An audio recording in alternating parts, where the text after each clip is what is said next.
tread victoriously. Speed Sport has been America's motorsports authority since 1934. Get news, results, and commentary from the most connected experts in the business, covering all forms of motorsports from flat track to NASCAR and everything in between. Bookmark speedsport.com on your mobile device now, or follow Speed Sport on social, and be sure to subscribe to the Speed Sport Daily. Speed Sport is your one-stop shop for all things racing on 2 wheels and 4. AMSOIL runs on freedom and has since 1972. The rest of the market has been trying to follow our lead ever since. But a head start is a head start. Run with us.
Lightweight, agile, and strong, the Pit Bull is perfect for the job.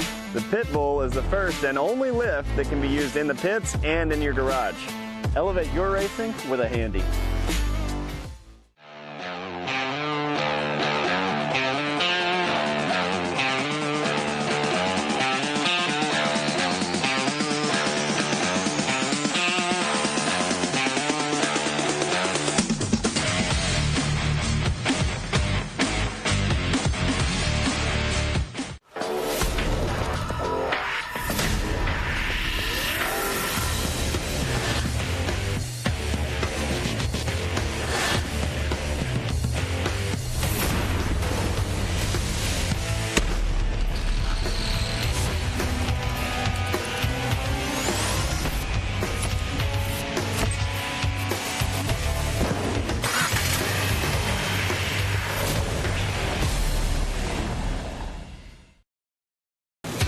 Watching Speed Sport 1, your home for great off-road racing from America and around the globe. Woo-hoo-hoo! From Ultra 4 to rallies. These guys are fighting for the lead. It seems very aggressive. Short course to desert race. Great move there. He is so fast. Whether on 2 wheels or 4, Speed Sport 1 has the off-road action you crave. Look at that move. It jumps to the inside. Speed Sport 1, the Motorsports Network.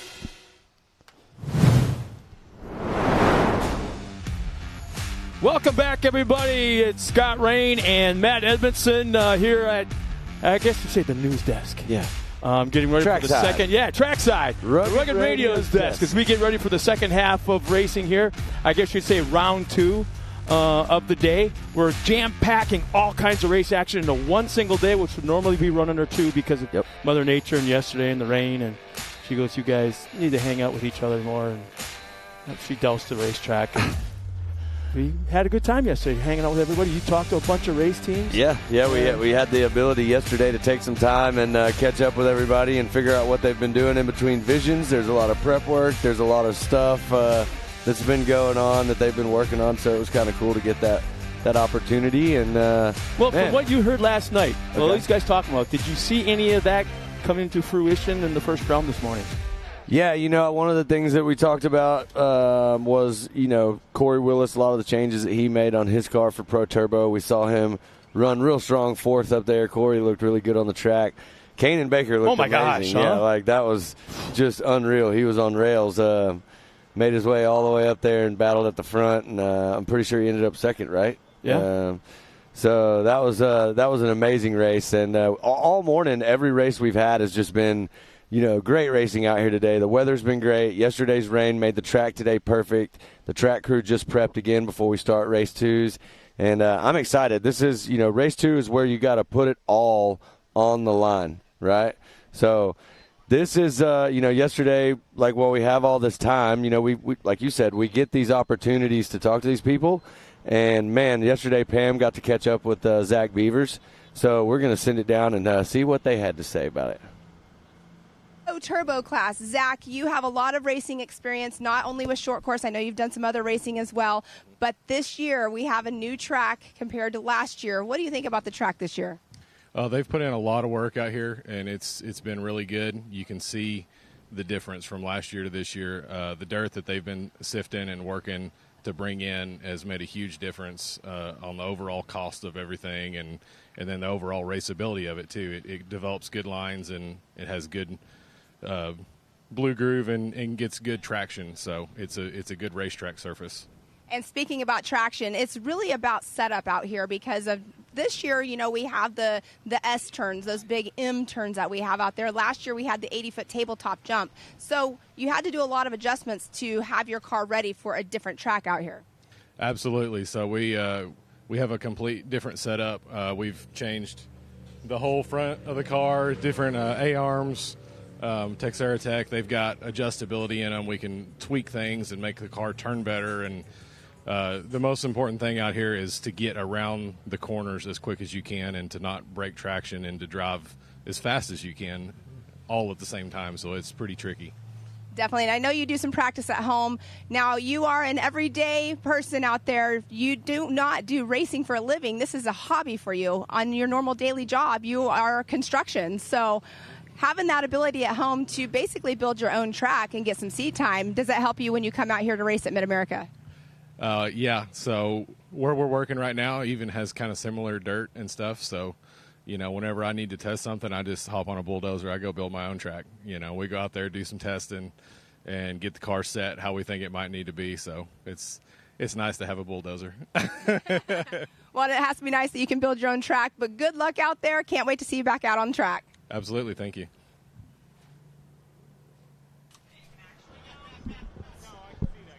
It's always fun to have one of our announcers get a chance to talk to the drivers because we get a whole different perspective of going behind the scenes and sitting down and talking with them. And it's kind of like off camera what you and I do at night and walk through the pits. It's off camera, and that's where we get the real good stuff. Well, I can tell you, I definitely always get the good inside information when you find them at Coconuts.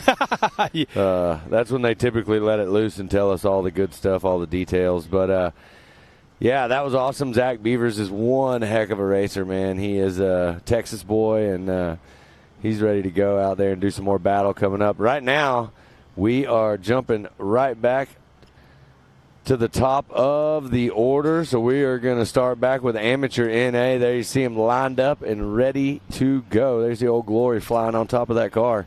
Looks like the track is just about cleared of all the equipment. We got one water truck heading off to the side. The dozer, front end loaders are all off. And basically what's going to happen in round 2, I'll call it round 2, second time this afternoon, that every single class will be hitting the track again. Yeah, that's we had 2 races where there were combined classes.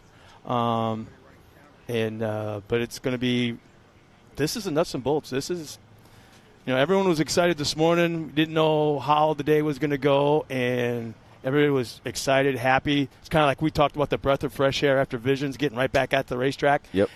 And now – There was some crazy – you had mentioned some names in some of these crazy races we saw in the first half. I wonder how these cars are going to be able to handle that abuse from round 1 going into round 2 and how hard these guys had to work. Yeah, for sure. And then it's a tough situation all the way around. But Amateur NA, the Ultimax starting grid is right there on your screen. Josie Watkins, TJ Sievers, Crichton Jordan, Nick Slinker, Doug Summers, Colin Greenfield, Dan Holm, Rowdy Speaks, Annie Schroeder, Chance Booten, and they are off. So might not have got all the way through them, but here they are on the track ready to do battle and give you guys a show at home. Yeah. We thank you for tuning in and watching us. Here we are starting from the top, running back through the whole order. Amateur NA action right Let's now. Let's see if Josie can pick up right where she left off. She's already got 2 wins.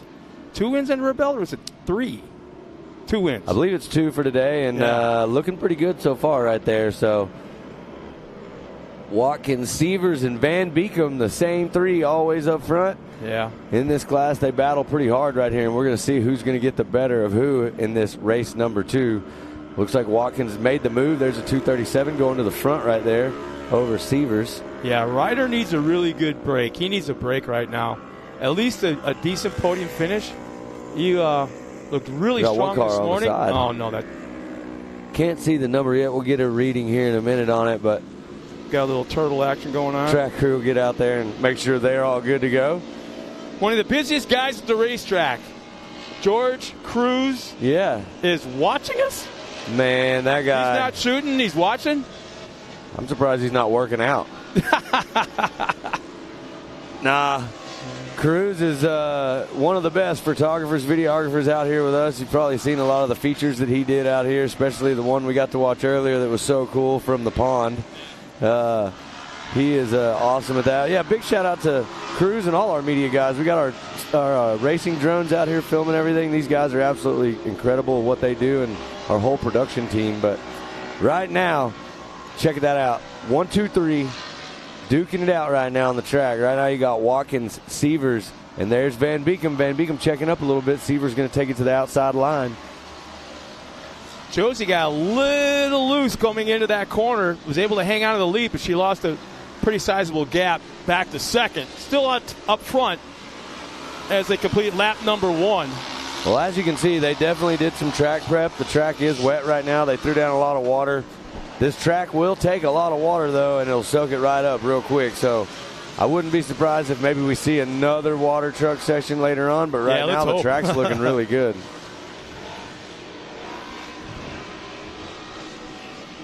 Look at the dust flying right there. That's going into that back section. They're almost side by side. So Sievers trying to show Watkins a wheel right here.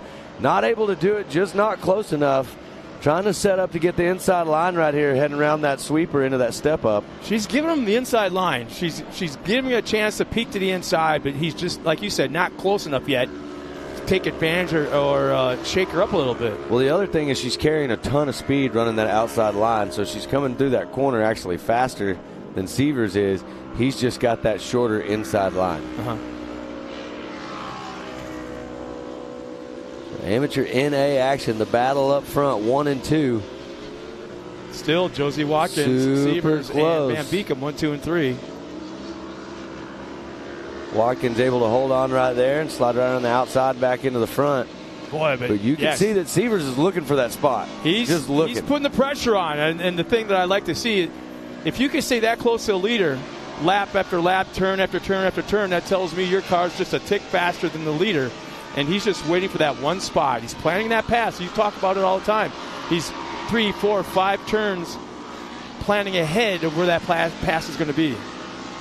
Yeah, I mean, they are literally less than a second. It looks like right there. Watkins was, we got one spinning off the track right there. I think that was, we're going to say that might have been Van Beekum right there.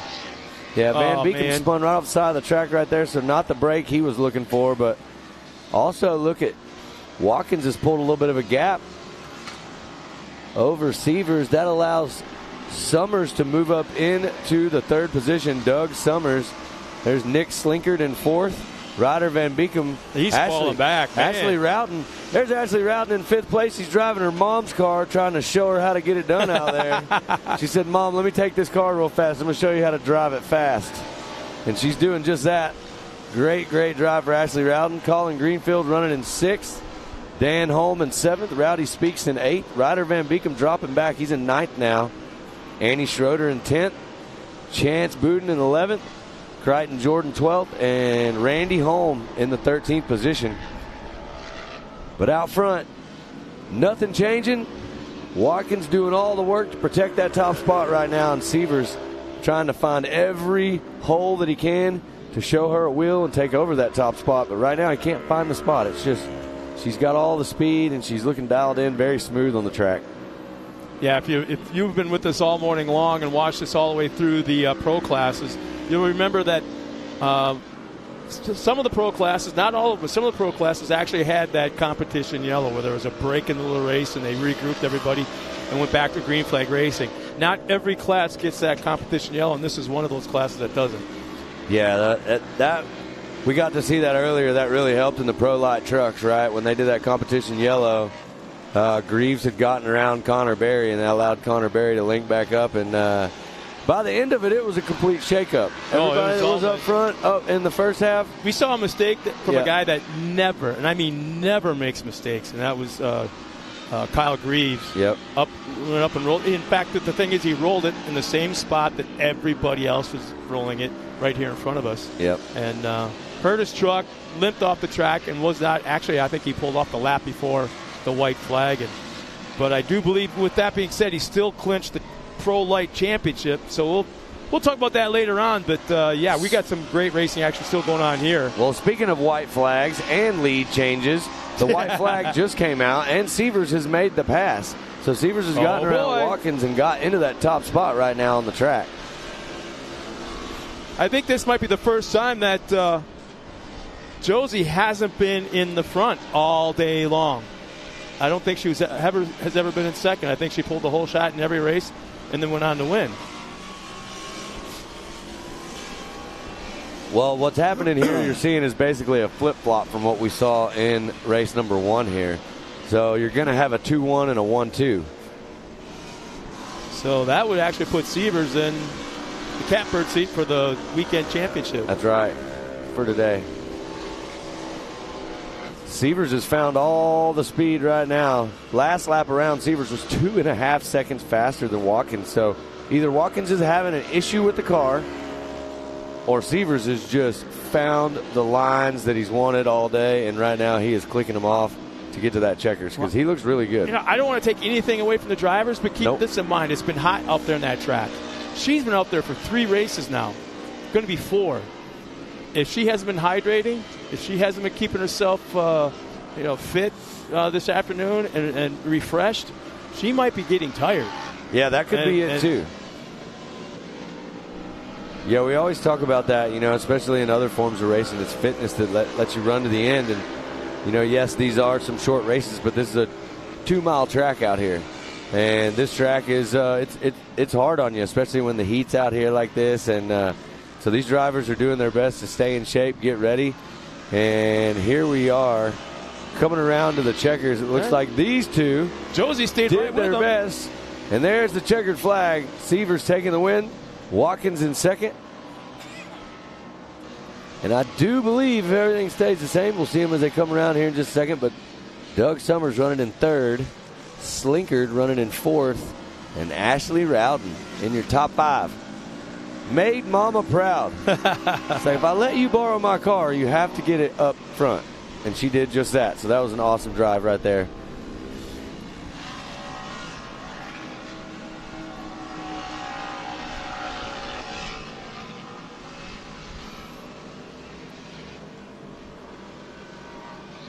So is the rest of the field cross line. There's still a battle right back. here. Yeah, further back. It's not over until it's over. Everybody's racing for position. Inside line, outside line. There we go. Looks like the inside line is going to be the faster one right there. Now, if you remember going back to Absolutely. Visions, when that The 42, that's Rowdy Speaks. Looks like Rowdy got around, I believe, Colin Greenfield right there. Took over that 6th spot right there at the end. So, yeah, that tabletop was not that advantageous during Visions when it was first brought in. yep. If you tried that tabletop, the guys were just hanging it out on the outside, kept that momentum up, and crossed the line. There was no way that tabletop was any better than taking the outside line. Yeah, absolutely. I think what they've done is they've kind of smoothed the face down on that thing. At Visions, it had a little bit more kick to the face of that little tabletop, and didn't make that line really advantageous for you to take it. Now it looks to be more rolled on the face, and it's giving people the option. We've even seen some videos of certain drivers that are actually going kind of front end of the cars, going over the jump, and the back end of the cars coming around the outside of the corner. Yeah. So, but right now we're still waiting to get the last few cars clear. This is Amateur NA race number 2, running back through the race order from the top. So lots of action left today, and then coming up later on tonight, we've got the Pit Bike Finals, the championship series for the pit bikes. That'll be coming up. That'll be a lot of fun. We'll head up to the top of the hill and get some pit bike racing action going on this evening. And then we got a rodeo. We've got all the things. Yeah, we are so far If from you can't done. find stuff to do while you're here, I don't by the know way, how to help you. If you're in the area, as we check out the handy Amateur NA unofficial results, again, it's TJ Sievers with the win. Josie Watkins will finish second for the first time today. Doug Summers will round out the podium. Nick Slinkard, Ashley Rowden at top 5. Rowdy Speaks, Colin Greenfield, Dan Holmes will be 8th, 9th. Crichton Jordan and Annie Schroeder will finish out the top 10. And then we have finishing 11th, Chance Bowden. Ryder Van Beekum with major issues right very early in the race. And Randy Holmes will round out the field of top 13. It sounds like Eric Allreed has got our winner, Mr. TJ Sievers. Our unofficial winner in Amateur NA, TJ Sievers. TJ, it all came down to this last race. As 2-1 finishes will award you this overall, but this one didn't come easy as you had to make the pass on Josie. What gave you the indication that it was the right time to make that move? What gave the indication was that she messed up and I decided to jump right out in front of her, but other than that, I was just having a blast.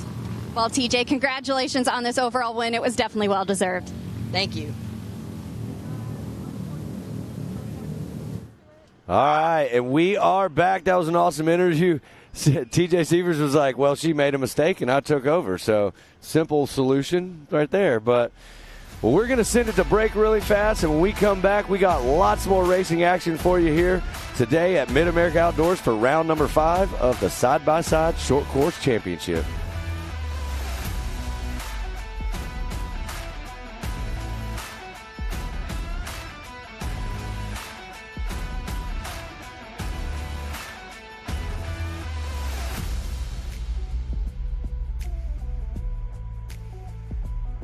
Sport has been America's motorsports authority since 1934. Get news, results, and commentary from the most connected experts in the business, covering all forms of motorsports from flat track to NASCAR and everything in between. Bookmark speedsport.com on your mobile device now, or follow Speedsport on social, and be sure to subscribe to the Speedsport Daily. Speedsport is your one-stop shop for all things racing on 2 wheels and 4. AMSOIL runs on freedom and has since 1972. The rest of the market has been trying to follow our lead ever since. But a head start is a head start. Run with us.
Welcome back, everybody, as we get ready for our next race. It's the Amateur Turbo, their second race of the afternoon, or I should say of the day again.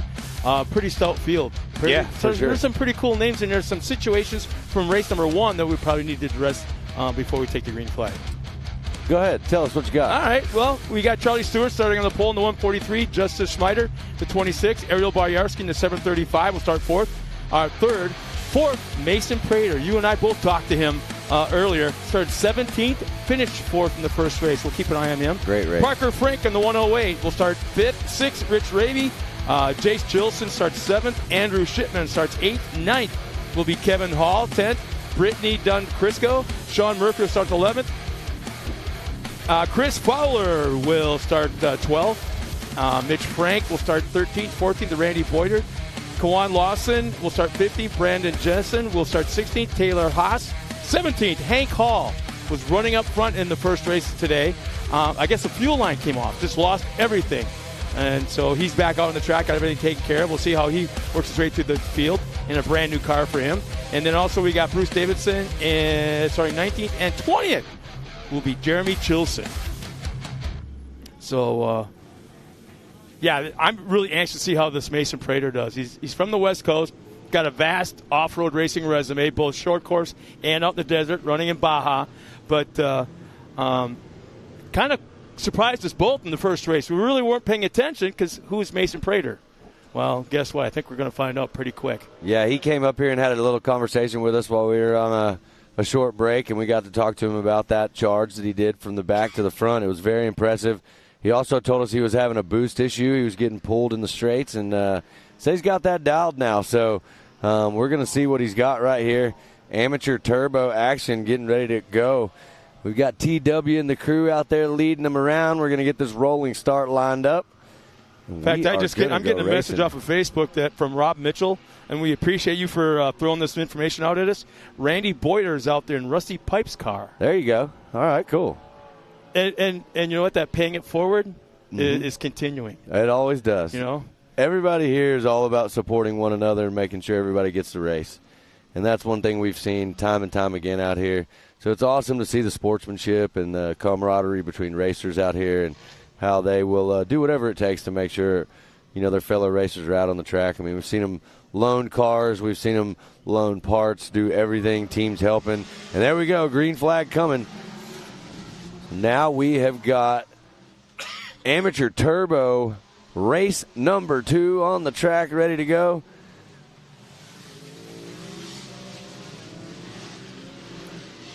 And it looks like there was a pileup coming off the start right there, going right around that first right corner. So they getting through there. We'll figure out who that was. But right now, everybody looking smooth as they head down into the back rhythm section there. Everywhere on the track looks so good. When you come down that little rhythm section right there, definitely want to be in front because I don't know if you saw that, Scott, right there, but there's quite a bit of dust that starts flying right out of that corner. Yeah, right there in that what would that be? Yeah, I mean, you can see it right there. No, it's bottom of the hill, a little bit. Yeah, so that's 2-ish. You can see it in the background there. Yep. Great shot of everybody coming around the sweeper back by the pond. Big class right here. This is a really big class, the amateur class. A lot of these drivers you'll see race in this amateur division for a year or so and then move up into another division. So early on in lap number 1, Justin Schmeider, Stewart, Prater. Prater moved up to third spot now, so Justice little movement Schmeider going on the there. Gas. There you see Justice coming down the hill, absolutely flying right there. He's got every spank so far. That's actually the 44 out front of Mason Prater. You saw that? Yeah, Mason Prater is actually leading right now.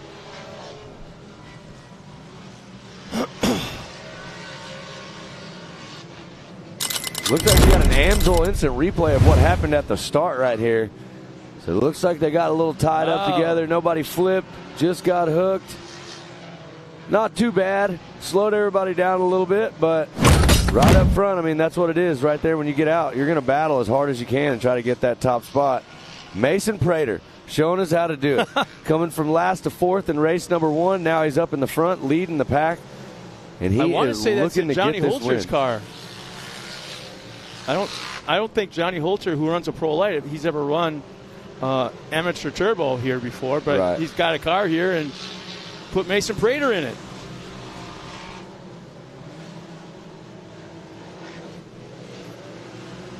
Well, lap number 1, we'll have to go through a full. Yeah, actually, this will work. Mason Prater's lap time was 2:01. Ooh, look at the difference. To 2:09 for the second place car, Rich Raby. Parker Frank running in third. Ariel Bawarski running in fourth. Jace Chilson in that fifth position. Look, there's Hank Hall moved up into 7.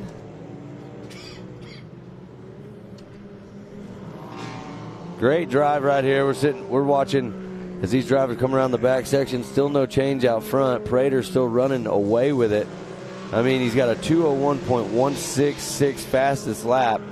The next fastest lap time to him is a 2:09.979. So this is Mason's first time here at MidAmerica Outdoors. So he would be one that I could probably see racing the amateur class a couple times and then moving up. I would actually probably tell him if he had a car available and was going to run the rest of the season, your butt's getting pro right now. Just go. Like I say, he's got such a vast resume in short course and in desert racing, and he's done so well in everything he's been in. And I've known the kid since he was, I don't know, ankle high almost, little squeaky kid. Well, I will say this. It is a pretty respectable thing that he came out here this weekend, decided to get in this short course car and race, and went for amateur turbo instead of jumping into one of the bigger classes. I think he's helping Connor Berry, to be honest with you. I think he's helping him in his pro life. Oh, nice. Everybody knows everybody in the short course world. Right. And I don't know how it came to be that he drove Johnny's car, but that's what he's doing right now. But he's helping Connor Berry. Well, he's got to be making Johnny proud. The car's out front and it's looking good. It's looking fast. So Mason Prater is the one to beat right now on the track. Rich Raby staying in second, got a battle on his hands. I believe Parker Frank is right there with him, the 108. We'd have to look at how the last race finished, because even though he's winning right now or leading, I don't know if that'll put him in the top spot for the championship for the weekend, for the overall. Yeah, because he would be a 4-1. Yeah. Definitely. We'll see how it shakes out in the end, though.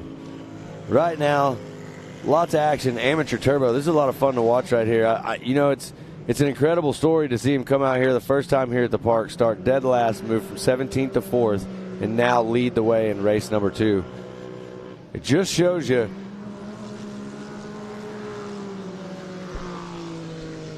Ooh.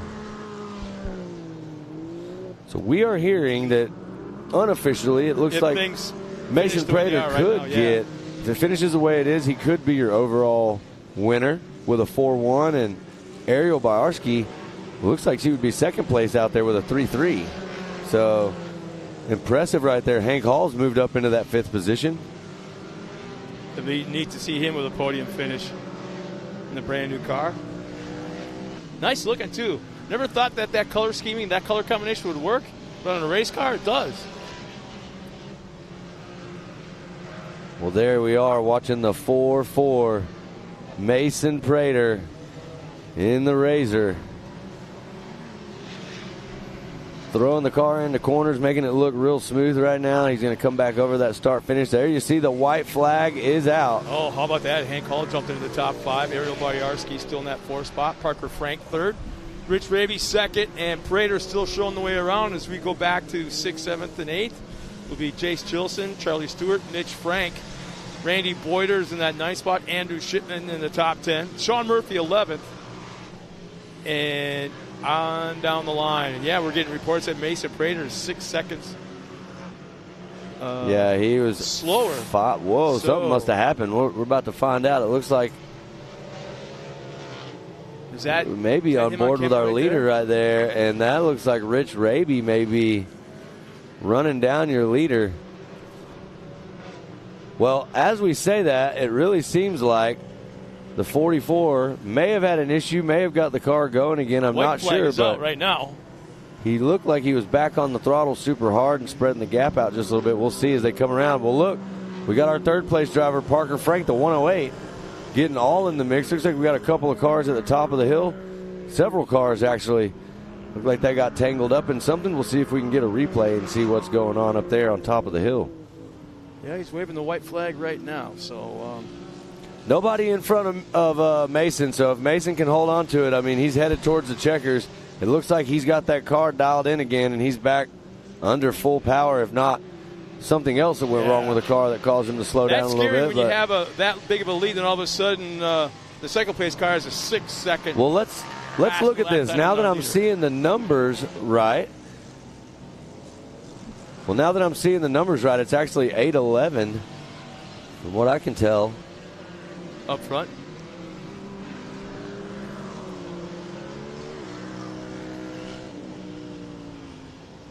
So, unofficial scoring showing Mason Prater, Rich Raby, and Parker Frank 1, 2, and 3 with Hank Hall in the 4th position. Ariel Bawarski I don't think moving Mason back. Prater's on the track. Yeah, I don't see him either, because right here coming across taking the checkers is the 8:11. That's Rich Raby. At the last second, all of a sudden Mason Prater's disappeared. Yeah, race it till the very end. He just crossed the line now. So that puts Mason in second. So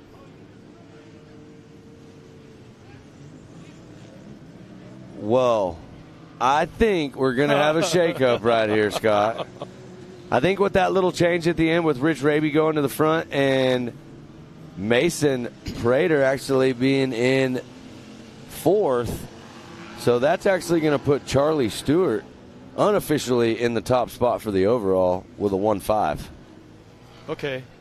I'll go with that, man. There's just so much back and forth on that last lap. Obviously something happened with Prater, but Hank Hall moves up onto the podium. Nice finish for him. Rich Raby kept persistent. You know, it was right there the whole time, didn't go anywhere.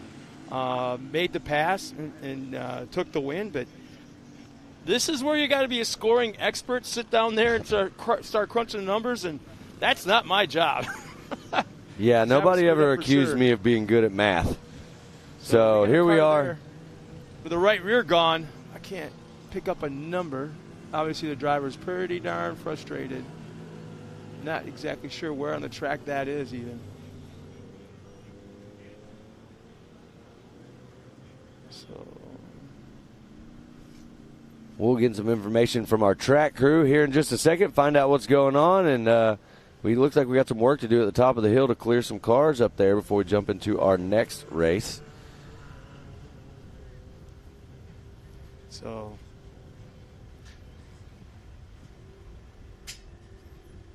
So we got Ariel Bawarski finishing 11th.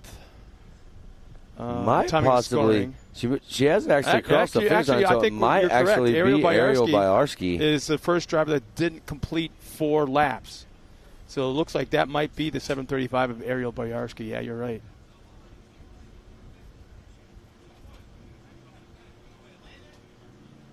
Kwan Lawson, that big number 3, can't miss that car and that number.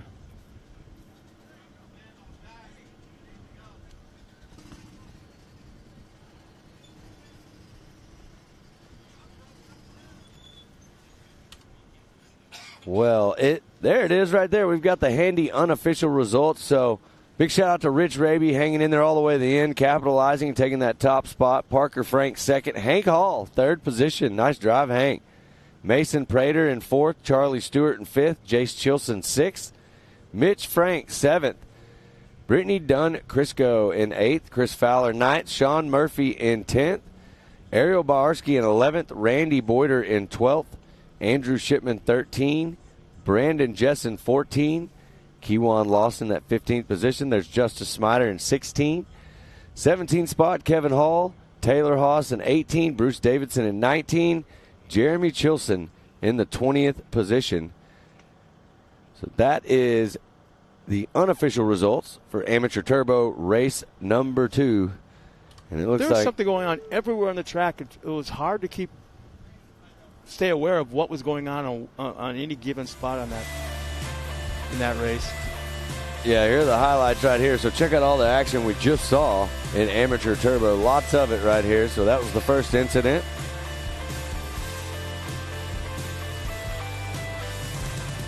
There's something you don't like to see going off on the hook. Well, That was a great race right here. Corner, first lap incident right there. Kind of pushed the 2 leaders off to the side. And there you see Mason Prater was overtaken right there.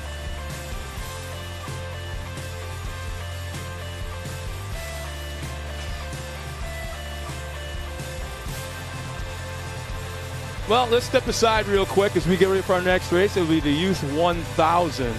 A great day of racing, great weather. We're right here once again at Jay, Oklahoma at MidAmerica Outdoors.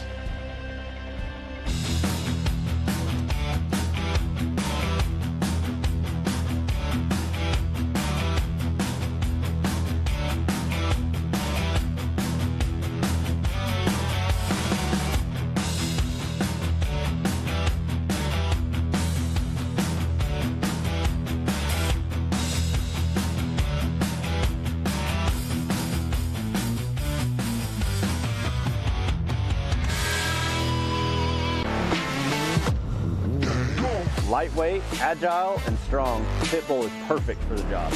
The pit bull is the first and only lift that can be used in the pits and in your garage. Elevate your racing with a Handy.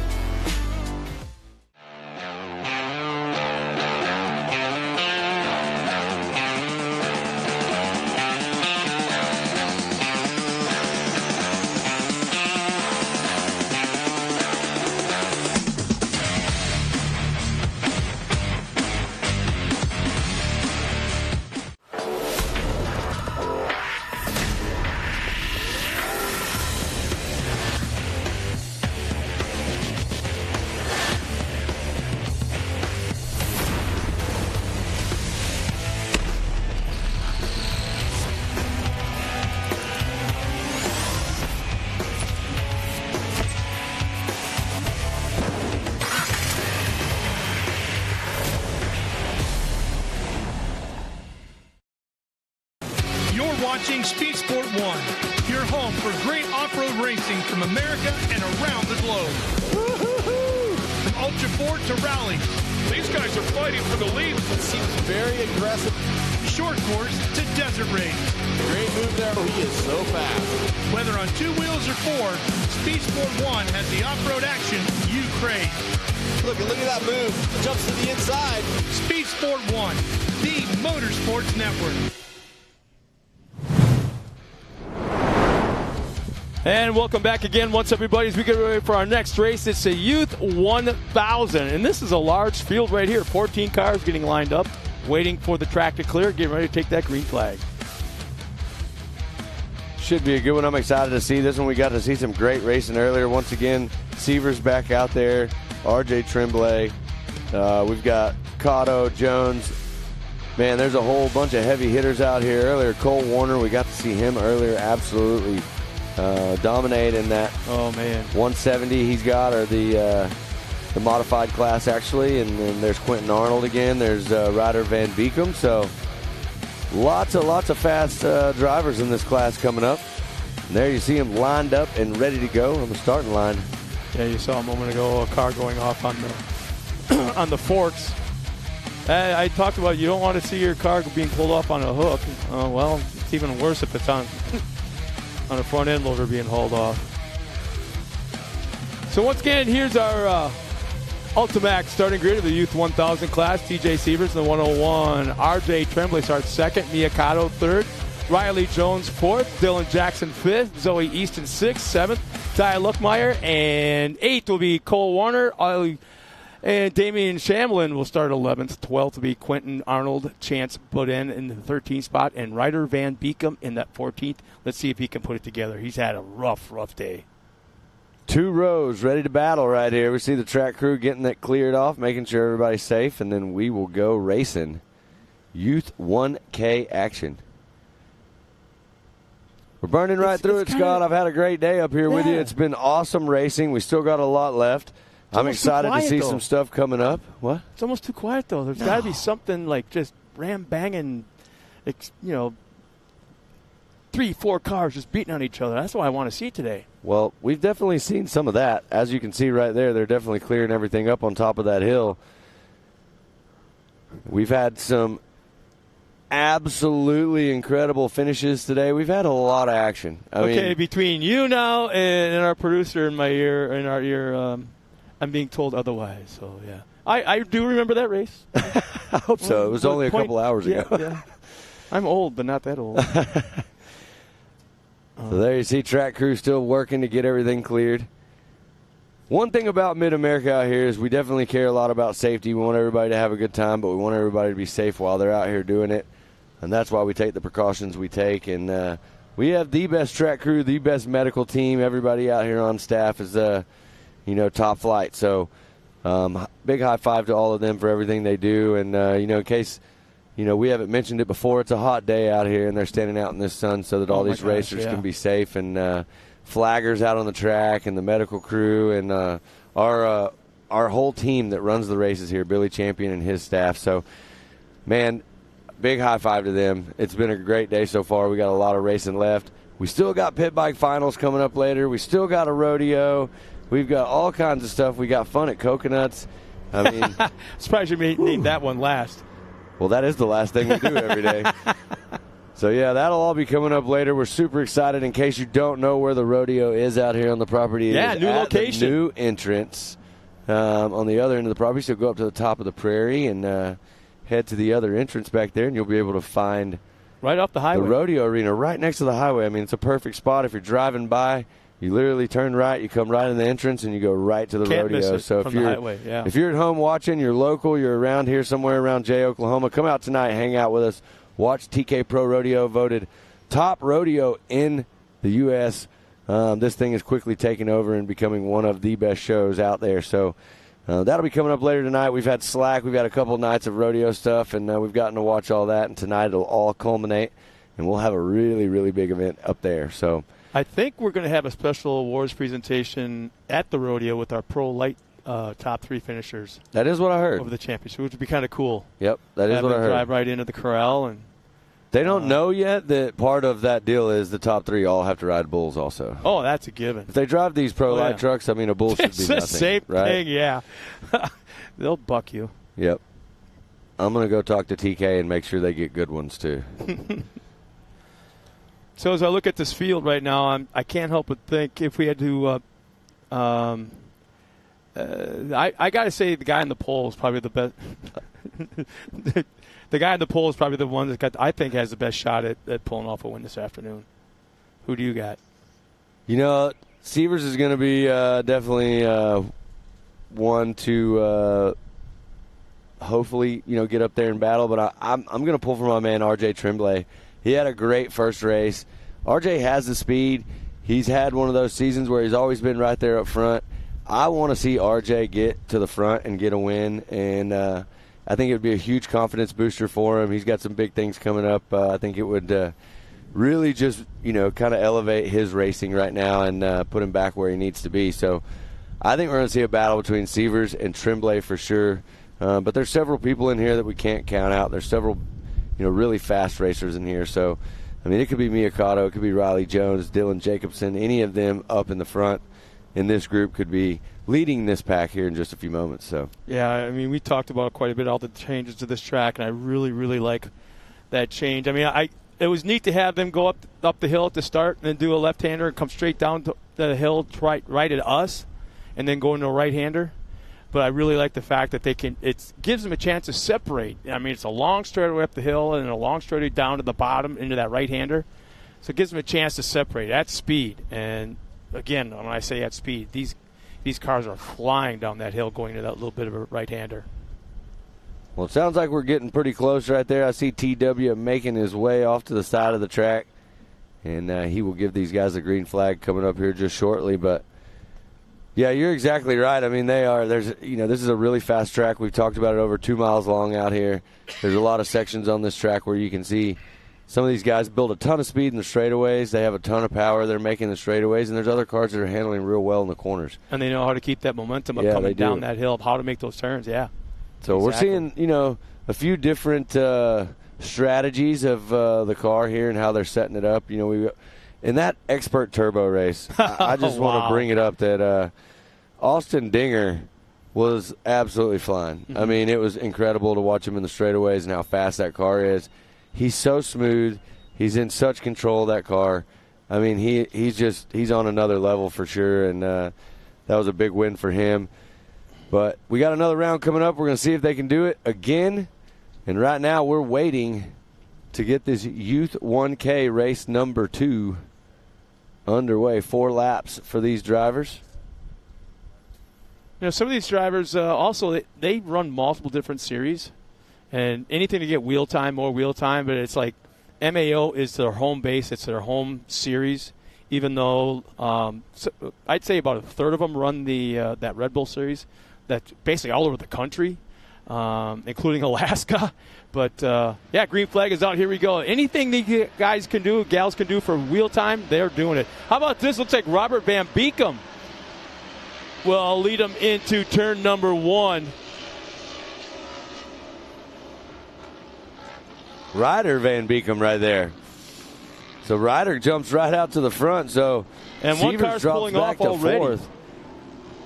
Who is that? We can't see. There's the 16. 3 cars. So that is Caden Everhart that's on the side of the track, and it looks like the 124 of Zoe Easton.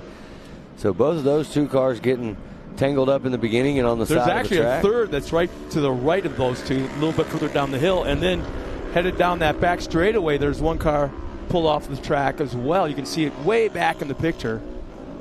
Well, back out front, you've got Ryder Van Beekem, Miyakato, RJ Tremblay, and TJ Sievers battling it out. Ryder leading the way in that very patriotic-looking car, leaving the inside wide open. He's going to try to rail the outside and carry a bunch of speed. Pays off right there. Goes back out in front. So I don't know who learned more on that turn right there. Was it Van Beekem or Mia? Well, the 101, that's actually TJ Sievers, it looks like. Is that who's running? Yeah, that's TJ Sievers. It's actually in second spot right now on the track behind.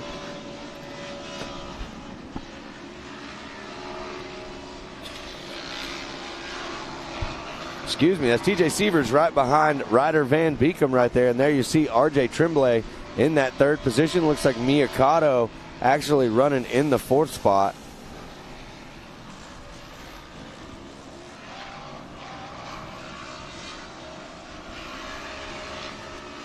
Yeah, 2nd, 3rd, and 4th right now. Close enough. They're keeping the leader, Ryder Van Beekem, true. But there he goes again, up into the high side, opening up that door to the inside. I don't think he can do that for too long. I mean, he's finding it right now. It's a fast line for him right now. But I think as the race goes on, they can't quite keep taking that line without somebody making that pass. Well, check out this Amsoil instant replay, Scott. This is what happened going up the hill on the start. You see 2 or 3 cars right there getting together. A couple collide. Nothing major. It looks like they got everybody just kind of bumped there, pushed off the track, but no big major wrecks. Everybody's back on. But that was 6 cars that made contact right there. Yeah, a total of 6 cars involved. But it looked like everybody but one was able to go on. In fact, do we have a battle for the lead right now, side by side? Inside line, that's Sievers. Sievers finally has it. Got around the 64 of Van Beekem right there. He's been leaving that door open and giving him a spot to make a move, and he finally did right there. Now we're going to watch Sievers absolutely check out. But Van Beekem had a pretty good roll last race, so there might be something going on with the car. It might not be completely dialed, and that may be the reason why. Oh, look at look at Sievers pull away. RJ Tremblay diving down to the inside right here. He's going to try to find some traction and speed down that hill. Sievers looking really good. Van Beekem also still looking good. Could have something to do with what happened in race number 1 in that accident, but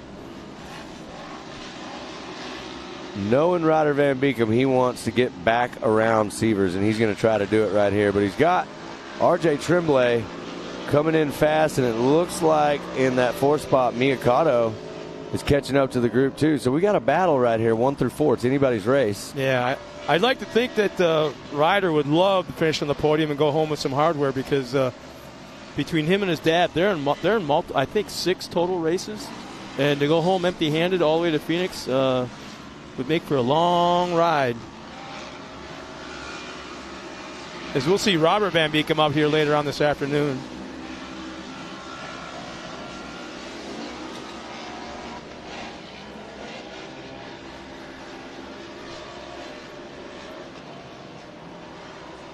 So TJ Sievers, Ryder Van Beekem, RJ Tremblay, Mia Cotto, and Riley Jones rounding out your top 5. There's Allie Hubler in 6th, Damian Shamblin in 7th, Quentin Arnold in 8th, Cole Warner in 9th, and Ty Lukemire rounding out your top 10 right now on the track. Couple laps left, maybe a lap and a half here, and yeah, it looks like the fastest 1K. lap of the race is going to, at this point, Ryder Van Beekem with a 1:52.1. And Sievers looks like he has the second fastest lap with a 1:52.5. So not a big gap, especially considering the fact Sievers is running up front and Van Beekem just having all kinds of issues trying to reel him in with, like what you said, just a lap or so left in the race. well, I got to give him some credit for having a rollover in race number 1. I mean, he's drove a great race. I mean, he's kept the car on the track looking good. He's run a solid second the whole time. He was in first. And honestly, Sievers is not getting away from him. It's still pretty close. And in the right situation, I mean, he could still get back around him. He's got enough time. All it takes is one bike. That's right. And interestingly enough, right where Van Beekem had issues in the first race where he rolled over, I think there was a total of 5 different races where cars rolled over in that same turn, including a pro light and Kyle Greaves.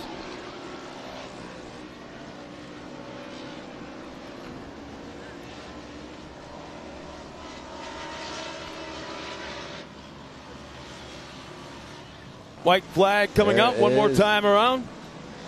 There's RJ Tremblay coming across. Looks like Mia Cotto right here.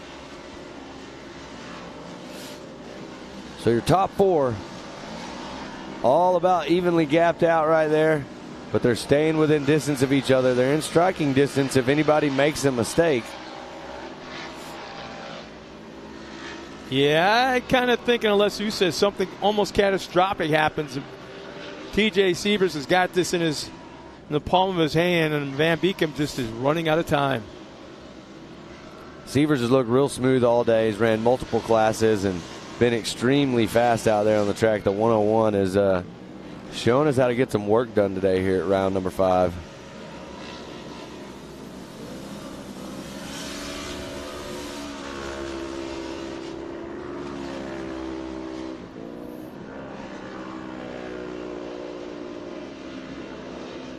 We still have one car crossing the line, taking the white flag.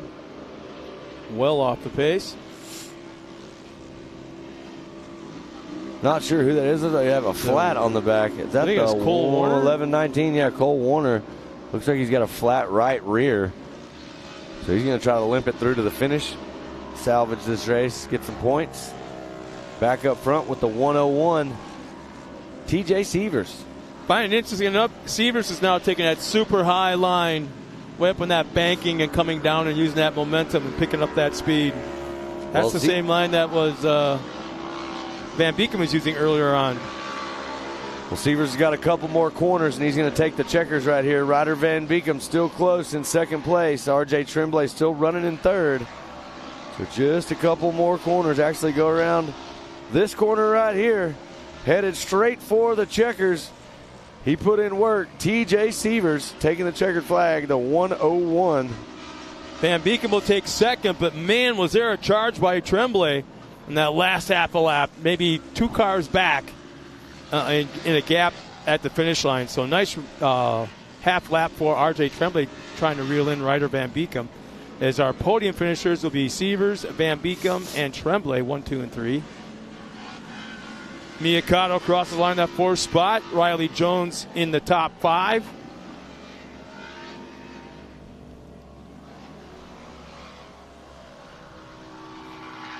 So it'll be Allie Hubler finishing 6th.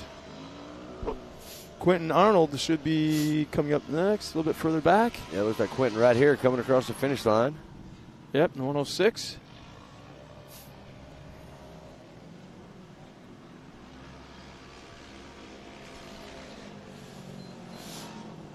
And there is the 39 of Damian Shamblin.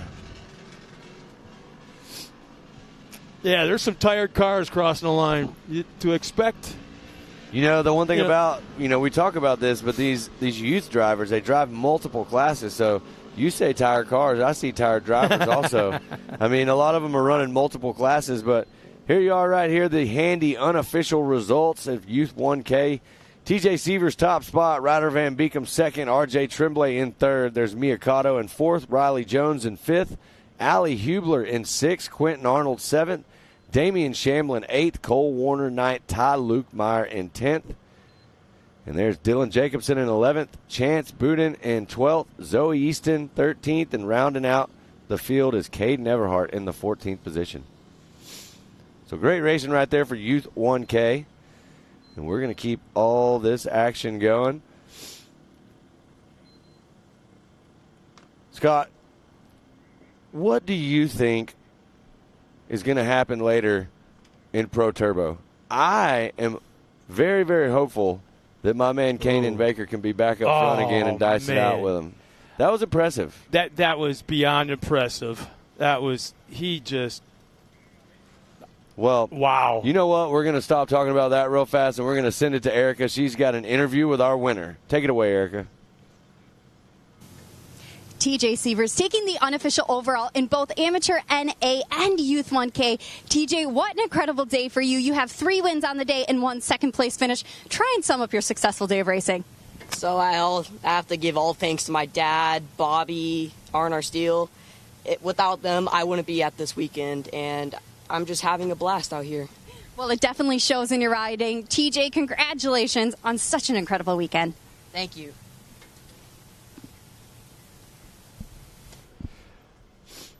Well, thanks a lot, Erica. Sometimes interviews are just plain and simple Super quick, and to the right? point, and oh yeah, he's all business. Oh yeah, it's pool time, bro. Yeah, exactly.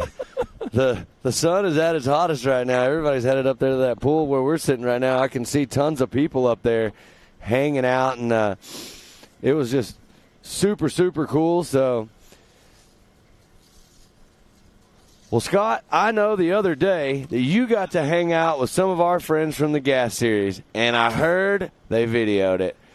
So we got something to see that and check it out? There was a camera there, I know. All right. Well, we are going to take it away and let them show us how about y'all's conversation with the people from the Gas Series. Hi, everybody. This is Scott Rain here with a very, very special guest here at MidAmerica Outdoors for the first time. His first visit, both he and his wife, Poppy Perfect, Lee Perfect.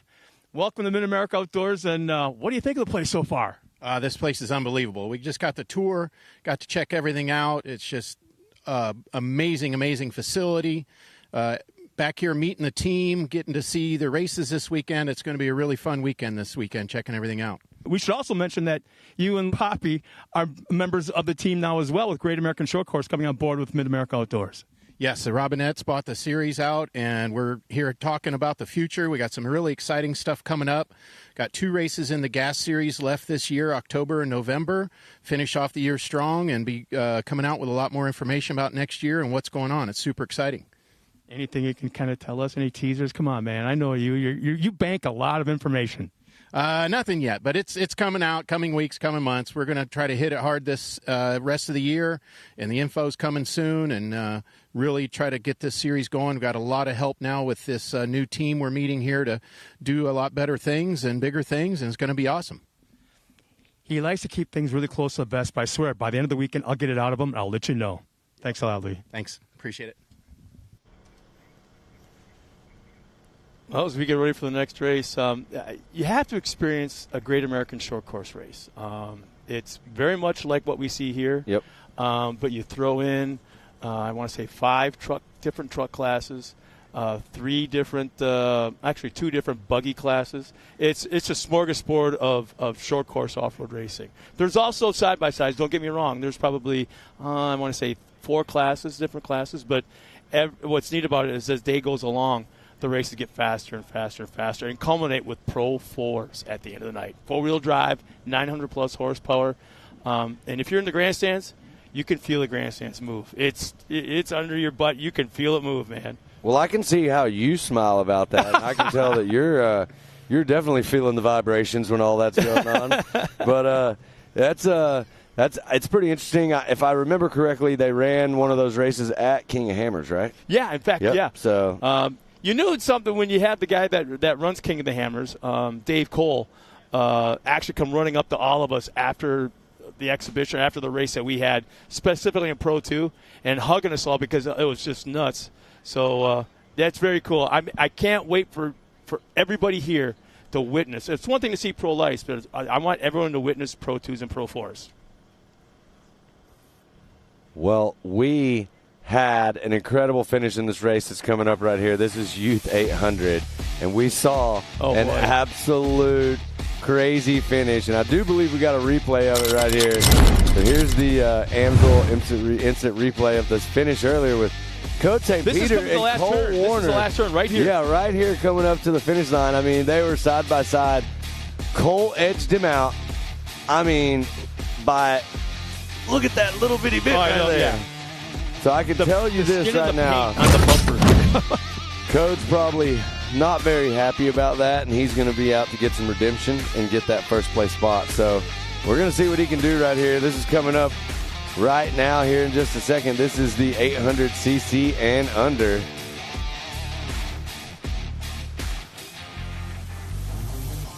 So there is the 800cc and under starting grid. Cole Warner, Coach St. Peter, Kennedy Singleton, Case Beeman, Michael Green, Sam Hubler, Allison Furnell, Tillman Ewing. Happy birthday, Briley Lutz, Kaylee Hill.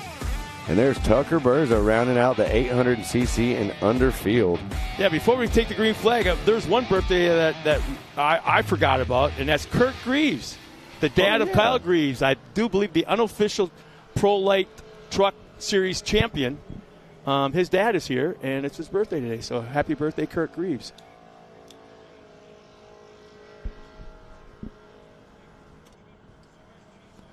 Well, there we see the cars lined up on the line, getting ready to go. And there they go.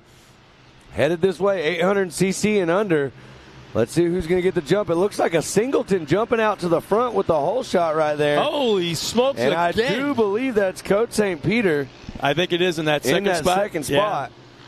Much like what we saw in the first. A couple of cars tangled up there. But check it out. Kennedy Singleton with the whole shot and on the gas right now. So there we are again. We got a battle on our hands. So look, we're going to have Coach St. Peter, and there's Cole Warner in third. So let's see what can happen right here. I guarantee you they went back. Rhett and the team over at St. Peter Racing are trying to make sure that doesn't happen again where they get edged out right there at the end. What needs to happen here is Code needs to get around Kennedy Singleton as quickly as he can and keep Kennedy Singleton between the two of them if that's the plan he's going to run with. But right now, both these guys, Coach St. Peter and Cole Warner, they got to fight to get around Kennedy. Kennedy right now is leading the charge, looking smooth. She's got that MidAmerica Outdoors Team 360 car flying and out front. So there goes Cody. He's going to go around the outside. This may be the spot. He's now set up for the inside of the next turn. See if he can get the drive, but he's going to be set up. Kennedy holds him off. How about that? Nice. I thought for sure he'd have speed built up coming down that hill. She's just got to keep it tight. Keep it tight to the inside and protect her lines. Yeah, exactly. If you're going to pass me, you're going to pass me on the outside. If you can pass me outside, then you've earned it. That's right. Well, 1, 2, 3, and 4 right now. Kennedy Singleton, Code St. Peter, Cole Warner, and Michael Green battling right here. But I do believe that Kennedy and Code's pushing Kennedy pretty hard right there, and that's allowing them to kind of separate themselves a little bit. Code's going to go the inside right here. This may be the spot. Nope. Kennedy got all the speed coming around the outside and still holds on to that top spot. So this is a great race right here. We got to see this earlier. I wonder how much. One thing we got to think about too is in races this tight, there's spotters involved. They're not having their driver block, but they're having their driver go to the line and taking the line away that you might want. Yeah, the driver's doing exactly what the spotter's telling them to do right now on the track, right? So whoever's spotting right now, I believe that's John Singleton. He's standing right up here. He's doing an absolutely phenomenal job right now for Kennedy. One of the things I want to say is if Kennedy can hold on, and it looks like Code's going to try to make the move right here on the inside. And as you see this, Cole Warner's trying to make the move on the outside. Now, Matt, watch how these cars are handling. I'm noticing that there's a little extra bounce in Kennedy's car. When she lands, it bounces like a basketball 2 or 3 times. Where Code's is actually when he lands, it stays squatted and just kind of rebounds a little bit, and that's it. And that's what you want. You don't want the car bouncing. So watch these cars if you can pick up on it. I think that might be a little bit of the problem. Well, no matter what, I got to give a big high five to Kennedy. She's showing the boys how to get it done out here right you can now. stick your nose in there. Oh, hell yeah. Crazy fast race right now. There you see Tucker Berza in that 4th spot trying to show Kennedy a wheel and slide up into 3rd right there. Kennedy's going to have that inside line. But it's going to set Tucker goes around the outside and takes that position. Kennedy just got a little squirrely coming down that hill, so she's having handling issues. There's no doubt about that. Well, I can say this. Look at 1, 2, and 3. We got Code St. Peter, we got Cole Warner, and we got Tucker Berza coming in the mix right here. We saw 1 and 2, how they finished earlier. Can they provide us with any more excitement and put 3 of them up there and make this happen? Oh, man, look at that. Looks like Berza got a little loose coming out of the corner there. It's going to cost him a little bit of time.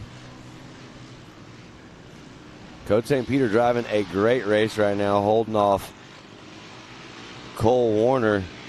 Code really wants to get this win. It's not a normal thing for Code to get edged out right at the finish line like what happened earlier. So Code's definitely looking to come back and go 2-1 in this race class for sure.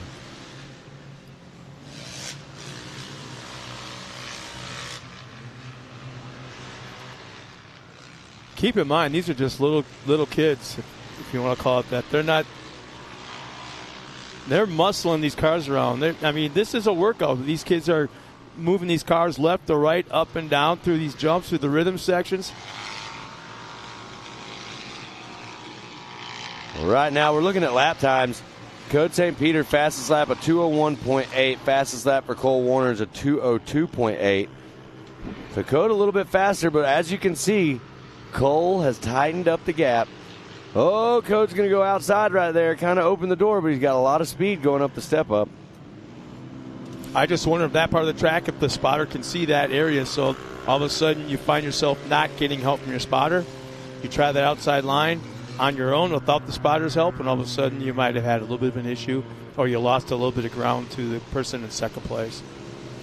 Well, watching this right here, what it looks like to me is that Cole's car is able to gain some ground on Code in the straightaways, but when Code's car hits the corners, it's handling so much better. He's able to kind of pull away a little bit right there. Getting a little loose coming out of that corner, that's going to cost him just a little bit of time. There you see it allows Cole to tighten that gap up. So I feel like this one's going to come down to the wire. Again, if you're at home watching, these 800cc and under drivers, Code St. Peter, Cole Warner, putting on the show of the day right now as far as I'm concerned. So this is a battle. And we saw it so close in race number 1. I think we're getting ready to see something similar again. Whoa, here we go. Leaving the door open on the inside. Oh. There he goes. Gets a good charge down the hill. Yeah, be just like Jimmy Johnson, man. Brake early, gas early, going into corners. Well, look at this. They're almost side by side right there. It looked like Code decided to go as a white flag. 1 lap left, Scott. I'm already getting excited right here. Getting thirsty? I don't know what's going to happen, but Code St. Peter's still in the top spot. There's Cole Warner in 2nd. He is definitely within striking distance. If Code makes any mistakes whatsoever, Cole is going to the front. That is for sure. Well, I'm telling you right now, if Cole pulls up the alongside Code, if they pull up alongside each other, you think St. Peter will kind of slide and kind of push from the outside? Both these guys have so much sportsmanship right there. They want to win straight up. And look at this rhythm section.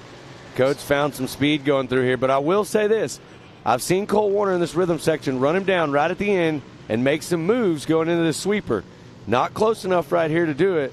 Getting a little rough in the corner. Those little braking bumps you're seeing right there will definitely allow someone to gain some more time. It slows the car down a little bit. Oh, nice turn by Warner. Code right now is looking good. He's pulled the gap out just a little bit more. He's got about 4 or 5 cars between him, but it's not much time. If he makes any mistake, Cole is there to capitalize.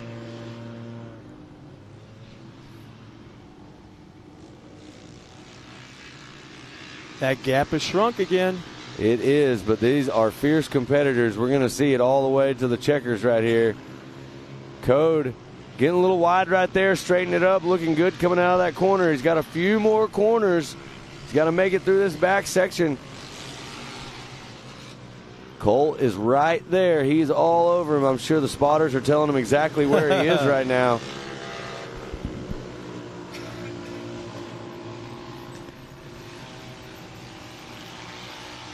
Cole goes wide. Cole goes out wide, Yep. gets in that fluff. Slowed him down a little bit right there. Allows Code St. Peter to get some breathing room.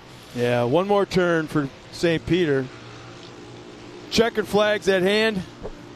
Well, check that out. What a race. We saw Cole Warner get the best of Code in race number 1, but not race number 2. Checkered flag. Code St. Peter takes the win right there. That was incredible racing. So Code St. Peter top spot. Cole Warner in second. And it looks like Tucker Berza is going to be in the 3rd position. Kennedy Singleton in the 4th position. And if it stays the same, it looks like Allison Furnell will be in 5th. But this is 5th, 6th, and 7th you're seeing on the screen right now. So this is Allison Furnell, Briley Lutz, and Michael Green. They got a couple more corners. Everybody's really close.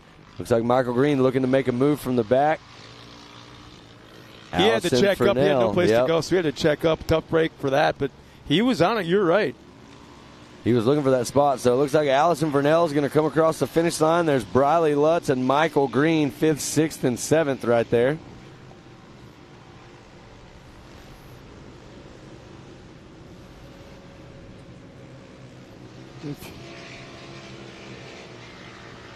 So Hubler's coming across.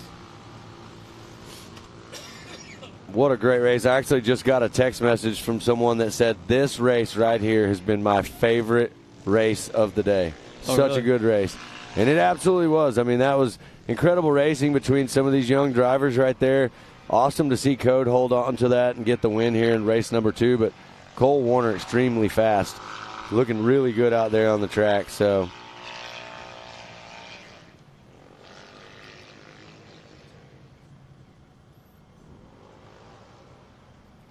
just a few more cars yet to cross the line. We Kaylee Hill and Tillman Ewing.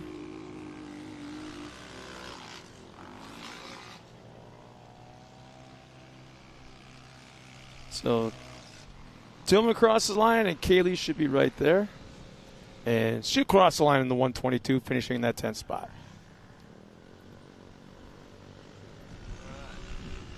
look at there, Scott. Turn around and wave real fast. I don't know if they can see us, but that's where we are. The handy thing just covered us up there, but here's the unofficial results sponsored by Handy for 800cc and under. Top of the podium right there, Coach St. Peter looking super good in race number 2. Cole Warner in second, Tucker Berza in third. Kennedy Singleton drove a phenomenal race right there, battling up front with the boys. 4th place, Allison Furnell also in that 5th spot. Briley Lutz in 6th, Michael Green in 7th, Sam Hubler in 8th, Tillman Ewing in 9th, Kaylee Hill in 10th. There's Case Beeman in 11th. And I do believe that will give Code St. Peter the unofficial overall top spot for this weekend. Yeah, it's not like you have never seen him up at the podium in the top spot before, have you? I mean, he gets up there all the time. I think it's like calisthenics workouts for him. Yeah, all those steps. So we watch the highlights of the last race. Nice start. As you can see, Kennedy Singleton got out front, led the way, and was charging right there. And then we made some different things happen there, and by the end of the race, Code St. Peter was able to hold on and finish strong. We're going to step away real fast and take a break. When we come back, we got all the racing action for you.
Welcome back, everybody, as we got a lot of racing to go yet here at Jay, Oklahoma, at MidAmerica Outdoors. And there's a shot I'm sure that you wish you were up there waving back at the camera. I'll be there soon. I see you guys. I miss you. I'll see y'all soon. The mascot's coming. So there's probably the best vantage point in the entire facility, right there, sitting by the pool, watching racing. Yeah, one of the coolest amenities you have out here when you come to MidAmerica Outdoors is the fact that you can go hang out at the pool. You can sit up there underneath the shade. There's 2 coconuts up there. You can get food right across from the pool at the food truck court that's here. Ginger Jake's, everyone's up there. There you see the pool. Everybody's having a good time. You got 2 big pools and a lazy river. There's 2 coconuts across the side there, and that is the place to be. Splash pad for the kids in the middle right there. It is. It's an awesome amenity that we have here at the park, and what allows us. I believe that was a Miller brother we saw floating right there. I couldn't. That's one way to get ready for Pro Turbo coming up later. Grab myself an inner tube and go take a nice dip in the pool. There's a shot of the starting line with the Ultimax Youth 250 modified lineup. Here we go. That name again. Code St. Peter starts the pole in the 63. Paxton Yashimoto starts second. Third, Tanner Thompson. Kennedy Singleton out there again, and should start fourth. Maggie Flores in the 5th spot. Avery Side, 6th. Harper Willis starts 7th. Caden Graham, 8th. And 9th, Declan Shields. That is our youth modified 250s. Yeah, we saw Code St. Peter absolutely check out in this race earlier. We'll see if he can do it again. There's Avery Sides. Close-up shot with him in the car, ready to go.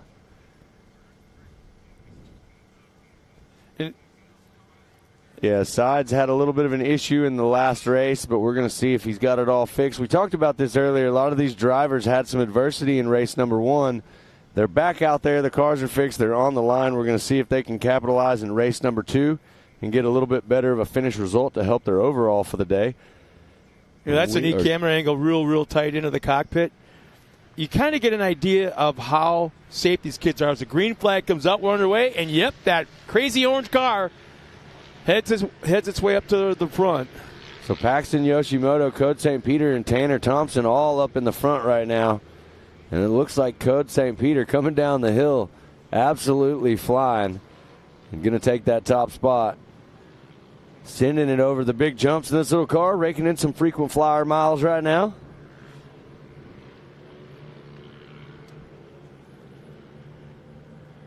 Code St. Peter just got out of his other car for 800cc and under. That's what we were waiting on to get everybody down here. Is we got to let some of these drivers swap into their other cars and get ready. Kennedy Singleton, another one that was out there running another car. And now they are back out there in this race. So you got to think about that. You mentioned it earlier. Being fit, hydration, all that's going on. I mean, these young kids, they're out there racing multiple classes back to back. We talked about it with Kanan Baker. He raced 3 classes back-to-back, Pro NA, Pro Turbo, and Pro Light. Yeah. So, with the temperatures and what we're going through in summer here, you definitely got to be fit to be able to make it through and be competitive. He's probably got about 2% body fat. I believe that's probably because he wears a fire suit and races 3 races back-to-back on a Saturday. So, right now, Code St. Peter showing us what he's got out there, and he looks pretty good. Oh! Looks like Tanner Thompson got a little wide right there at the bottom of your screen. You almost saw him clip that blue barrier on the outside, but he is good. If they ever sell that car, that will have probably the biggest price tag on it of any youth modified 250, I think, in the country. That you talking about Code's car? So many wins on it. Wait a minute.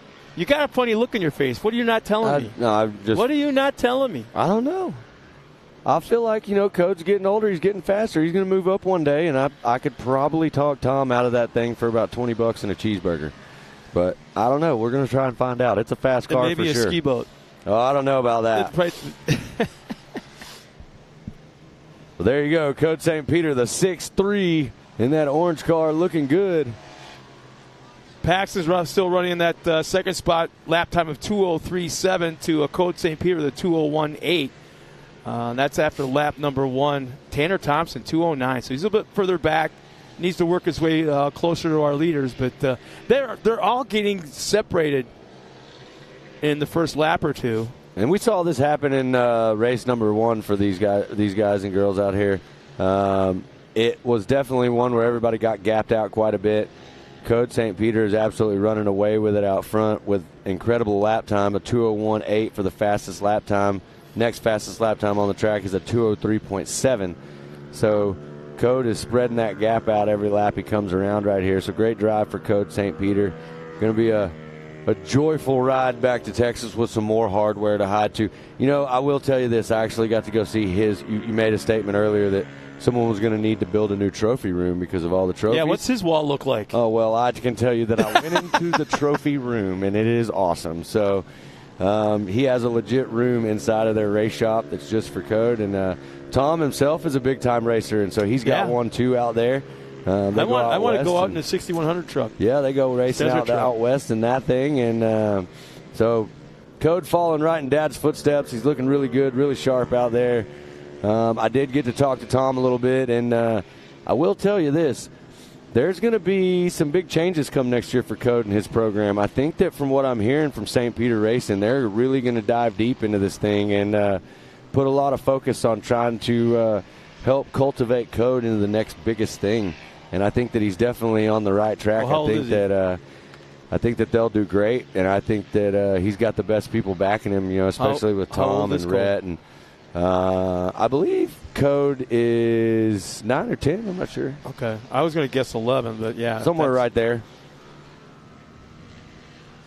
I'm not very good at guessing ages, and most people aren't very good at guessing mine. Yeah, I was one of them, man. Yeah. You're probably the coolest cat 40-year-old that I've ever met. Yeah, I would never would have guessed it. Yeah, nobody ever knows that I can actually go race the vet class if I want to. There you see Tanner Thompson still looking good right there. Running in third. So Code St. Peter leading the charge. Paxton Yoshimoto. Then you have Tanner Thompson in third. Caden Graham in the fourth spot. Kennedy Singleton in the high sun. Kennedy actually just moves up into the fourth position. So looks like we got Caden maybe having a problem back there because I see Avery Sides has moved up into the fifth spot also.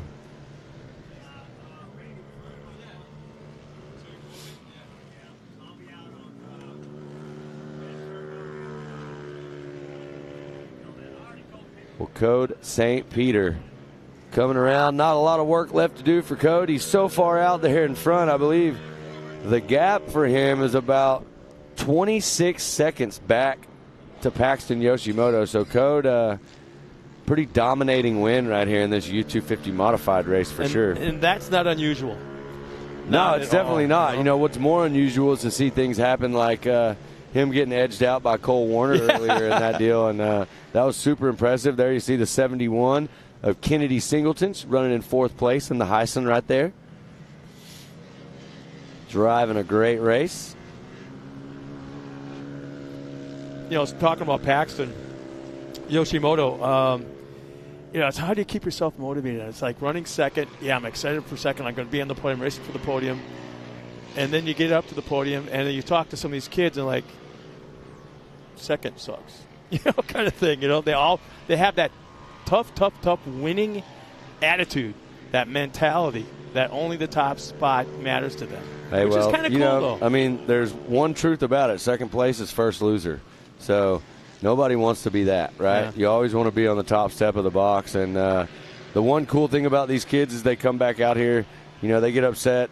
They're bummed out. They get second, third, whatever. They want that top spot. You can almost guarantee that they're going to come back out in the next race we see them here, and they're going to be battling, pushing even harder because they want that position. There's that motivation. Yep, that exactly. You didn't know you had, but it just gets under your skin, and you want more. Well, there you see the 56 aside still cruising around the track. There's Tanner Thompson as he comes across right there in that green MidAmerica car. The 86, that's Harper Willis. Harper Willis putting in a great drive, running in sixth place right now in the 86 machine. And there we go, back out to your leader. Code St. Peter coming around the sweeper out by the pond. It looks like it's getting a little rough back there right in that corner. I can see that car dancing around a little bit. Kennedy Singleton taking the white flag.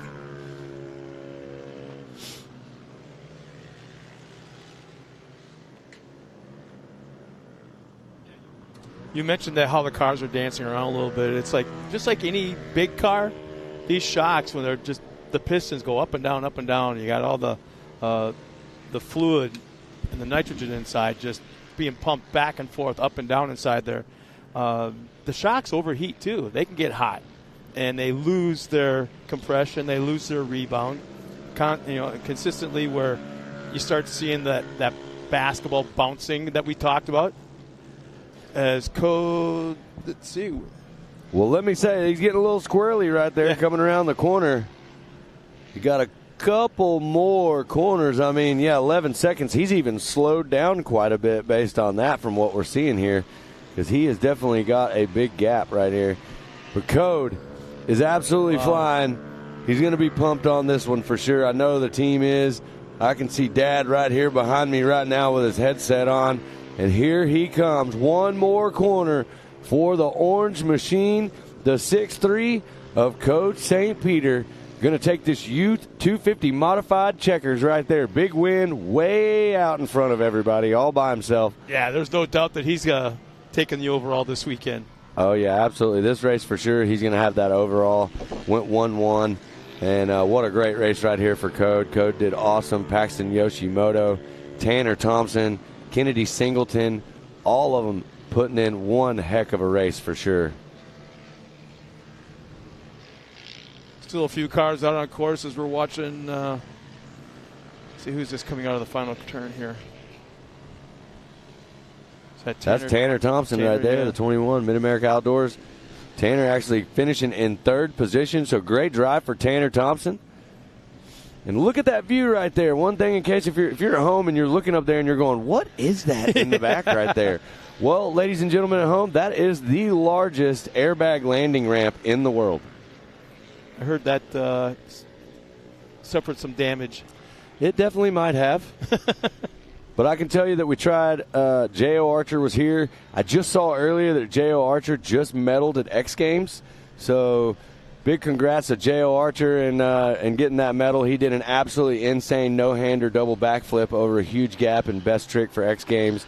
So credible feat for him, and congratulations on the success there. And right now we got Code St. Peter, Paxton Yoshimoto, and Tanner Thompson celebrating their success in this U250 modified race number 2. Yeah, Kennedy Singleton, Avery Sides, Harper Willis is about to cross the line, but Kennedy will finish 4th. Avery 5th. Harper Willis, as we look on course, should be coming across the line, and does in that 6th spot. And I think that is just about everybody out on course, yeah. So there is the U250 modified unofficial results brought to you by Handy. Top spot, Code St. Peter. 2nd position, Paxton Yoshimoto. And on the 3rd step of the box, Tanner Thompson. Kennedy Singleton in 4th. Avery Sides in 5th. Harper Willis 6th. Maggie Flores 7th. Caden Graham in 8th. Declan Shields in 9th. And that is your Youth 250 modified unofficial results for race number 2. So congrats to your winners there, Code St. Peter, putting on an absolute show. And it sounds like we got Erica with my man straight out of Texas, Code St. Peter. Code St. Peter continuing his dominance in our youth classes. Code, this marks 3 wins on the day and 1 second-place finish. What was working for you today that allowed you to find the top spot so many times? So it was all my parents. They were helping me get these cars all freaking prepped, and they're doing good on these cars, and it was fun. This track is really fun. I was saving the car the last couple laps because I had such a big gap, but it was fun. I really liked it. Well, that definitely showed in your driving today. Code, congratulations. We look forward to seeing you in our next round, bud. Thank you. Well, I'm going to go ahead and throw it out there. I'd like to take some credit for Code's amazing interview skills. That was awesome. He definitely thanks his mom and dad and team for keeping those cars together. They've done a great job. And, man, Code is just the funniest kid ever. Like, everything he was saying right there, I was cracking up laughing at. And I'm sure his mom and dad are also. But, man, he's got his grandparents out here. He's got a big support system out here. And I bet they're all super pumped for Code. Code's going to go back, and I'm going to try to talk him into possibly going out doing some surfing to celebrate this when we get back. Oh, no kidding. Yeah, that'd be cool. Yeah, great drive right there for Code St. Peter. Congrats to Paxton Yoshimoto and Tanner Thompson real fast. So, well, we got a really special thing that we want to show everybody. We have a feature that we did with Rusty Pipes and Lee Knowles, and they're coming up next. But watch this real fast and get to know these guys a little bit better. Yeah, that's something that we saw a second ago. I'm not sure if everybody at home got to see it, but I want to point this out. One of our park ambassadors and racers, we got to see him in the Dad Jokes commercial, Lee Knowles. I'm going to tell you right now, he was the first person out of his car in this Vet 40 Plus Turbo. There you see his car right there. There's nothing wrong with that car. Literally pulled to the side, got out of that car to go make sure that his fellow racer was okay over there. So that is a huge high five to Lee Knowles. Huge shout out to him. That was some incredible sportsmanship. That's what we like to see right there. That's the MidAmerica Outdoors ambassador that we absolutely love. So my name's Rusty Pipes. I've been racing since I was 6 years old. I've had a lot of instances around racetracks and a lot of good things and a lot of bad things. I've been racing side-by-sides for going on 8 years now. My buddy Lee Knowles. Lee Knowles, how long have we known each other? Since probably around 95 when we were sprint car racing. We've raced together a lot. Yeah.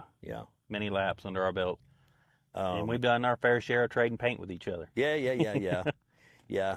More paint off of mine, I think, than yours. But have you ever seen so much love and appreciation and camaraderie as you get here at MAO? Not any other track but this one. Yeah. This one. It's a different feel here. We end up having a lot of family get-togethers, and people are always coming to camps and bringing stuff and whatnot. But when we put our helmets on, there's a statement that we always say is once we put our helmets on, friendship's over. Friendship's over. Well, I disagree with you. Yeah. Because Memorial Day weekend, when I was over here, and we had made a couple laps, and I think I'd moved into first place in this race, and Vet 40. Yeah, the Vet 40 Turbo, and I had moved into first place, and you were hot on my heels, right? And we're running for points. I flipped the car 3 or 4 times, end over end, landed in the water, and of course I couldn't see, but I could hear. And a long time went by. A lot of things happened in my mind. But from what I understand, you were the first guy over there. Yeah, when I saw you go into your barrel roll and flipping, and each lick got higher and higher and higher, and then when I saw the splash of water, I didn't know if you were right side up or upside down or where you were. And when I rounded the corner and saw you with nothing but wheels up, it was just, there was no decision to make. You had to jump in and help the person because you knew, and I would think the same thing if I was upside down. That's a panic situation that you could possibly be in. And there was no second guessing at all. You know, points, leading, podiums, check, trophy, doesn't matter for a human life. And I would think I did what any other racer would have done out here. I would hope they would do the same for anybody else because we're a big family here. I've never felt the family love at a track like I felt here. Yeah. Well, I don't believe that. I think you went over and above, and I really appreciate it. I don't consider myself a hero. I would have done what everybody else would have done. Well, I thank you because I'm one of your biggest supporters now, and that's why I'm your biggest fan right here, buddy. I got you. I love you. I got you right there. How about a hug? Mine? I love you, buddy. Love you too. Thank you for everything, guys. Thank you for being there for me. Anytime. I'll be there for you too. Absolutely. Love you, buddy. Love you too. Bye. Appreciate you. Now, tomorrow's a different day. Tomorrow's a different day. Good luck tomorrow, for sure. Good luck. You too. AMSOIL runs on freedom and has since 1972. We punish our products firsthand in our world-class laboratories and beyond, because some things can't be learned from a test tube. Run with us.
Ready for any challenge. Maxxis tires can handle even the most punishing off-road conditions.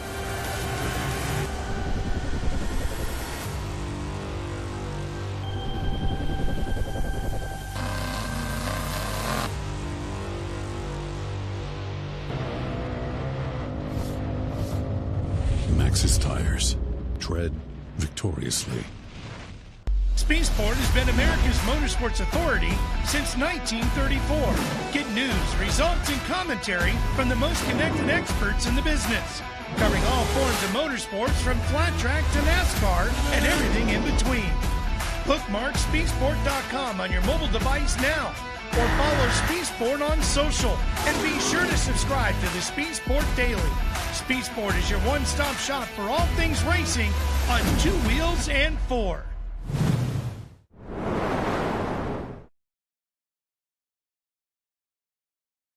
AMSOIL runs on freedom and has since 1972. We punish our products firsthand in our world-class laboratories and beyond, because some things can't be learned from a test tube. Run with us.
Ready for any challenge.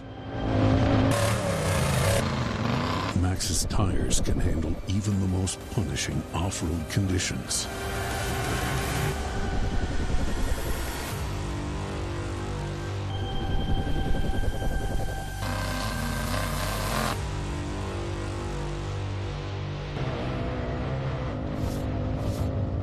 Maxxis tires. Tread victoriously. Speed Sport has been America's motorsports authority since 1934. Get news, results, and commentary from the most connected experts in the business, covering all forms of motorsports from flat track to NASCAR and everything in between. Bookmark speedsport.com on your mobile device now, or follow Speed Sport on social, and be sure to subscribe to the Speed Sport Daily. Speed Sport is your one-stop shop for all things racing on 2 wheels and 4. Welcome back, everybody. You know, there's so much involved when we talk about family quite a bit, but Pam Hall, one of our broadcasters, one of the members of our broadcast team, her son also races out here. And it was kind of cool because he just recently became a member of the rookie program, in what is called the King of the Hammers, one of the biggest off-road races in the world. And Jessica Allred caught up with him about that. Erica caught up with him earlier, and they discussed this whole deal about the King of the Hammers. One of our amateur turbo frontrunners, Hank Hall. Hank, you recently learned that you will be a part of the King of the Hammers rookie program. What does this opportunity and program mean to you? It means a lot, going out there to the desert, learn how to race in the rocks more. I've been out there before. That's where I grew up. So getting back out there, feel great. And what kind of experiences will you get out of this program? I'll learn a lot more on how to run in the rocks. There'll be a bit of desert, I think, and just technique. And how do you feel like this will help you overall as a driver? I think it'll help a lot because I'm used to flat track, circle track. I'm used to a lot of things, but not rocks so far, so it'll be good. Well, Hank, congratulations. We look forward to witnessing all your future endeavors in this KOH rookie program. Thank you. Well, he didn't seem too excited about it, but I can tell you, I know for a fact he is. That is, King of the Hammers is known as the toughest off-road race in the world. And I've been there for, I want to say, the last 10 years or so, and it is just that. You'll have, out of about 120 cars in the 4400 class alone, which is the big dog class, maybe 30, 35 finish. And it is almost, I'd say, a 14, 16, 18-hour race. So it's for him to be involved in that, and some of the biggest names, they come from all over the world. That's a true global event. I can't tell how many times we've been up on stage and doing the broadcast, and there'll be a group from Japan, all in the same uniform. And over here, a group from Australia, all in the same uniform. It is really a neat scenario. Yeah, if you haven't had the chance to go out and check out the King of Hammers race, it's incredible. This year, we were all out there, and it's not only extremely hard on the drivers and the racers and all that stuff, but just overall, it's one of those places when you're on the lake bed, it's just an overall hard environment after a few days of being out there. I left I remember when I got to Palm Springs to the airport, I was sitting at the airport and people were looking at me like I'd just come out of a dogfight somewhere. And I was like, well, I've just been at King of Hammers for the last 5 days. So it's actually an absolutely incredible experience. I was blessed to get to go out there this year with, Joey Beck and everybody, and Joey and Ryan Camp. We all had this little hodgepodge team of guys that jumped out there, and Joey and Ryan did a great job, and actually, they raced it. Yeah, did a great job, and the car did great, and it was a great experience. Overall, we had MidAmerica out there. We had a great hospitality area, and so super cool to see Hank. I mean, I'm old, he's young, and I think it's so cool that he's getting to do these experiences, and he's got the family with his mom and dad.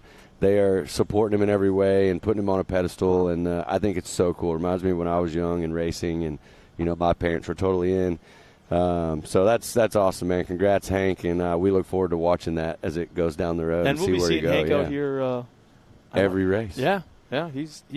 He's been doing real well. He's got a brand new car, but just a couple of bugs that he's working on. Like this morning, had the fuel line pop off, and I think he was running in third at the time. But incredibly smart what he did when that fuel line popped off to pull over and shut that car off. There are people out here. I think I would probably almost be one of them that if I was in third, it would be, man, you'd have to make me pull over to the side. But, we had to, he did an absolutely incredible job out there. So it looks like we are getting ready for some racing. We're seeing him come down. So it looks like we're getting ready for our next race, which is the Bet 40 Plus Turbo, Women's Turbo combined. This is one of those combined races we talked about. 2 races in one. Here's the Bet 40 Plus lineup. Rusty Pipes is out there in the 47. Kevin Hall in the 46. I believe it's Lee Knowles. Will not be coming out because his car did not make the call. Pablo Jimenez starts third. Fourth will be Jeff Johnson. Matt Hecker's fifth. Dan Hill will be 6th. 7th will be Sean Murphy. 8th, Mike Buccafusco. Bruce Davidson will start 9th. And then John Haas will be out there in the 10th spot. Brandon Jessen in the 11th. And rounding up the field of Bet 40 Plus Turbo. As we go into the Women's Turbo, we have Josie Watkins starting on the pole in that 237. Kendra Hoop starts 2nd. Ariel Boyarski 3rd. Morgan Vanover 4th. Jennifer Mayo 5th. 6th. Brittany Dunn Crisco. Alyssa Graham will start 7th. As we get ready to go, they're at the line. This will be 2 separate green flags. The Vet 40 Plus will take off with 1 green flag. About 30 seconds, I believe it is. 30 seconds later, the women will inch their way up to the starting line where the men were, and then 30 seconds later, they'll take their own green flag.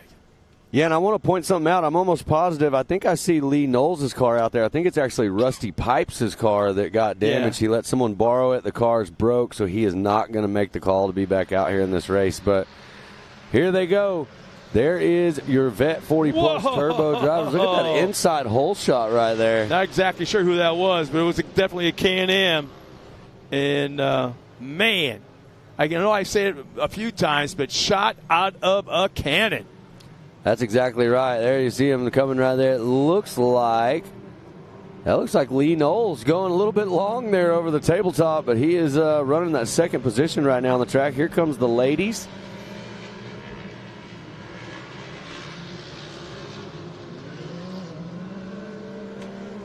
So Vet 40 Plus Turbo, Women's Turbo on the track right now. We double gated them.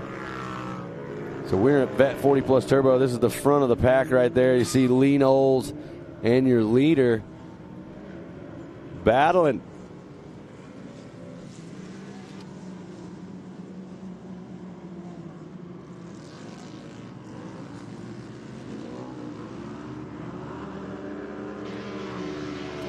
So I believe that's Kevin Hall right now. Kevin Hall, then you got Lee Knowles. Yep. Previous race winner.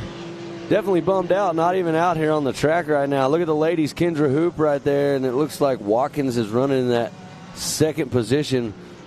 That's a fresh car not fresh car, but Kendra Hoop had a big wreck at Visions. The car got loaded on a trailer. Yeah, look at this battle. Lee Knowles getting pushed out. Whoa, look at Lee. Knowles is off the track. Lee, whoa. You know what? There's nothing he could have done. Yeah. That is a very, very steep portion of the track. It was everything to do to get back on the track. It just so happened it was straight across. So right. I don't think there should be any call made. That's just me being, in my opinion, which is very unofficial. I've got nothing to say in it, but there was nothing Lee could do. There was nothing, that spot. Yeah, we'll see how that shakes out in the end right there. But right now, Lee Knowles is taking over the top spot over Kevin Hall right there. Kevin looked like having a problem. The car is literally all over the place. He might honestly have lost something in the drive line there. Looks like Kevin is dropping spots like crazy. I wouldn't be surprised if something in the steering, the way they were making contact and kind of bouncing off each other, him and Lee Knowles, something may have bent or something in the steering. So I highly believe what you're saying. Well, here is the AMSOIL instant replay. We'll see exactly what happened. So coming around right here, it looks like just kept pushing, and pushed him right off on the inside of the track, and Lee did what he thought was best in that situation, found the safest way to get back on the track. We'll see if they make him give up that spot or anything based on where he definitely made a pass off the track. So it was a shortcut. Yeah, so we'll see. But right now, it looks like we got another incident here on the track right now. Track crew's out there getting this car flipped over, making sure everything's good. We'll see if we can see Gus who out that there is kind here of in just a minute. ramrodding the whole effort. Yep. Gus and his boys.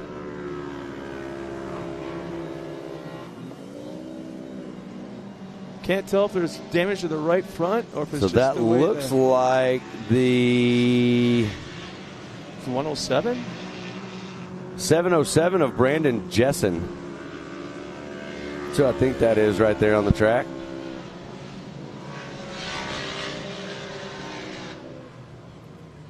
So, yeah, I think they are confirming that is Brandon Jessen. He is okay. They got the car turned back over for him. And here we are back out front. So now we've got a whole is that a whole nother battle with Lee Knowles right there? Is someone caught up to him? I can't tell. Coming into this local caution, they're going to slow down, make their way through, cannot advance a position like you're seeing happen right there. I'm not sure what that is. That may be a lapper. I'd like to think that driver didn't see, who is that? Is that Pablo? Kevin Hall dropped back to fourth. Yeah, you see that right there. That driver gave that spot back because you cannot advance a position under caution. So that was a heads-up driving right there by that driver to back it off, give the spot back up. and get back in there and battle it out again. So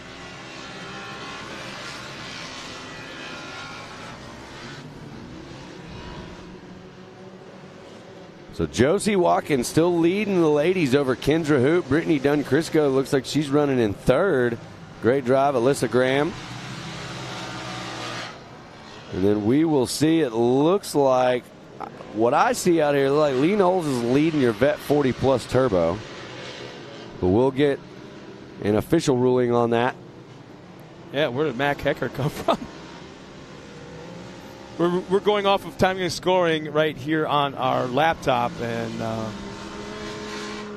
so I think we are electronically. There you see Pablo Jimenez in the Cybertizing car getting a little wide in the soft stuff there.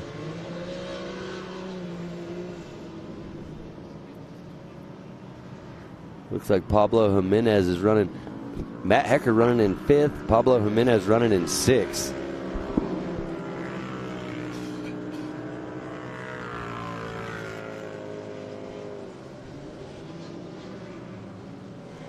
Evidently, there we go, just updated, so we'll see if there's kind of anything changed over.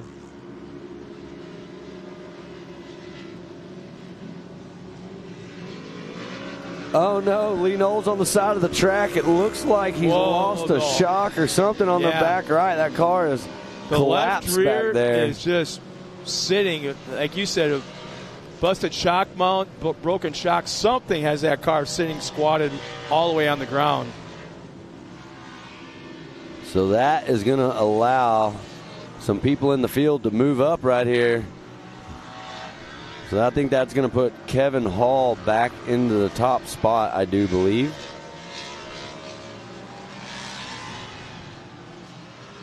Well, there you see the 96 of Alyssa Graham coming by right there. Following along. There you see the number 6. That's Morgan Vanover in the yellow car right here.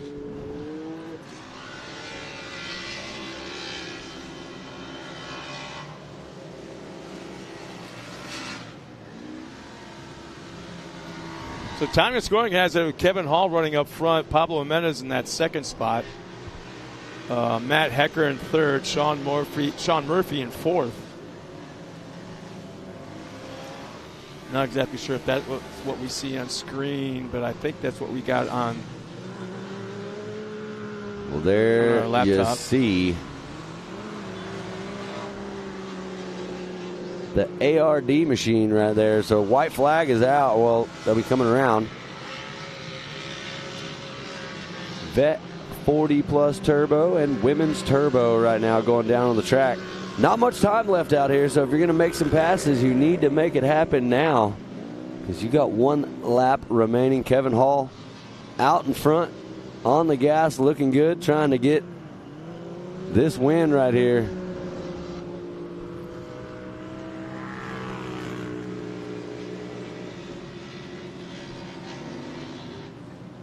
I believe that is the 96 of Alyssa Graham we've seen come around a couple times right there.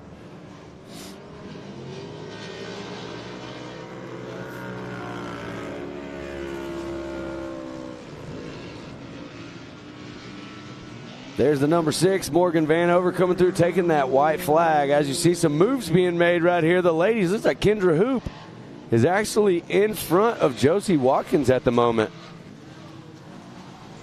We'll see as they come around right here. There's checkered flag right there.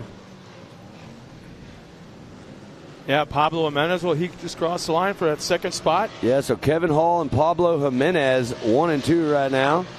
Here comes the rest of the field battling it out. And if you look up there, Watkins and Kendra Hoop have made it all the way up into the mix with the guys right here. So we'll see what we got. Kendra Hoop taking the top spot. Josie Watkins in the 2nd spot for the ladies.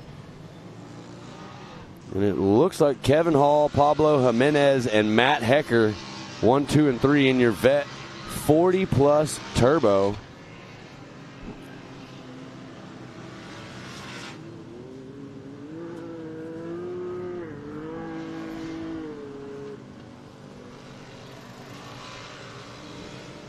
Still getting the track cleared out there. We still got some drivers making their way around. Yeah, looks like Brittany Dunn Crisco. There's a 96 machine coming through the finish line. And then here comes Brittany Dunn Crisco, the 22, going right across that Yokohama finish line right there. Yeah, I think we're starting to see a little bit of obvious attrition after having run a few times. Some of these cars have been out there quite a few times, and so the finishing is not quite what we're used to, and the attrition has kind of reached up and grabbed some of those. Kendra Hoop will take the win. Josie Watkins on the podium again. Alyssa Graham will finish in that third spot with Brittany Dunn Crisco fourth.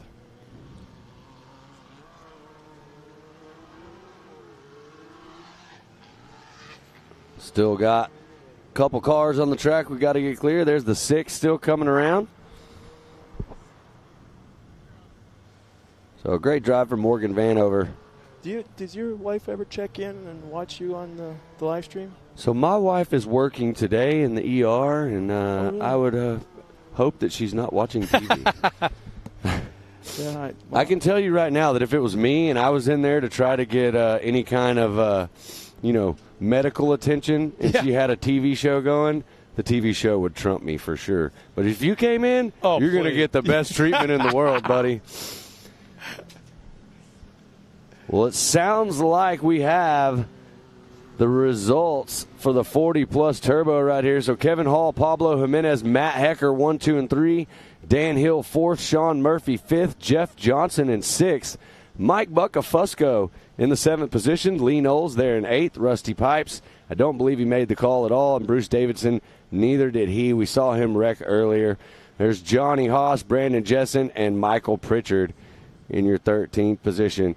And it sounds like we have Erica Allred with our winner for a post-race interview. Erica, take it away. A tired Kevin Hall, as he just said, after that unofficial overall win. Kevin, what amazing drives by you. You went 2-1. So what was the difference maker for you in this race, too? Oh, the cars just together, right? You know, the ARD team did everything to get this car prepped, and it's on rails, man. It's fast. And who helped you out with this win here today? ARD, UTV Race Shop, Motul, George White with the suspension, Cryptic side-by-side, just everybody on this ARD team. Well, Kevin, congratulations. A well-deserved finish here today. But we've got Kendra Hoop back here. Kendra, after Visions, you were not happy with what transpired, considering the round was worth double points. So you said simply the strategy here today was to stay out of chaos and keep the car on all fours. Yes. How did you work out those gremlins to find this top spot and overall? We've been trying. We've been working hard. So, it went our way today. Josie did a great job. That was a good race. I'm happy to come out on top and just need to see what I can do from back mid-pack in the men's race. Well, if anybody can do it, it is definitely you. You've worked your way through the pack before, so we look forward to seeing you back in your second race. But congratulations on this one. All right. Thank you.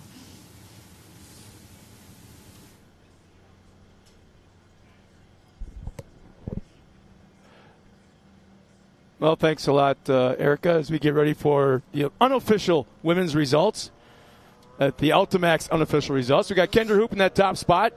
Josie Watkins, another podium for her today, and finishing second. Alyssa Graham will round out the podium with Brittany Dunn Crisco in that 4th. 5th, Morgan Vanover. Jennifer Mayo will finish 6th, and Ariel Boyarsky will round out our field in that 7th spot. So not a bad day of racing for everybody up to this point.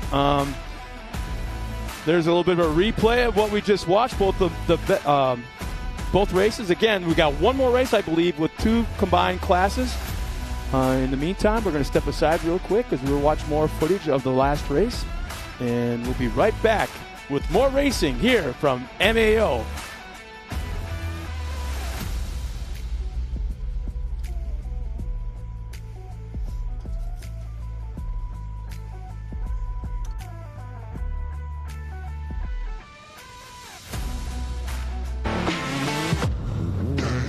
Lightweight, agile, and strong, the Pitbull is perfect for the job.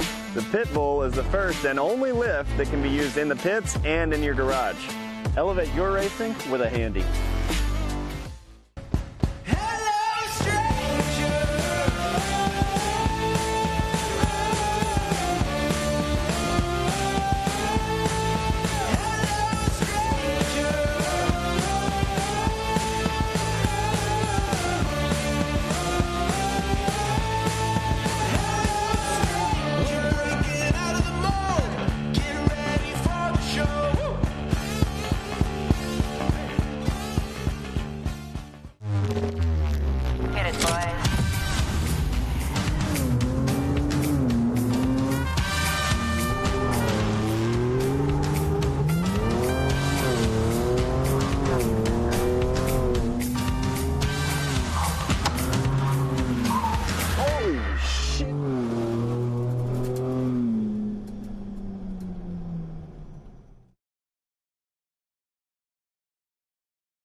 Welcome back, everybody, as we go here for our next race. It's going to be a good one.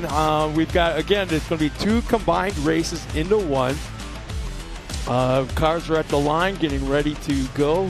One final check from each driver to our flagger.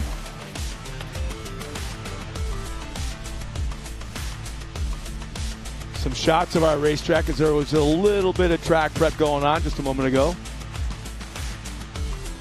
So we got the Vet 40 Plus Women's NA. Again, it's a combined race, 2 races into one.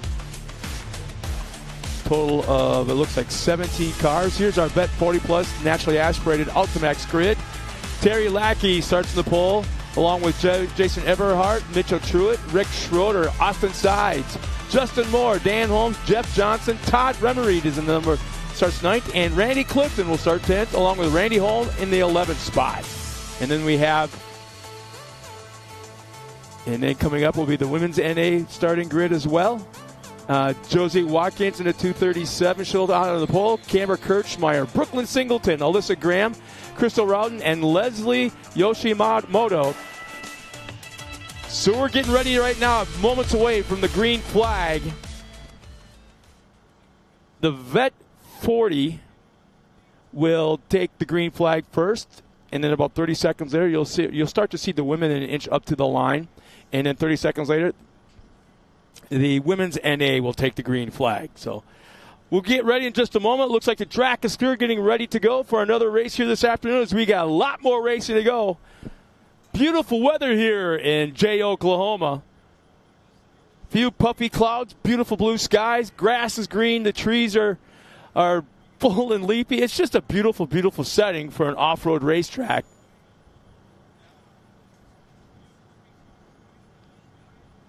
Looks like timing and scoring is set. Our drone pilots are set. And green is out. We're underway. Vet 40. 3 wide at the top of the hill. They do a little bit of a left dog leg down into a right-hand turn down that long back straightaway. But for a moment, man, they were 3 wide going up that hill.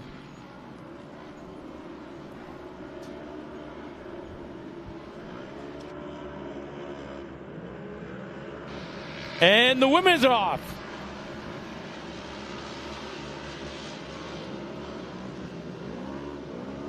So it looks like Terry Lackey jumped up to the hole shot. Jason Everhart in second, and Mitch Truitt running up the top 3 at this point.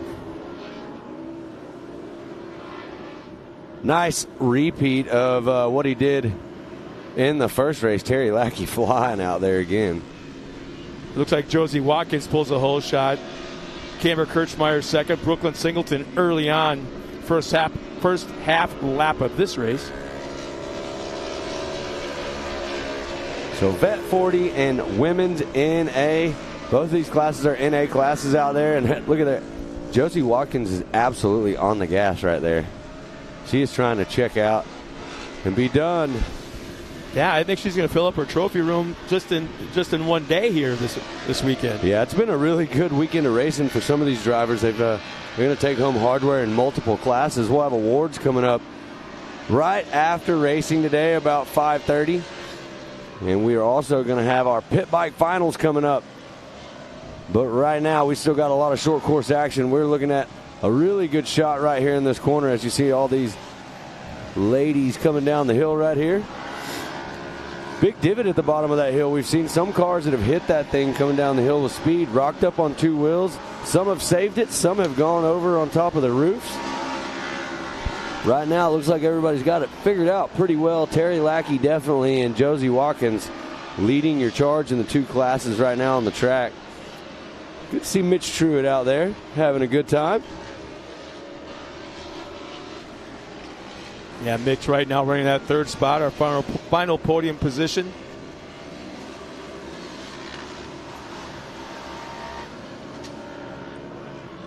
Even in this bright sun, in this heat, track is holding together pretty darn good, I'd have to say. There's some blue groove spots, but nothing that can't be managed. Yeah, it just shows you with that little bit of moisture we got. We've had to do minimal watering today. We have watered. I'm sure they'll probably water again here in a little bit before we get down to our pro classes. But right now the track does look primo. It's awesome to see this track and this drone view and see how big it is. We've said this 2 or 3 times, over 2 miles on this course out here. A little bit shorter of a deuce track. You'll see that coming up here in just a minute as we go back down to our youth racers shortly after this one. But right now, Terry Lackey in that Truett Racing machine, the 04, he is on the gas right now and looking to take home another victory. Everhart's not very far behind. No, Everhart's battling. He's pushing him. He's pushing Lackey right at the moment. And that's what we want to see, right? Like, we like to see the action. Everhart's getting in there and dicing it up now. You can see it. They're on the same lap. Everhart can see him. Mentally, when you're in a position to where you can see the car in front of you, you're going to push so hard to try to latch on to the back of it.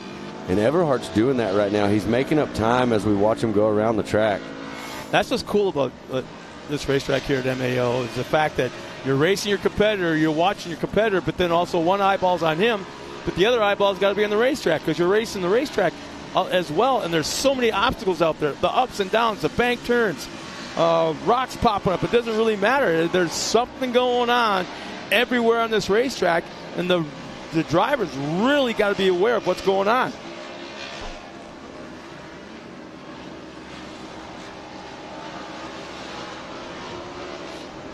There's that dust area we talk about when you come down that hill, making visibility hard right there for Everhart, but he is so close. If Lackey makes any mistake, Everhart is going to capitalize on it. Lackey drove a flawless race number 1. If he can get through this like this, I think he's still the man to beat on the track right now.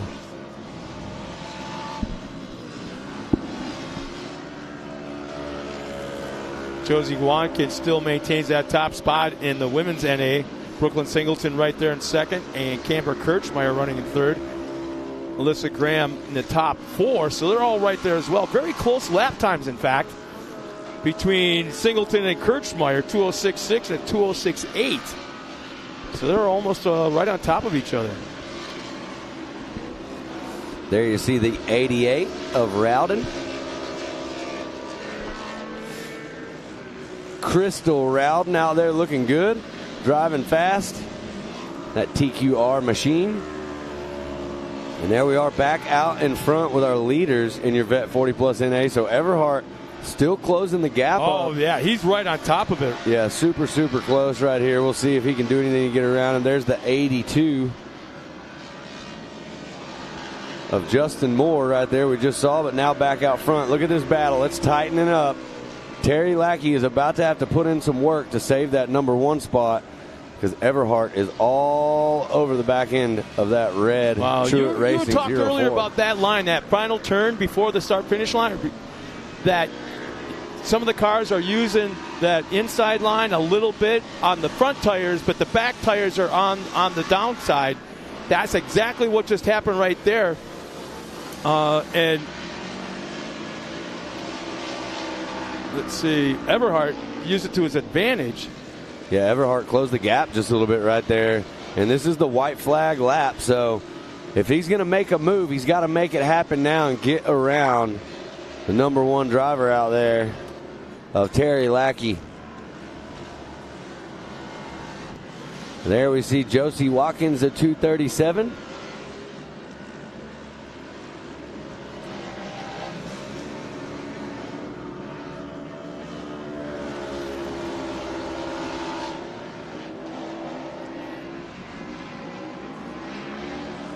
So I'm not sure, but it looks like, yeah, there we are, back at the battle right here. It looks like that super tight. Not a lot of time left. If Everhart's going to do it, he's got to find his spot now and make this pass happen. He's going to dive to the inside right here. He's going to see what he can do. Lackey's got the speed around the outside. He can't make the pass happen right there.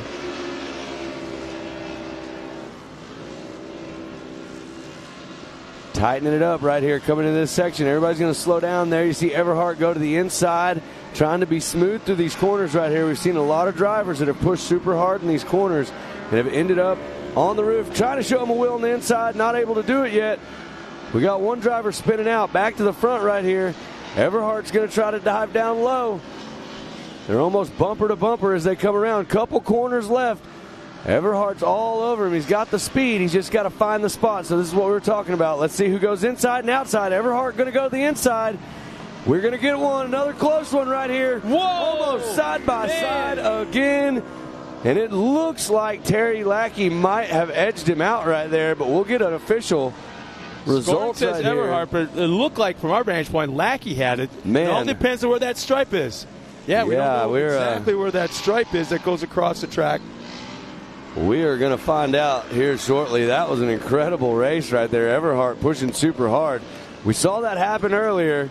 And we saw that looked like Josie Watkins just come across the finish line right there for the ladies also.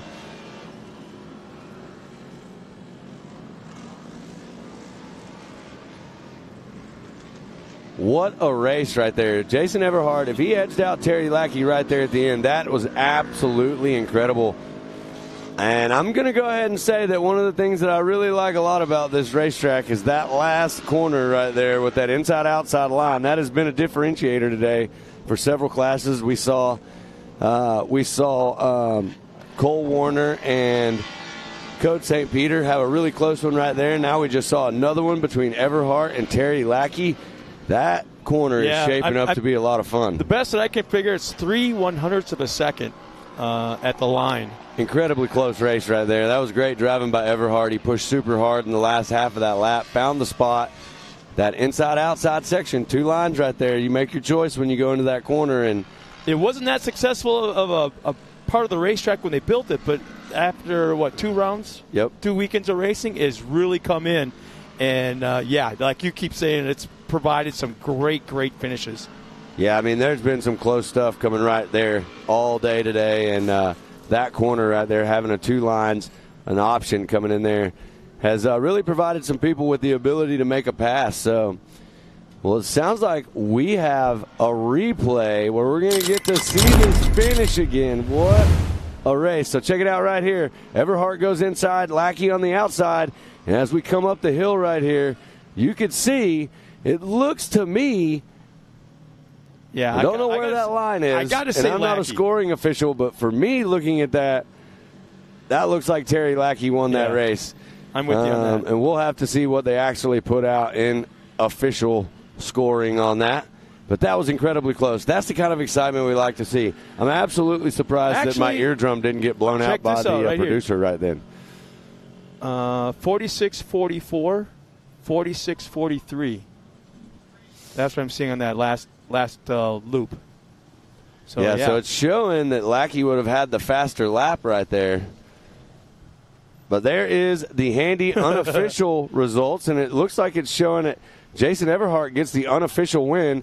Terry Lackey in second, Rick Schroeder in third, Mitch Truitt fourth, Justin Moore in fifth, Austin Sides in sixth, Dan Holm in seventh, Jeff Johnson eighth, Todd Rimmery ninth, Randy Clifton in 10th, and there is Randy Holm in the 11th position. And that is your Vet 40-plus NA results. Here's your women's NA results. No stranger to the front, Josie Watkins.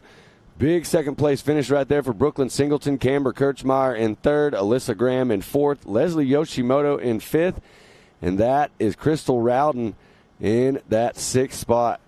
So, and I do believe that's actually, I'm not sure if that was Crystal or Ashley driving that car, but either way, the TQR Rowden team did great right there. That was awesome. So Vet 40-plus NA and your women's NA results right there, and we are going to quickly move into our next class. I do believe now we're moving back down to our youth drivers again. Yep, I do believe so. I don't see anybody in staging yet coming down to the line. That will be, I believe, a rolling start for our next class. We are getting ready to go. Have a great day out here. There's still tons of action. If you're tuned in at home watching with us, we still have the expert classes and the pro classes that'll be coming up here in just a little bit. So that'll be a lot of fun to watch. We also have our awards will be coming up right after we get done with racing. We do have a special award ceremony tonight for our Pro Light truck drivers. We'll be giving those awards out during the TK Pro Rodeo Championship up in the awards Prairie. with big checks. Big checks.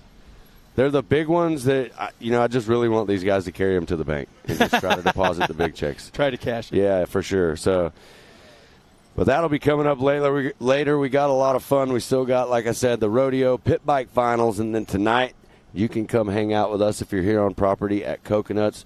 Another awesome venue here on the property.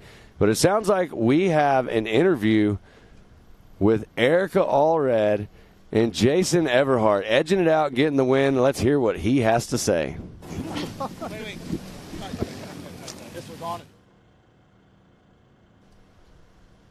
All right, well, it sounds like we are still trying to get that interview up. And as you see right here on the track, we've got our youth drivers making their way out here right now and getting ready to do some battle. Actually, this is a class that starts right on top of that tabletop jump. So, again, this will be an abbreviated lap. They won't run the whole course, so basically cuts the track in half, I guess you'd almost say. Youth stock action right here. It's going to be a fun one to watch. Taking it back to the kiddos, putting them in stock cars and sending them out there on the track to do some battle. This is always a lot of fun to watch. We had a great race here earlier. And it sounds like we now have Erica Allred with our winner from that last race, Jason Everhart. Take it away, Erica.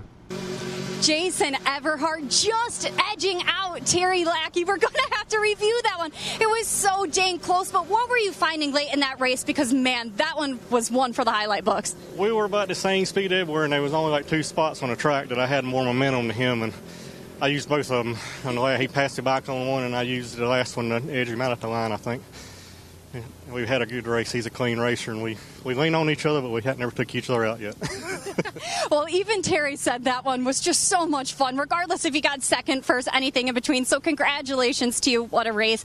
But, guys, we've got Josie Watkins over here. Josie, not only did you score 1-1 finishes, but you were matching some of the vet 40-plus guys' lap times, and you just seemed to get faster as the race wore on. What were the main ingredients in stringing together these wins here today? I mean, honestly, last week I had practice in Ohio.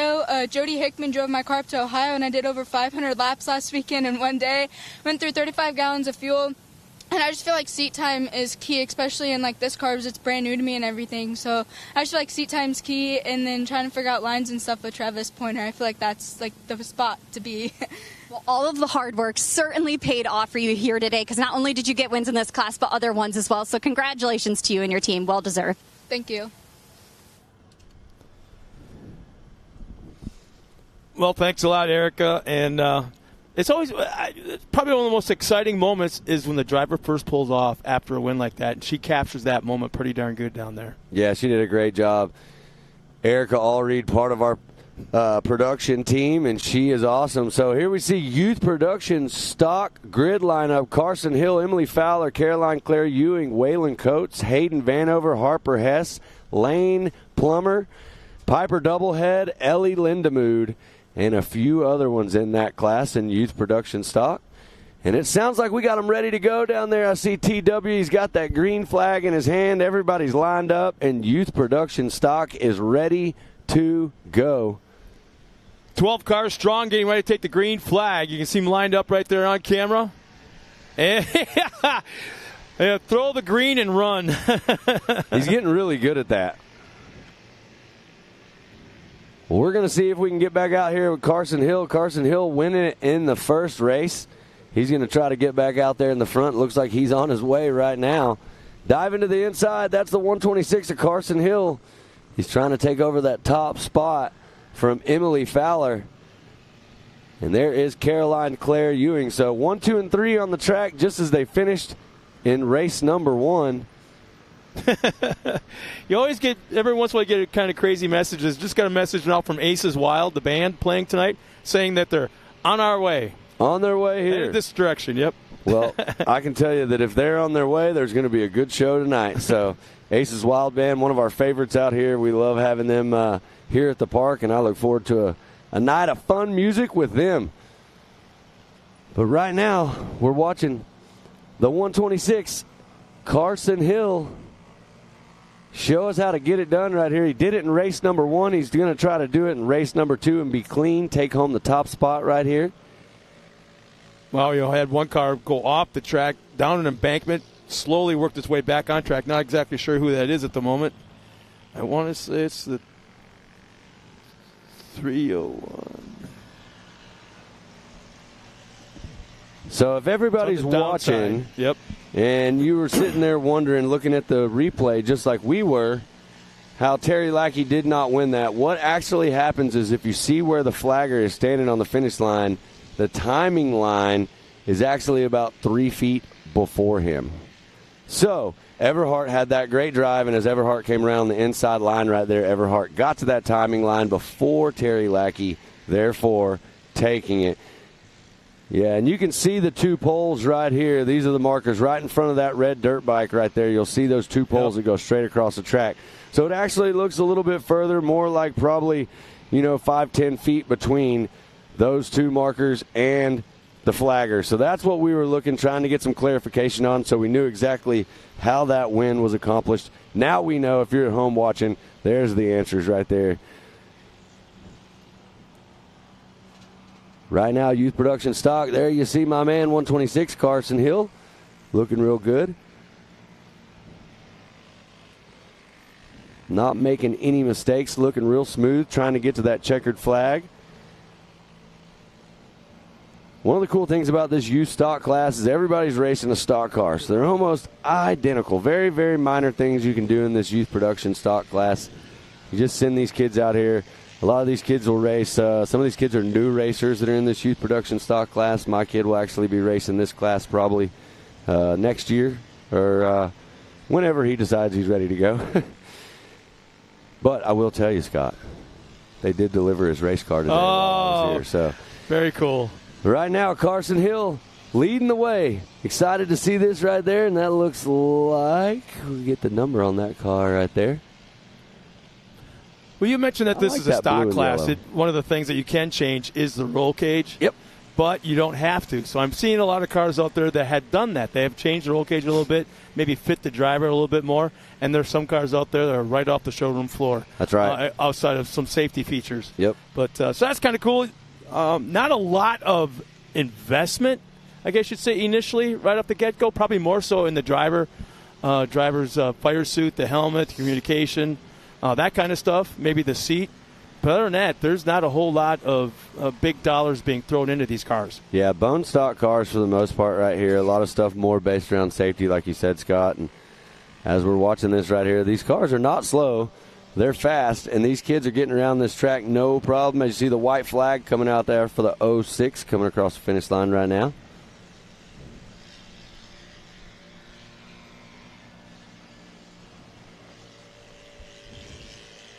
White flag is in the air.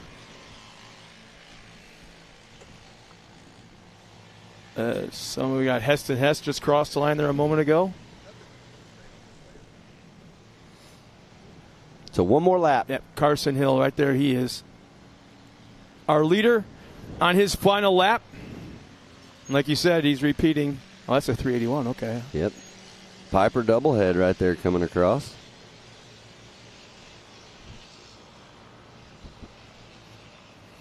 There's the number 4 of Lane Plummer. There's the number 3 right there. That is Waylon Coates. And the 21X. Man, that's a good-looking car right there. That 21X of Kane Brazino.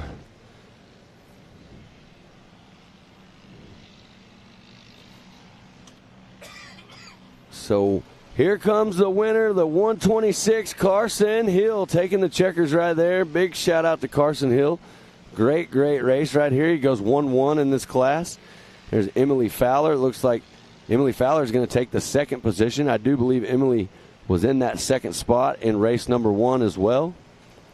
So congrats.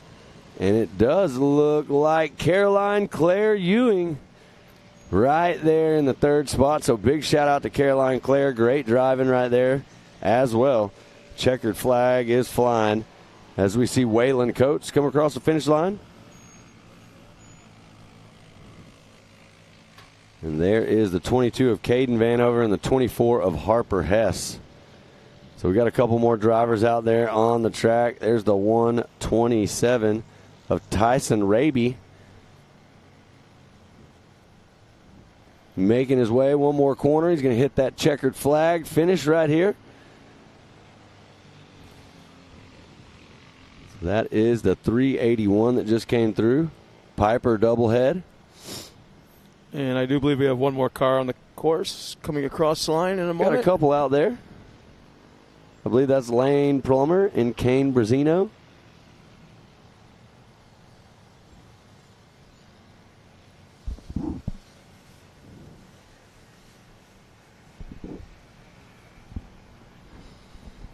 Coming out of the final corner, coming up the hill.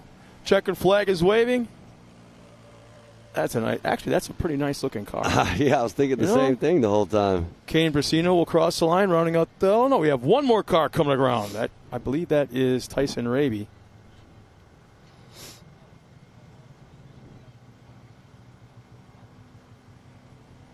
Yeah, I think he did an extra lap because he got lapped right before the finish line by Carson. Here's our handy youth production stock unofficial results. Carson Hill at that top spot, finishing second. Emily Fowler rounding out the podium with Caroline Claire Ewing. Fourth, Waylon Coates, Caden Vanover fifth. Sixth, Harper Hess. Piper Doublehead will finish seventh.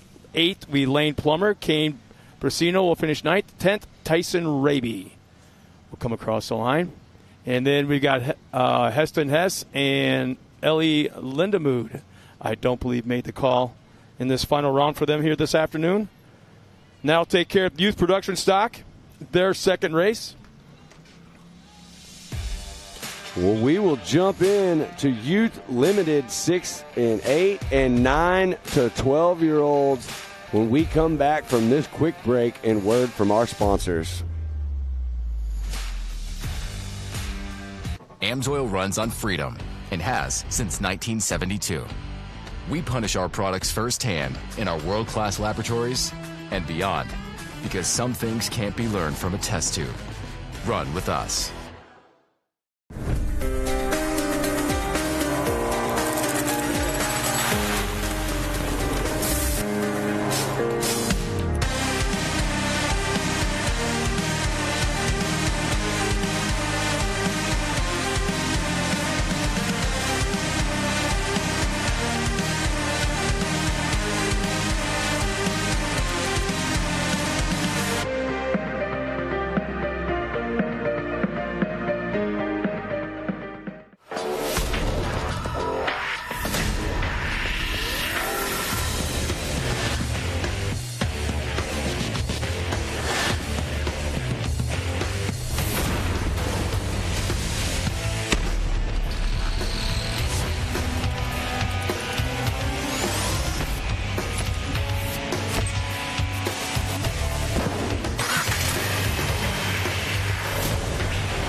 Ready for any challenge. Maxxis tires can handle even the most punishing off-road conditions.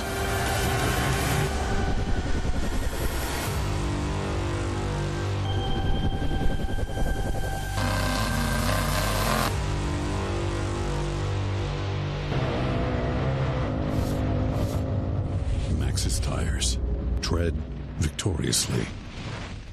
Sport has been America's motorsports authority since 1934. Get news, results, and commentary from the most connected experts in the business, covering all forms of motorsports from flat track to NASCAR and everything in between. Bookmark speedsport.com on your mobile device now, or follow Speedsport on social, and be sure to subscribe to the Speedsport Daily. Speedsport is your one-stop shop for all things racing on 2 wheels and 4.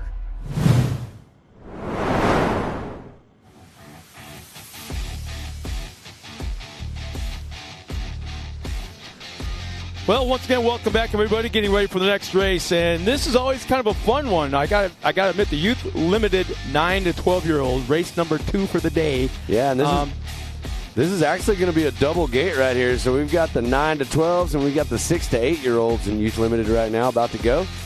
So we're getting them all lined up. You see there, and they will run a little bit of that reduced course. So we're getting them ready to go. Don't forget, we still got a lot of good racing today coming up. If you're at home, don't go anywhere yet. We're going to get through this youth limited class, and then right after this, we'll dive into our expert divisions. We got our pro division, and then we got our last race of the day, a pro light truck. So it's going to be awesome. There's our Ultimax grid lineup for Youth Limited 9-12. Slade Dowden, Declan Shields, Tucker Berza, Carson Hill, Avery Sides, Triton Lawrence, Alexandra Easton, and Stefano Calagru. So that would be your Youth Limited 9-12. And then I do believe we'll get a Youth Limited 6-8. There it is. Easton Helms, Harper Willis, Lariat Lawrence, Alexander Walwaven, Patrick Paxton Shamblin, Blaine Singleton, Atlee Yoshimoto, Damian Nava, and there he is, Luke Anderson, rounding out the field. Round one for Luke as he had mechanical issues, had to drop out early. Yeah.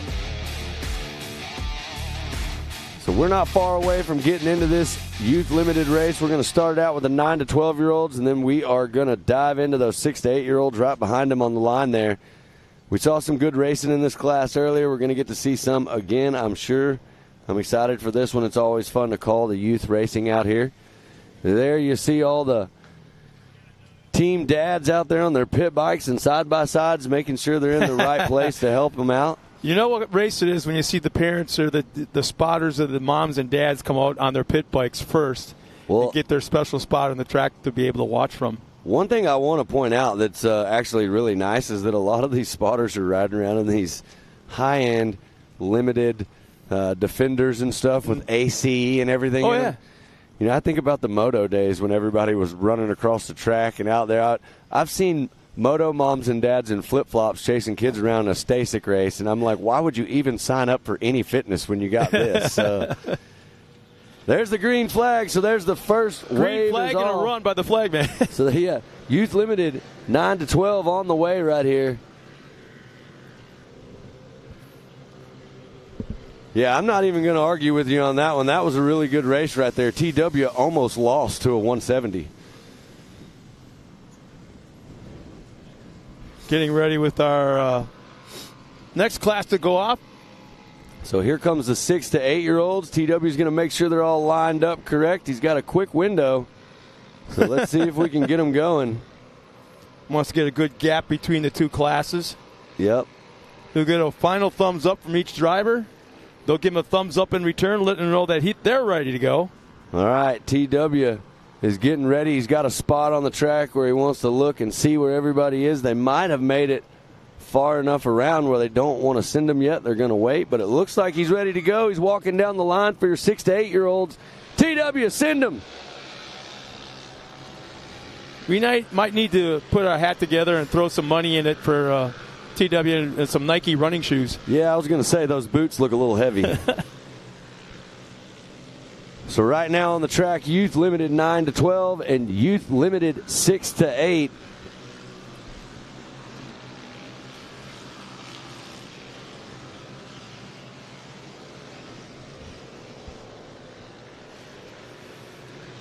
Easton Helms is out front early on. Harper Willis and Paxton Shamblin, 1, 2, and 3 in their respective classes. And Slade Dowden, Declan Shields, and Tucker Berza. Yeah, same exact as we saw it earlier. I mean, Declan Shields is a very big contender out here. He comes all the way from out west. Slade Dowden looking great right there. And Tucker Berza absolutely killing it. Oh, we got a car on its side right here, it looks like. Can't see who that is right there. We'll see if we can get a number. It looks like the 190 of Alexandra Easton, I believe that is on the side right there.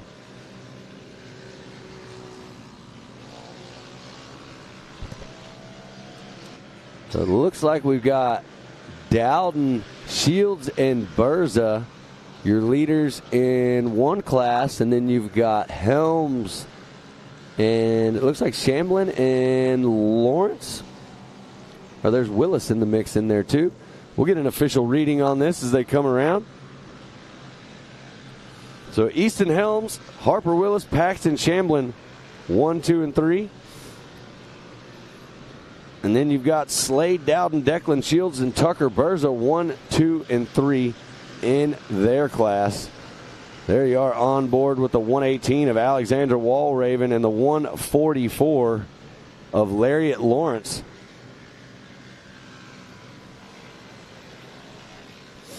Three-way battle right here.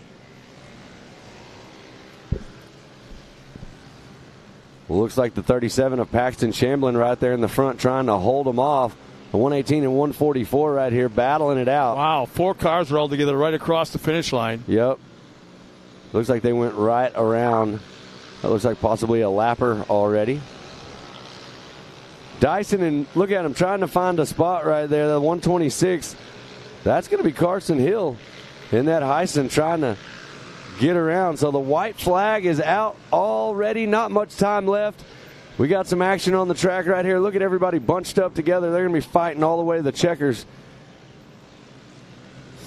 I do believe that is a 360 car right there that just came through.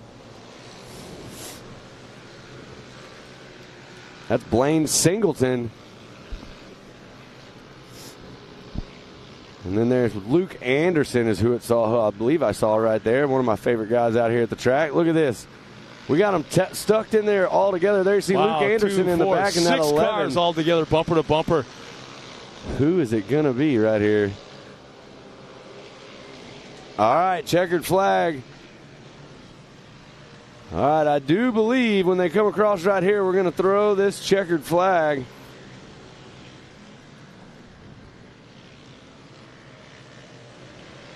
Well, the white flag is out still. Yep, flight what?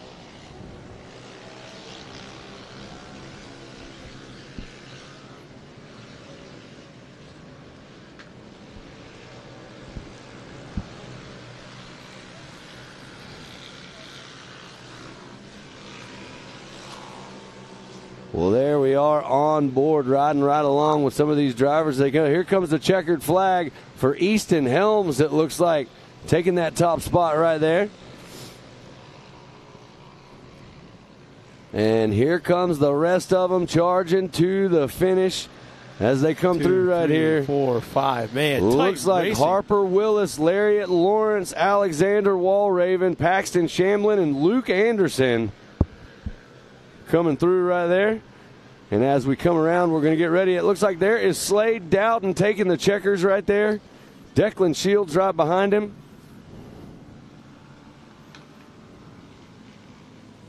And there is Tucker Berza coming through the finish line. There's still battling going on. There is still coming up to the flag. So there is the 110, the 126 of Carson Hill, and that's a 56 of Sides coming through right there. So what a race. Couple more people out here on the track, couple more racers. We got one coming around right here. And I believe that will wrap up everybody on the track in this Youth Limited 9-12 and our Youth Limited 6-8.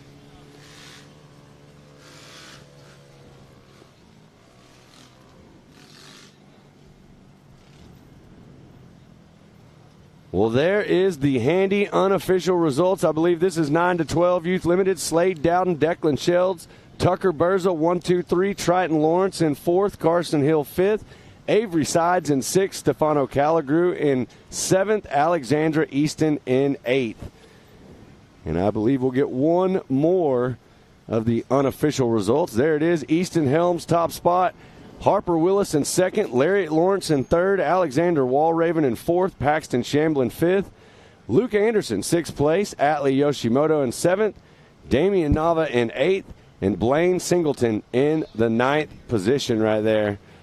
What a day of racing, Scott. I've had a lot of fun.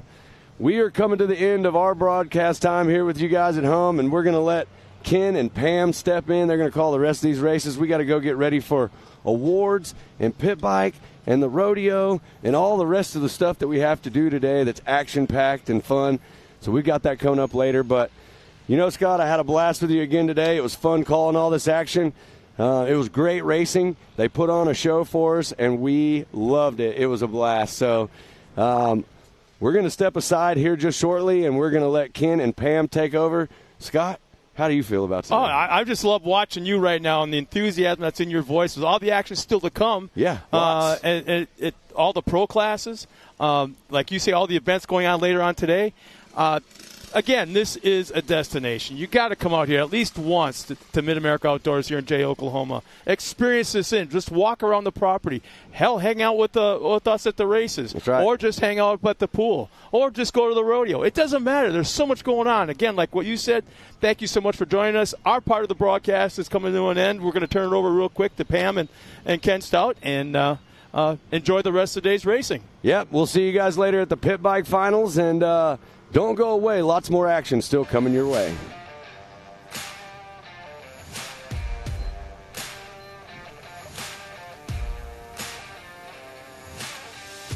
AMSOIL runs on freedom and has since 1972. The rest of the market has been trying to follow our lead ever since. But a head start is a head start. Run with us.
Hello, ladies and gentlemen. Welcome back to MidAmerica Outdoors. I'm Ken Stout. Pam Hall sitting right alongside. We have the pros that are prepping now, getting ready to go. We'll have that racing coming your way here in just a couple of moments. In the meantime, we have to set up and do some what they call cold opens for the TV show that will air on Speed Sport 1. So you'll see some funky stuff. It'll seem a little weird for a little bit, but hang in there with us. We'll go racing in just a couple of moments when we're done with the logistics.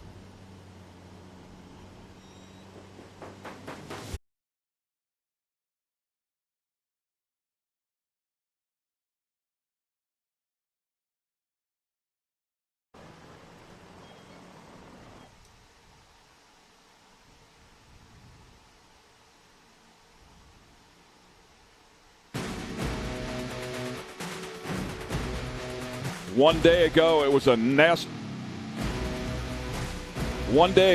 nasty, rainy day, and unfortunately, there was no track activity. That meant no qualifying whatsoever. So everybody will have to line up based on points here today. One day later, the sun is out, and we are ready to rip.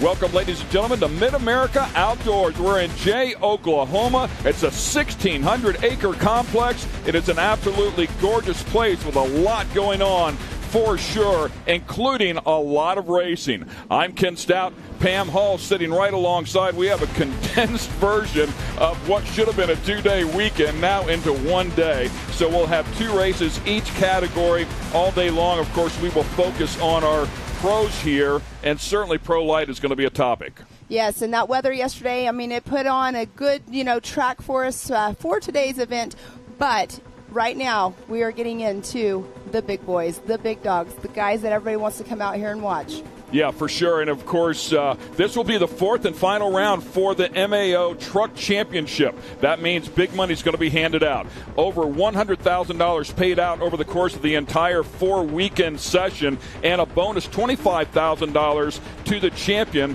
here today. So we're looking forward to that as well. If you recall, if you were watching round 3, things got a little tense here for sure. It happened between Kyle Greaves, our points leader, and Johnny Holter, who's second in the points. Well, there was some action between the two of them, and after everything was said and done, including tech, it was Connor Berry that ended up with the win. Let's show you what happened.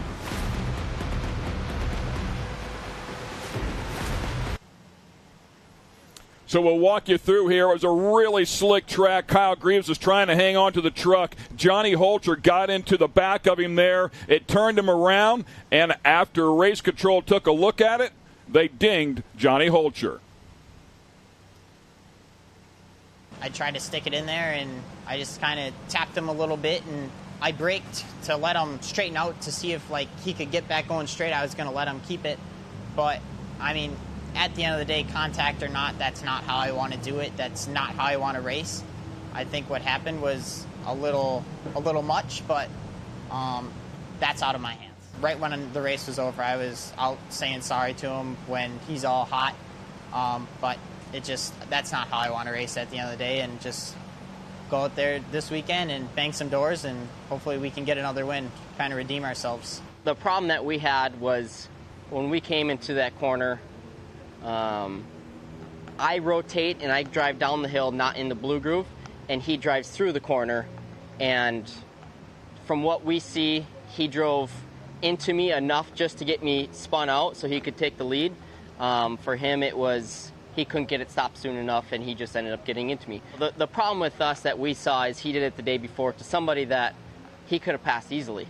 You know, it was probably a good thing that the series made a decision and took a spot away from him, because now he will learn from that experience that, okay, you know, if I keep doing this, they're just going to keep docking me, and I'm never going to win. So there's the remarks from both sides, and of course that jostled up the points here just a little bit. We come into this final round here, Pam, as we take a look at the points here, just 17 points between the two of them. Kyle Greaves up top, Johnny Holter there, just 17 back. Kanan Baker, a distant third there, not a factor here for this championship, but it's going to be tight. It will definitely be tight. I mean, these guys, Johnny Holter and Kyle Greaves, they don't only race here at MidAmerica, they race elsewhere as well. So they have a lot of seat time in their pro lights. They've got a lot of experience in them. So coming out here, going for the championship, right now, Kyle Greaves is pretty much got it in the bag. And, of course, they'll be here on a track that they have not seen yet this weekend. They'll also be using a land rush start, which is also exciting. So they'll line all 5-6 of the trucks up there side by side on the front row and turn them loose with the green flag. Now, a little bit earlier today, as we take a look at this track here, I know you had a chance to spend some time with Carson Vale talking about this track. It's very complex. It's very tricky. And it was great to hear what he had to say with that as well. So let's check in with Pam, who a little bit earlier today spoke with Carson Vale. Hey everybody, I'm Pam Hall here with Carson Vale. We're out here at MidAmerica Outdoors for round 5 of the Side-by-Side Championship Series. Carson Vale, you race in the Pro NA class. That is definitely a class that everybody is definitely, it's a challenge, I should say, because there's so many in the class, so much talent in the class. But right now, we're standing over here at the over-under jump here at the track. What do you think about this over-under jump? It's really fun. There's a specific line you can hit it, but there's many lines over there that you can come up to this thing. There's a lot of more of a comfortable line over there, but then there's also the line that some people will need to take. But when you end up over here, you go straight to the left, and that's probably one of the easiest sections on the track. You go straight up and off to the rhythm section you go. All right, Carson, we are out here on the rhythm, non-rhythm section out here on the race course. This is I call it a challenging section, a difficult section. Drivers take this in a different aspect when they're driving speed. Give us your rundown of what you think about this section right here on the race course. As you look at it, it's really rough, but it changes throughout the race. It changes all day long. I mean, you got practice, qualifying, all of it that goes down through this section, through the rest of the track. Track's change like that all the time. But this section's definitely weird because they call it the rhythm section, but there's not very much rhythm to it. You have to carry different amounts of speed through it at all times. There's that first one, and last round at Visions, it was really rough because you could barely hit it at all or you're landing in the flats. And then the second one and this one are actually really nice. They're not as bad, and they're actually really smooth if you hit them with the right speed. You can go from that end to that end perfect. Okay, now we're out here. Carson, we are in the S-turn section. This is definitely a technical section out here. It's completely different than last year. Last year we had the 80-foot tabletop jump that you guys had to go over. Basically, I call it like a full send jump. But now we're in this other area. Tell me what you think about this section compared to last year's section, now this being so technical. Last year was all about give it the gas. We had a way more open setup out here, which, yes, it was fun, but I feel like what they did this year with the chicane section and all that, it gave us a lot more technicality. It gave us more driver battles, it tightened us up, and it figured out who's the driver out here. Right, because this section is definitely about driving skill, because you're on the gas to get up these hills, but now you have to learn to set up your car for the turns. Yeah, you can be a fast driver all you want in a straight section, but when it comes to turns, the fastest driver in the turns is always going to come out first. Definitely, and you were saying also people are setting up their cars for, different tracks, different sections. Gearing is key, so setup is definitely important out here. But is that something you changed from last year to this year? So last year we were running a lot more open setup. We were running stiffer suspension to have a more comfortable landing off the jumps, and we were running a bigger gearing to have a more top end because there was a lot more breathing room to let your cars have it out here. And this year we've got obviously the hills behind us, and we need lower gearing, and that will help us get more torque to climb the hills. Well, I'm super excited to be out here for round 5 of the Side-by-Side Championship Series. Carsonville, thank you so much for giving us our track preview and our track walk this weekend. Can't wait to see you out on the track. Thank you. Great stuff, guys. Nice job there, Pam. And, of course, great to get some insight from Carson Vale as well. So we'll go racing when we come back here. The track looks great. We have a great day ahead. And, of course, that championship to be settled. Stay with us here at MidAmerica Outdoors.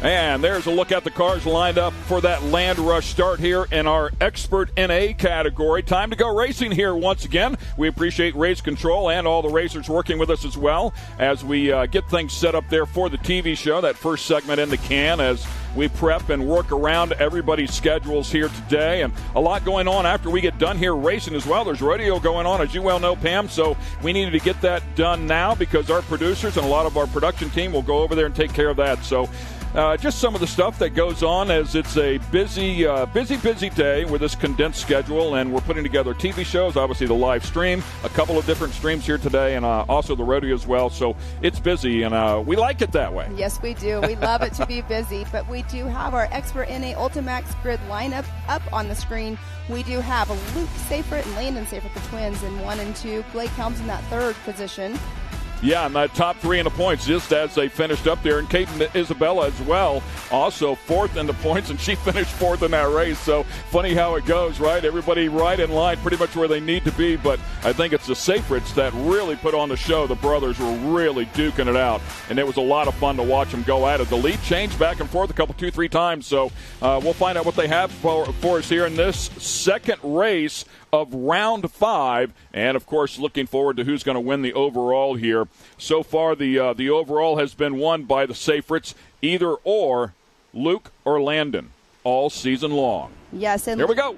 Green flag is dropped. I'm so sorry I interrupted you on that. Luke Seyfried does have a big moment right there. One of them gets turned sideways, goes across in front of a couple of other cars there. Oh, the 611 taking a big hit right there. What a shame. That is Edward Mangus. And the 431 of Bree Seek also suffering part of that fate. She finished 13th in the first race. The rest of the field out here battling. You can see they put some water down. We started to get some dust at the end of the first race round, if you will. So they put a little bit of water down to keep that dust to a low roar, and these first couple of laps will be a bit tricky. So it goes in short course off-road racing. It looks like the Saferts are going to have a little bit of competition here so far. Yes, and it looks like we do already have Luke out in that front spot. They did have some competition right off the front there, but you can see their tires are spinning just a little bit more than they should be because of the water that they just put down on the track. But we have to stay on top of the track or we'll lose it, and we do not want it to be a dust bowl out there. But so the water is key. It's just unfortunate, they're the next race up. And you can see a couple of the cars getting offline. They're looking for some dry grip, of course. You can see just how slick it is. You've got to have some quick hands. I think the 31X in there, if I'm not mistaken, of Blake Helms. And everybody's stacking it up. Good battles going on here. Look at that battle. Second, third, fourth, fifth, sixth, all right there. Once they cross that line, that's where it's going to be interesting to see. It looks like we do have Landon Seyfert just as dropped back a few positions. And the number 82, it looks like he's already back almost in fifth position. So hopefully he does not have an issue going on since he is running second in points. But that's what happens when racing things happen. But the water on the track, you can see what you were saying. They're trying to find a dry spot to go on to. Yeah, I think he was just struggling in the wet there and missed a couple of the turns. And they started swallowing him up, tried to get things done. Somebody pulling off there that was in the top 2 or 3. Yes, it was. And we'll see if we can get a number for you, see if we can figure out who it is. I'm guessing it would be Caden Isabella. Caden Isabella. She came across stripe second, right? Yes, I think he did because being on the Optima grid is saying that he was in second position, and now he's not up there. So Caden, by the way, I think I've made this mistake more than once and referred to Caden as female. Caden is a male. My apologies there if I did that. Trying to get a look here on the numbers to figure out who is where now. So we have Luke in that one spot, but that is Blake Helms, I believe, running in that number 2 position. Trying to get a look. Blake Helms is the 31X. If we get a look at that number plate. And the 28 out front, Luke Seyfert. And you saw him go to the outside just a little bit there because it is a little bit drier ground. But and that was Blake Helms, the 31X right there. Gets out there a little bit loose in the slick, rotates it all the way around. They are all-wheel drive cars, and they do have a fair amount of grip even in the slick, but these first couple of laps are a handful. There's only so much you can do whenever it's very slick out there after a fresh water. Yeah, Luke really slinging that thing in there, kind of backing it in like a Pro 4, if you will. Trying to make out these numbers here for everybody, but this is definitely a race that has a stacked field, as we were saying earlier, and we do have a lot of talent that has been moving up into that, but we just saw Blake Helms got going again. He just went by our camera guy right there. And this is go ahead. Oops, sorry. That's a very tricky area right there, talking with racers when we were actually on break, and that's technical for them to that left-hand turn right there because it's kind of like a flat spot on top, going back into that left-hand turn for the chicane. But we do have, that is Luke Seyfert still out front. Keegan Cummings there in second. Keegan took the shortcut over the jump there through that final turn, closed up the gap nicely on Luke Seyfert. Definitely has a good car here, hanging tough with one of the best in this category. All right, so Luke Seyfert in that number 1 spot, Keegan Cummings in second, and Darren Green's running in that number 3rd position. Caden Isabella is now up into 4th. So we have a lot of stuff all over the map here, but we do have Landon Seyfert. He has not came across, but he has back into that number 10th position. Yeah, really, really deep. So a tough outlap there for Landon. Came in here second in the points. Tied up with Blake Helms, by the way. So there's a look at the 611. We saw that on the opening lap there. Unfortunately for Mangus, just went sideways right across in front of a couple of cars and took a couple of them with him as well. And that looks like Darren Green in the 242s trying to make a pass on Keegan Cummings, but didn't quite make it around him. They're on that back stretch over there. That's where we used to have that table. Wow, tank slapper right there. Gathered it back up, though. That was a lot of fun to watch. Great driving. And now taking a look at the inside to see if he can get that position away from Keegan Cummings. And here they are going to be neck and neck. They have a lot of distance between them, which is good. They're not running right side by side. But Luke Seyfried, he is just on it again this race. And he had issues in practice earlier. Now he's out here running in first, but he's got people on his tail. It looks like he got Darren passed. Green. I think that was that Derek Green that got all the way up in there to battle for first? It is, and Keegan Cummings now is out in the lead here. This is just all over the map here, isn't it? All over the race course. Yeah, and you put a little bit of water down, and, tire choice is huge. How your tires are grooved are huge. So these first opening laps here, you just want to hang on. The track's going to come back to you if you have that dry setup on there. But in the meantime, it might open itself up for somebody else. I think I just saw the white flag fly right there. Keegan Cummings out front. So 1 lap to go here. Darren Green now in second. Luke Seyfried in third. If, in fact, this were to hang on as it is, it would be the first race of the season that a Seyfried did not win. Well, Keegan Cummings has to be feeling good right now. He is sitting fifth in the points, which is awesome to be a position, but out here now running in the lead. I mean, it might bump him up just a little bit, but we do have Luke Seyfried with that 150 points right now. Here comes Darren Green. Darren Green doing a great job right here. Side by side he goes with Keegan Cummings and now has the advantage. Once again, another lead change here. Back to the inside goes Keegan Cummings.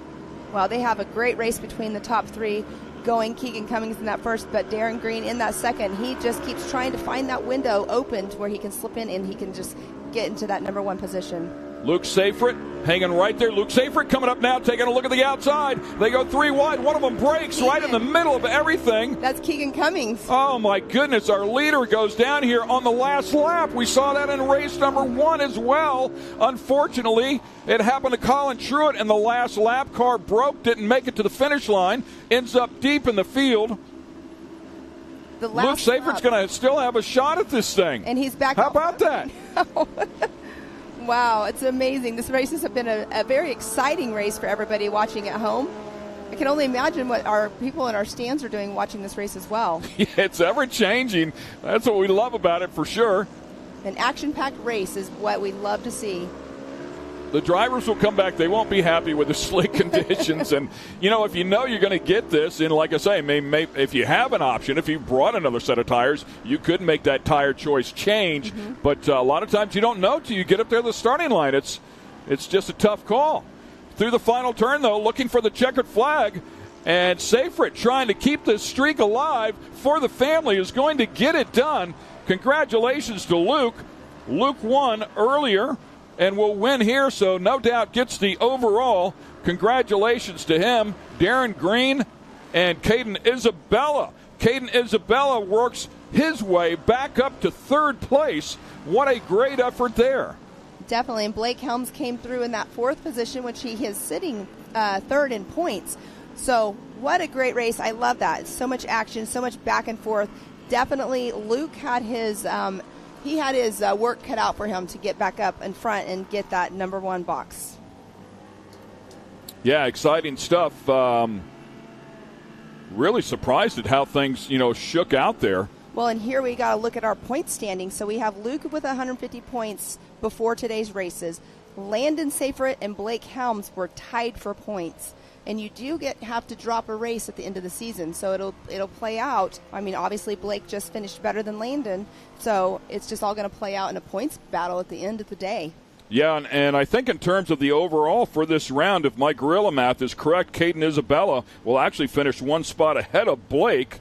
We'll see how that shakes out here, because they would have been in a tie based on the points from the 2 rounds, but the tiebreaker goes to whoever crossed the stripe first in the second race, and that is Caden Isabella. So congratulations there, but that's how tight it is here in Expert NA. We love racing like this. Luke Seyfried stretching out that lead, came in here with a near 25, I think a 22-point lead, so we'll stretch that out here as he continues to chase that championship. And there we do have our Expert NA unofficial handy result board. We do have Luke Seyfried in that number 1 spot, Darren Green in 2nd, Caden Isabella in 3rd, Blake Helms 4th, Sean Philbin in that 5th position, Blake Rakenmeyer, he ended up in that number 6 position, Rick Schroeder in that 7th, Landon Seyfert down there in that number 10 position. That is a bummer for him. Keegan Cummings, he was running a great race as well, but he ended up in that number 11 spot. We did see Bree Seek, Edward Mangus, Braxton Moore all get into an issue. But it sounds like we will have Miss Erica Allreed. She is going to be down with Keegan Cummings. So it's super exciting for her to interview. I'm sorry. I think she's with Luke Seyfert. Luke Seyfert, yep. My bad. Okay, Erica. Erica's with our winner. Luke Seyfert with the unofficial overall yet again. Luke, you seemed unfazed by all of the chaos that was going on around you. It seemed as though you were leading that race and then got held back, and then Blake had that crash on the last lap. What was kind of going through your mind, and describe the intensity of that one from the driver's seat? Yeah, I really didn't get a good jump off the gate like I wanted to, and I got the whole shot, but after the rhythm section, the last table chop, I overjumped that, and I was just making way too many mistakes, and definitely won't do that one again. Well, despite making mistakes, you were able to rebound quite nicely and keep your and your brother's win streak in this amateur NA division alive. So congratulations on that drive. We look forward to seeing you in the next round. Thank you. Not much good video out of that GoPro, by the way, on the front of that helmet. Definitely not. He was in the thick of it there. A little bit of mud, a little roost, eating a little bit of roost. That's always good stuff, man, for sure. Hey, our expert turbo category is lining up here. In the meantime, we're going to show you some highlights. And as you can see there, we talked about that turn number 1 right off the bat. We had an incident. 3 cars collected up inside of that one. But then a great battle for the lead. And yes, right there we did see Keegan Cummings in that number 1 spot. Luke Seyfert right there was in that 3rd spot. It was such a great battle going on that back stretch through that non-rhythm section. But the battle throughout the whole entire race between these 3 was an amazing race to watch. Yeah, tough go of it there for Keegan Cummings. Unfortunately, right there breaks, and Luke Seyfert would eventually take the win. Stay with us. We're going to take a quick break here, and we'll be right back with the Expert Turbo class.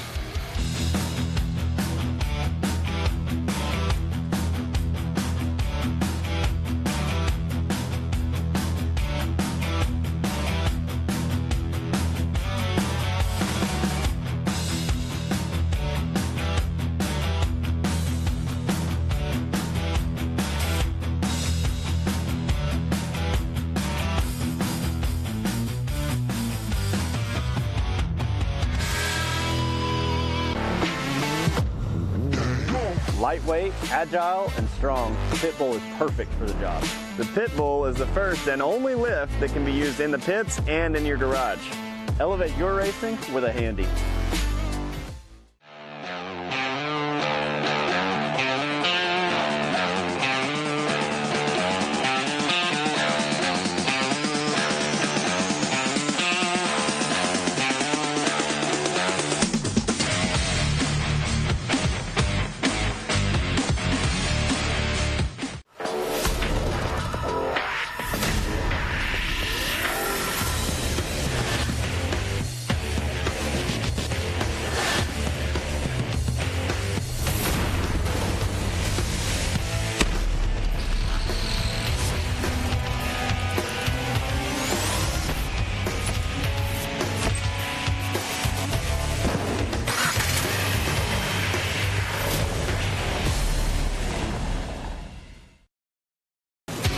Watching Speed Sport 1, your home for great off-road racing from America and around the globe. Woo-hoo-hoo! From Ultra 4 to rallies. These guys are fighting for the lead. It seems very aggressive. Short course to desert race. Great move there. Oh, he is so fast. Whether on 2 wheels or 4, Speed Sport 1 has the off-road action you crave. Look at that move. Jumps to the inside. Speed Sport 1, the Motorsports Network.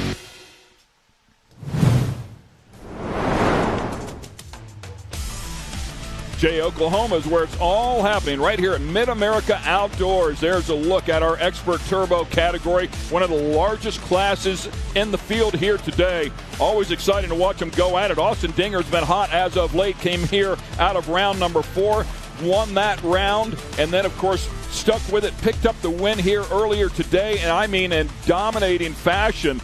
How about the big surprise behind him? John Calligaroo finishes up in second place, right rear tire, trying its best to fall off, but it hung on, and he hung on. Congratulations to John of Johnny K's, a sponsor here for the series. We appreciate everything he does from that angle, but happy he was able to hang on there and grab second place. And then Jake Frederick, also a season best for him, finishing up in third place as they roll them out here. They'll start them side by side here, but both of those guys doing a great job. John had finished fourth a little bit earlier. Round 2, first race, finished fourth, but that second place finish on the podium, his first one of the season, as was Jake Frederick. So congrats to both of those guys on a great first race. Yes, and then we do have Blake Helms in that number 4 spot, who just got out of racing in our Expert NA class. So now he's fresh off the race course. We were talking about this earlier. Now the track conditions are different because they watered right before the Expert NA class. Now he's out there. There's not water freshly put down on the track, but he's also warmed up and ready to race again. So he's running, great. He ran great earlier. Obviously, he's in that 4th position right now. So kudos to Blake Helms, and we'll see how this ends up with him in this Expert Turbo class. As Ultimax brings us our Expert Turbo starting lineup, we want to talk about points here for a moment. Mickey Schroeder finished down in 5th. He came in here with a 3-point lead over Austin Dinger, who won it. Austin Dinger with back-to-back wins. We have 2 more rounds after this race, of course, for the championship. So there's a lot of racing to be done, but as it stands right now, Austin Dinger has a real shot at leaving here with the points lead. It's going to be exciting. And right behind Dinger, by the way, just another 6 points back, is Donovan Willis. However, Donovan Willis with a disastrous race, I should say, finishing up in 20th place. So we'll see how it shakes out, but Austin Dinger certainly standing in a great place to move forward here in this hunt for the championship. Yes, and now we do have Rusty Pipe starting that 12th position. He's somebody out here that everybody is always reckoning with. You guys have seen the piece with him and Lee out here this weekend, and it's awesome to see. Kendra Hoop in that number 16th position. She's one of our MidAmerica ambassadors. Had some dinner with her and her husband last night. Wonderful people. Great to have her out here and, of course, battling with everybody as we take a look at the end of this large 25-car field. Pace vehicle has pulled off out of the way and handed the field over to Austin Dinger, who's hoping he can go 2 for 2 here. Yes, and when that green flag waves, it's all go. You go no matter where you're at. You want to get past your people in front of you, you can. But going into that turn number 1, that's a right-hand turn. It's a tight turn, but they automatically go into a left-hand turn up that raceline ridge here in just a moment after they go over the over jump. And Austin Dinger already out front. John Calgrew in that 2nd position. Yeah, they were 3 wide there for a little bit. Blake Helms right in the middle of the fray in that one with the number 111 car. String them out just a bit here. And again, Dinger with a great start here. Really put some gap between himself, and I believe that's Johnny K. Yes, he was running in 2nd once they did go up that raceline ridge. But, yes, it is him still in that number 2 position. Rest of the field working their way through there, and you give Dinger a chance to get out here in clean air. We talked about that before. He's clearly on fire, really in the groove after coming off of round number 4. Puts a big gap between himself and 2nd place. That buys him a lot of time here in this shortened race because of our condensed schedule. It's only 4 laps, so, he's got a lap. If he just runs a clean pace, he's got a lap worth of distance right there from somebody that might be faster than him. Exactly, and Austin Dinger just now taking that high line in that. It's a horseshoe-shaped turn that we are new to this round with last month at Visions. It was we did not run that one, but it is at a 45-degree angle. That is quite an angle for these cars to have to maneuver themselves around and learn how to drive that corner. You see how light they get coming over that, and then, of course, down into that right-hander. Looks like they tightened up that tire stack just a little bit from where it was earlier for race number 1. Opened up the bottom of that turn. Now, it might have been really wet and soggy earlier today, which is why they had that tire stack out there and now have moved it back. Track looks great. It's really coming in nice here for this 2nd race. Exactly. Doing the watering that we have been doing. Yes, it's unfortunate for the drivers that have to go out right after the water, but it makes it for great track conditions. It's pretty funny to me to see, though, dust out on the race course after all the rain that we had yesterday. Yeah, it doesn't take long with, there's the better part of 200 cars out here shredding this place. So pretty exciting. Great car count here once again. Large fields. You can see the inside of turn, I believe that's turn 2 or 3, really starting to dust up there. But some of it is different dirt compound, too, that the water just doesn't soak into. Exactly. And coming through the start-finish line, it was Austin Dinger in that number 1 spot, John Calgrew in second, and Austin Braden actually is up in that 3rd position with Jason Roper in that 4th spot. Austin Braden finishing up in 6th in race number 1. Jason Roper, part of a pro team as well, a representative from Paget Brakes, and great brake company, great brake pads, great brake products. So he's one of those reps, but he also gets in here and throws it down with the gang, which is really cool to know that you can work with a rep that has some seat time out here, knows exactly what you're talking about. Yes, and you can see Austin Braden is trying to look for that window open closely behind John Calgrew, but it just has not quite happened for him yet, but he is definitely not letting him get too far out of his sights. Again, taking a look, you can see how light the cars get up over that left-hander, and they have to settle. It'll sling them way to the outside, but then you have that right-hander. You can make a mistake like that and have to redirect. You enter that turn too shallow, and then it becomes a real problem. You go out wide and get into somebody else. It's a technical track, and there's a nice big rut right down in there, too, just to add to the fun. Exactly, and on that track walk that I did with Carson Bell. Oh, speaking of that. Wow. That is turn number 9 right there. That is where it is that off camber where they're going downhill, and it's an off camber right-hand turn. Yeah, and it's digging out. It's just all the weight from that left side is digging into that track right there, created a nice big rut. So you have to be careful with it. You can see the cars here really slinging them in there. It can definitely knock a tire off of a bead, bend a wheel. The number 57 just absolutely throwing it down in there. That is John Calgrew trying to hang on, and that might have been what got a wheel earlier in race number 1. He's got a handful of competition now, though. Yes, he does. Austin Braden still following closely behind him, but this track right here, like you said, is coming together there, but you can also see somewhere on the track as well, there are some spots where they're trying to avoid the ruts, and that can also mess with the line that they've been taking throughout the days as well during practicing or through race 1. So I think Braden might have got the spot there from John Calgrew. As we take a look at the 894 now, is 1 spot ahead. So that moment there that Johnny K had checked him up just enough and gave Austin Braden a little opportunity to get around. Austin Dinger out there throwing it down on the field, by the way. 155.7 second lap time. Closest one to him in the 158s. So, I mean, just absolutely driving away. Wow, that is an amazing fast lap, and it's awesome to see the expert turbos out here throwing down fast lap times like that. They're not too far off from our pro turbo classes. 57 of Johnny K sitting there in 3rd place. Jason Roper back in there, and Blake Helm still doing battle. Jacob Frederick, who was on the podium in race number 1, in 6th place, still inside of the top 10, could have a great overall. Be better yet if he could pick up a couple more spots. You can see that little kicker right there launches him up in the air just a bit. Yes, and Austin Dinger right there, he kind of cut that. You have 2 different lines right there as he gets the white flag, but there are 2 different lines right there. You can take an inside line that has a little bit of a hump to it, or the outside you can do more of a drift style, and it looked like he kind of scattered between the 2 of them is what it looked like on that last lap. So as you mentioned there, white flag is out. Final lap here for our expert turbo category, race number 2, round number 5. And like I was talking about earlier on that overjump, you can kind of see it. That was a great angle just now by our drone footage. They put like a little kicker at the beginning of that because it helps them jump over that concrete bridge, I should say, that goes to the under. But Austin Dinger right there back on the non-rhythm section going into our step up. Yeah, just a massive lead here, so he'll really be able to back off here and take it easy. No point in risking anything here.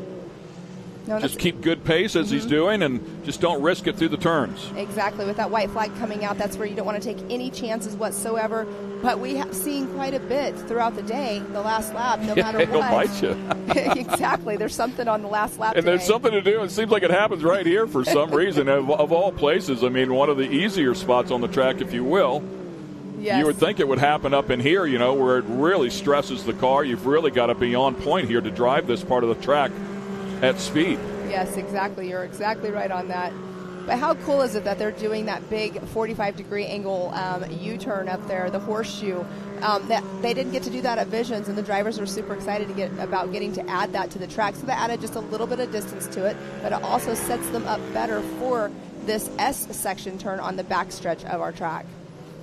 Touching on the points here, Mickey Schrader, as we talked about, finished up, I believe it was 5th in the first race, is back in 9th. He was a points leader coming in by 3 over this guy who's looking to put together a first place overall. He's just a couple of turns away from getting that done and could leave here with the points lead.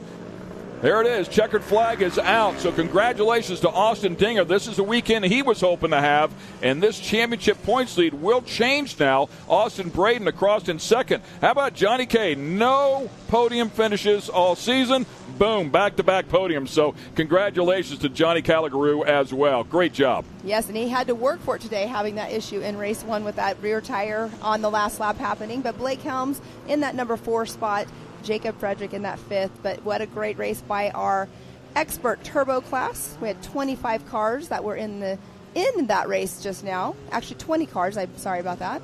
Austin Braden, by the way, a 156.5, quickest lap of the race for him on that final lap. So he was closing the gap in terms of speed to Austin Dinger. Congrats on that. As we take a look at the rest of them rolling across here. Large class, a lot of competition. Points battle changing here.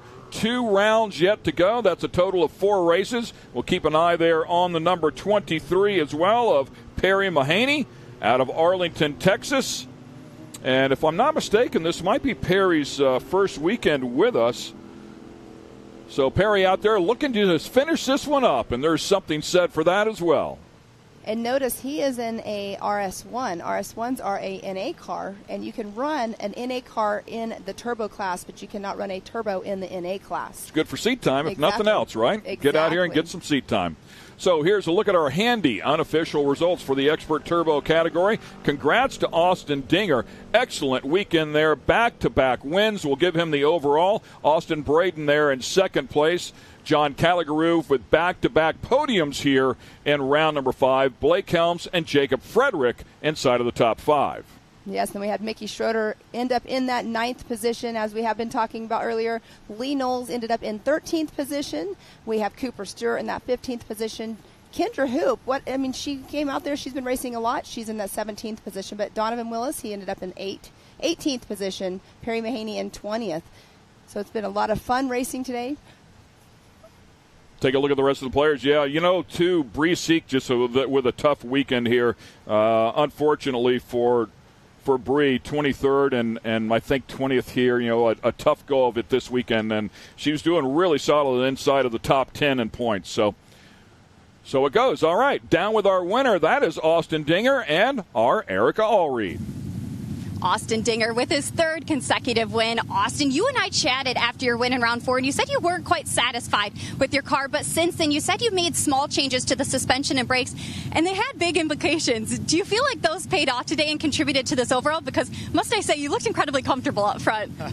Well, thank you. Yeah, absolutely. Those small changes we made allow us to be able to drive the car how I want to drive it for the entire time, so allows us to be smooth, settle in, run a good pace. Today was really all about making sure we try to get finished first, take the points lead back over. So we were being, drive a smart race, just settle in, don't push it too hard, and make sure we had a job to do today and we got it done. So I would say you did, to say the least. Well, congratulations on retaking over that points lead, and we look forward to seeing you in those final 2 rounds and see what you can do. Absolutely. Thank you so much.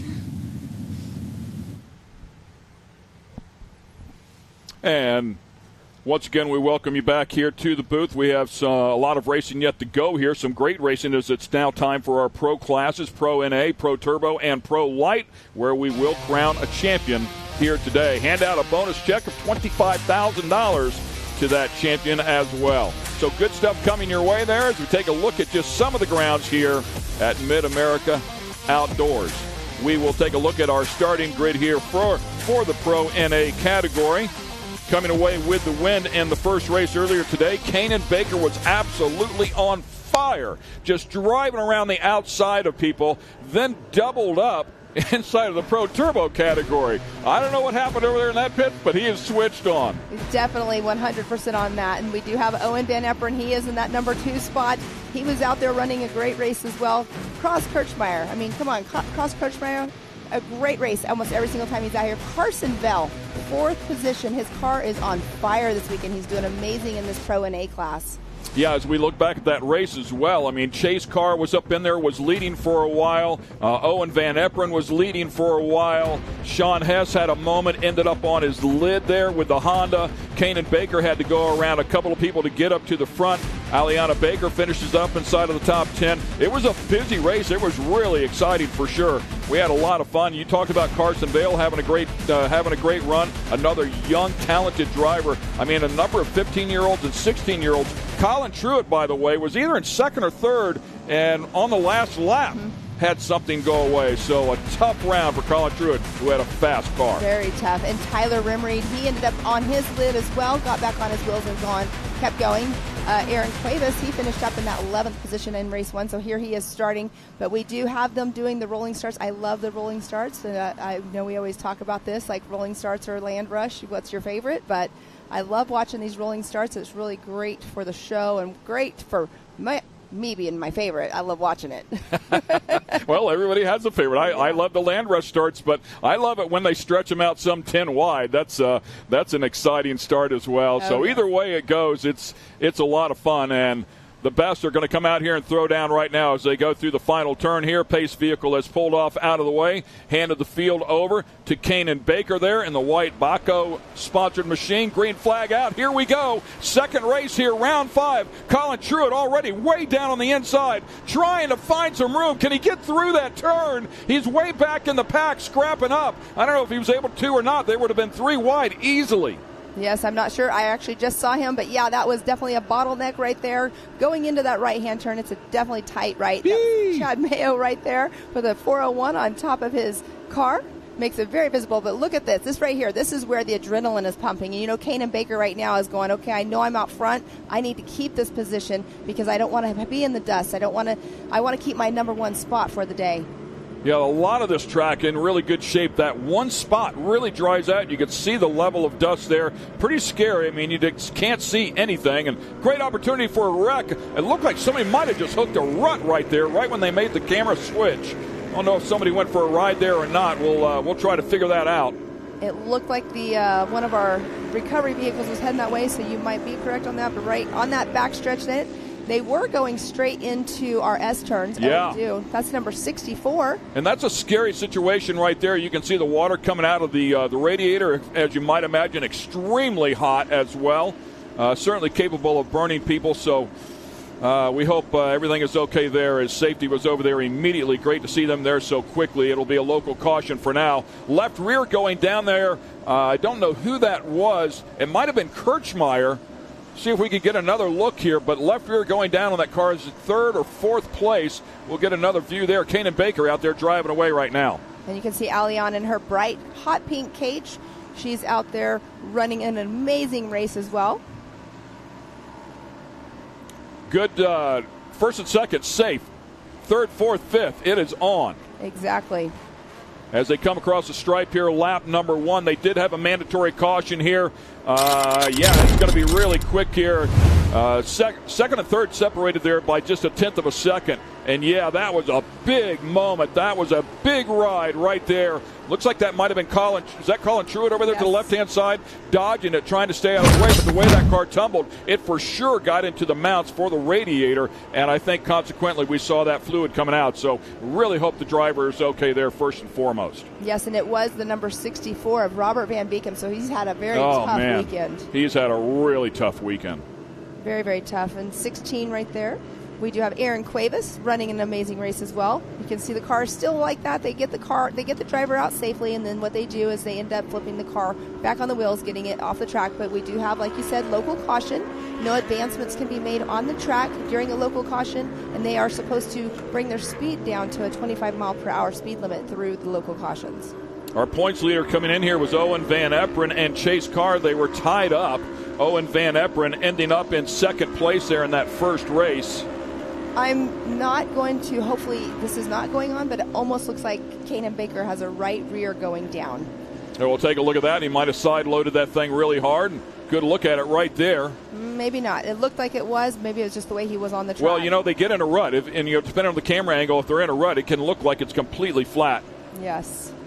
Sean Hess making it through. This is turn number 7. Here's the left rear. That was the car that I saw a little bit earlier that's struggling with the left rear. It looks like there might be damage to the suspension, actually. Okay. And that turn that camera is in, that is turn number 7, and that's when the Carson Bell was talking about during our track walk of how that is definitely a technical turn. For him personally, he's learned to drive it now at this point, but it's been a technical turn for a lot of the racers out here at MidAmerica. So as I was talking about the points there between Owen Van Eperen and Chase Carr, they were tied up at 128 apiece. Owen Van Eperen finishing second in that first race. Will have a better shot at it here. Good battle going on between these two as they start their next lap and carefully making that right-hander. Chase Carr finished 5th, so the points lead would go to Van Eperen. He's not necessarily worried about Kanan Baker, who's really not a threat in terms of points, coming in here 8th in the points. So just drive a smart race here. If you don't have a race car for him here this weekend, go back, get better at it, but don't risk it. Exactly. And speaking of Chase Carr, he is right there. He is behind Carson Bell. Carson Bell is running in 3rd place right now. He has got to be feeling really good that he is in that number 3 position. He's really stepped up his racing game this year. He's also one that a lot of the younger drivers look up to, because Carson himself is only a 15-year-old teenager that's out here racing in our Pro and A class. It's pretty cool to see. Kanan Baker, he's making a little bit more distance between him and Owen Van Eperen. And there's Carson Bell with Chase Carr behind him. Great battle going on. Chase Carr, he's also been racing for years as well over on the West Coast with his dad as his car builder, Car One. Yeah, both. You say racing for years, you would think that he would be older. He's 15 years old, so they're both 15 years old. So the competition caution coming out here for Kanan Baker. He will check up a little bit. The rest of the field will charge to the finish line and try to catch back up. Sean Hess, I saw sneak across there as well. We had great diversity in the manufacturers as well. Kanan Baker with the Polaris. Then a Yamaha right behind him with Owen Van Eperen. Carson Vale, as you talked about before, also doing a great job. He's in a Polaris. And same with Chase Carr. He's also in a Polaris. Then Sean Hess was coming through. He is sitting in that number 5 position. He's running in that Honda. We have Chad Mayo. His car is very bright. It shows up on race course very brightly out there. He was going through that turn. There's Aliana Baker. Looks like she might have a little damage to the front end of her car. Looks like her hood was flapping up. Not sure if she got into somebody or something happened. Yeah, and I've yet to get a number on the car that has that struggling left rear, but I feel like it might be Tyler Rimreed. Think it was Kirchmeier? So everybody back across the stripe there. If so, Cross Kirchmeier still hanging inside of the top 10 in that 7th position across the stripe. Speaking of Rimreed, it is not him because he goes across right there. A little bit deeper in the field, so not off to a good start here in the front half of this race. We'll have another shot at it. They will take the shortcut here and bring them back around to get the back half of this race going. 3 laps to go here in this 5-lap event. The mandatory caution will bunch everybody back up and give us an exciting restart. Kanan Baker on fire here today. Yes, 2 wins so far, looking to make it 3. I say 2 wins, 1 in Pro NA, Pro Turbo, another win. Looking for another win here to get a clean sweep. I'm sure we'll want to do the same in Turbo. He's coming off of a 3rd place overall finish and a win in the 2nd race of round 4. So really has 2 wins working with the Turbo 3 working. Could make it 4. That's pretty good turnaround. Those are pretty good numbers for the resume for sure. You know he's got to be feeling really good about his day so far. He still has 2 more races to go as well, so he still has that Pro Turbo and the Pro Light race later on. Owen Van Eperen, as tough as they come, that that Yamaha supported machine. He and his father Rodney, a champion in this style of racing as well. They both compete in the Champ Series. Very high-level drivers for sure, but whatever the Bakers have done to that car, they have certainly found some speed. You don't just go out there and drive around Owen Van Eperen. You've got to do your homework. Yes, and Baker has found it, and he is not letting any of it up. He is definitely staying on it, and green flag waves for the second half of this race for today of the Pro NA class. Curious to see if Chase Carr can get around Carson Vale here. Vale's having a great run. He's there in third. Here comes Chase Carr. Speaking of that, Chase Carr with a big run around the outside and just takes the spot.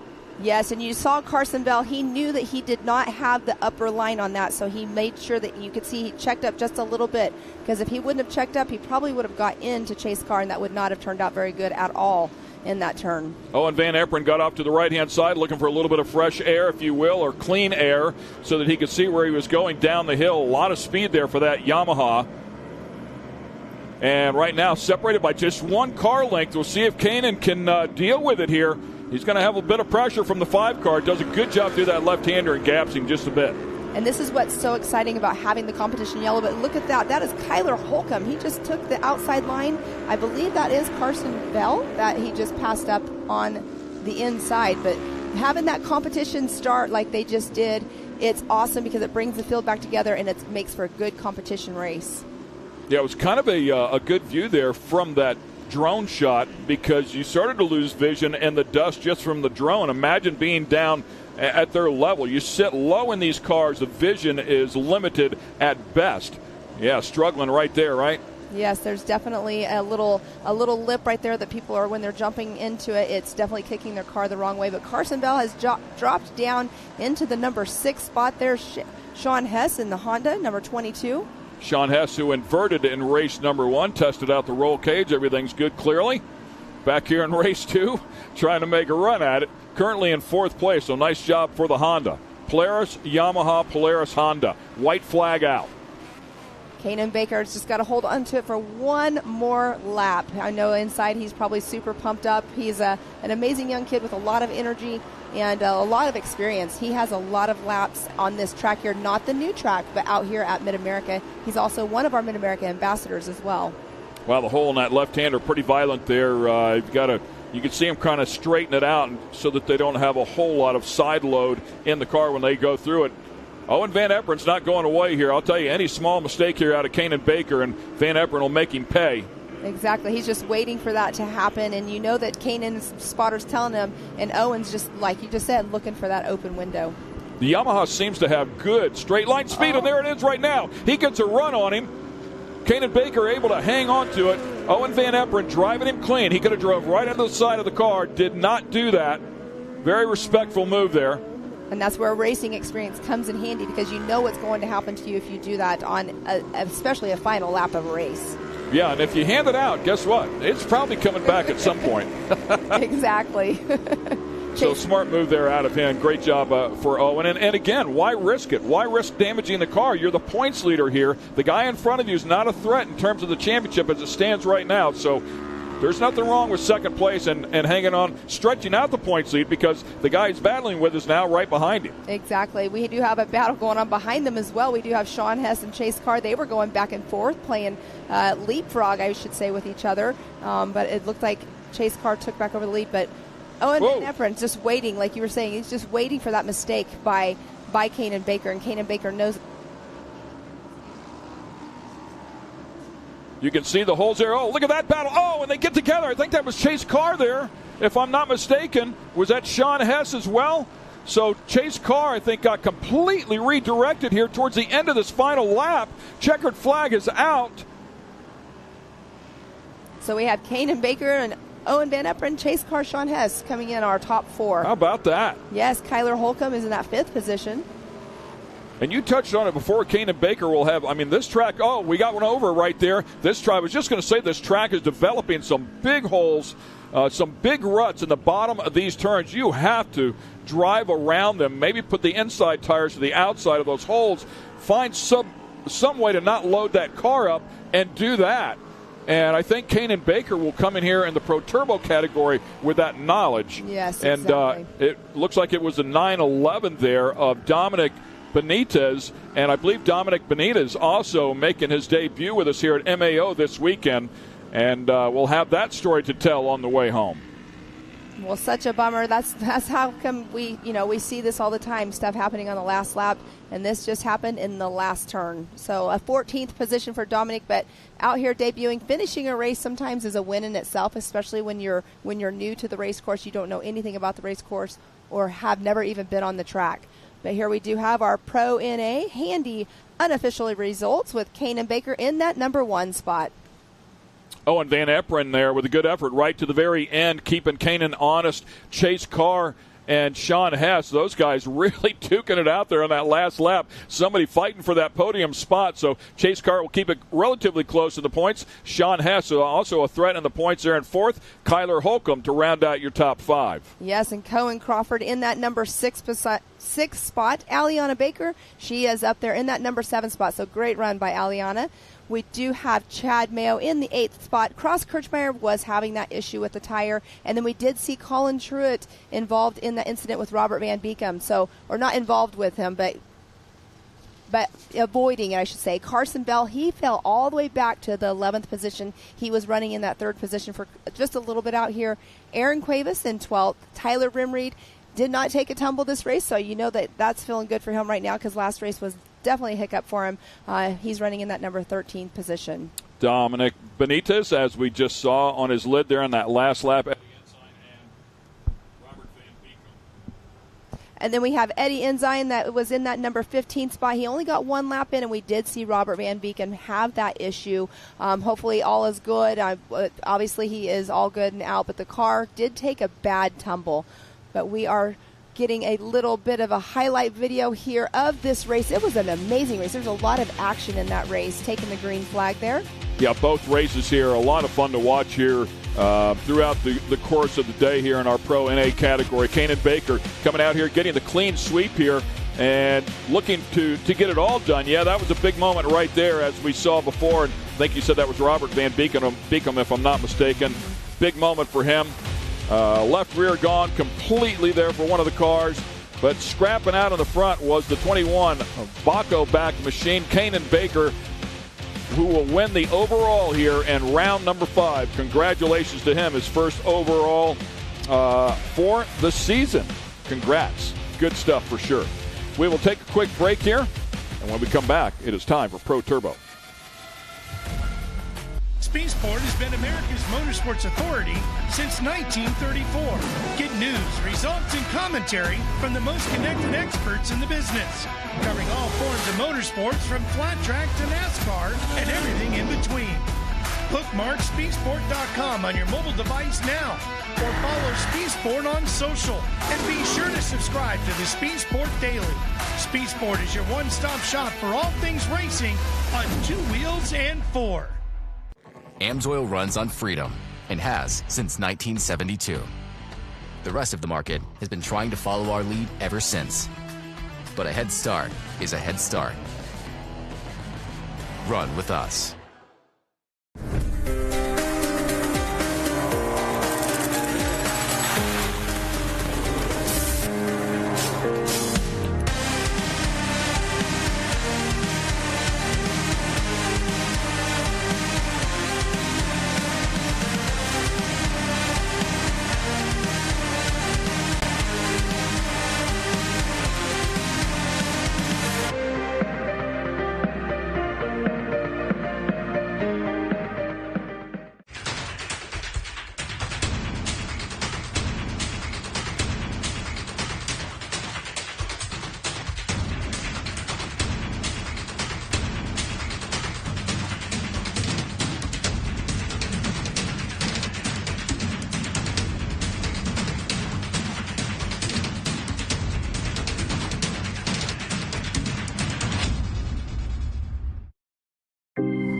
At 360 Wraps, we've been working hard to transform the vehicle wrap industry.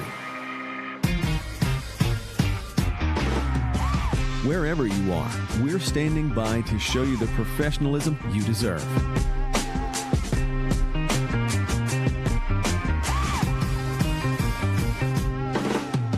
With a dedicated account manager, you'll always feel confident and in control the entire time. Providing nationwide service to the top brands in the industry. our team will confidently handle any project you give them.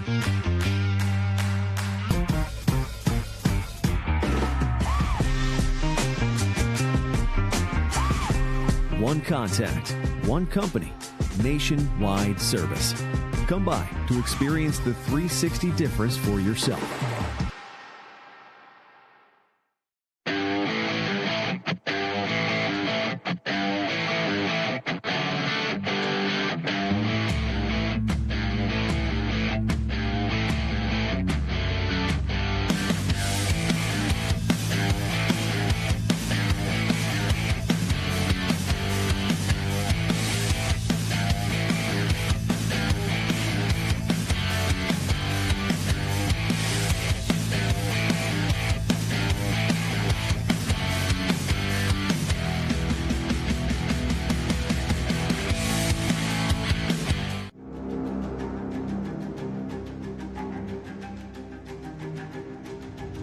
Connect with the Wild is about off-roading with your buddies.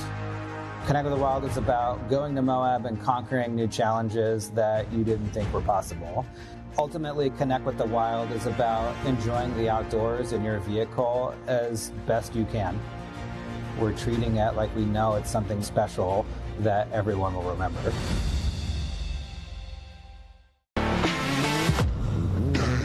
Lightweight, agile, and strong, the Pitbull is perfect for the job. The Pitbull is the first and only lift that can be used in the pits and in your garage. Elevate your racing with a Handy.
Once again, we welcome you back here to MidAmerica Outdoors. This is the side-by-side championship round number 5. We will settle the championship for the trucks here.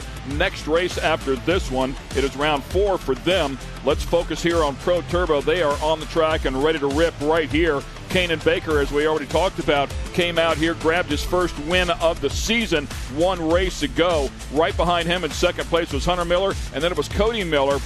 Great battles going on there. Kyle Cheney started off with the front row because they started off based on points, but Cheney had a problem, pulled off the track, looked like he had shut it off for a moment, got it fired back up, and took off again, was way deep in the pack, scrapped his way back up to 9th. So he'll be starting here a little bit deeper. We'll find out how he does. Corey Willis finishing up in 4th place there.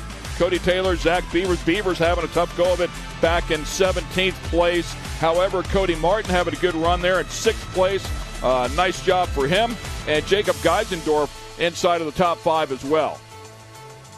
Yes, we do have Scotty Champion. He's our 2022 reigning champion. He is out here running in that number 8 spot, starting off here today in that number 1 Can-Am.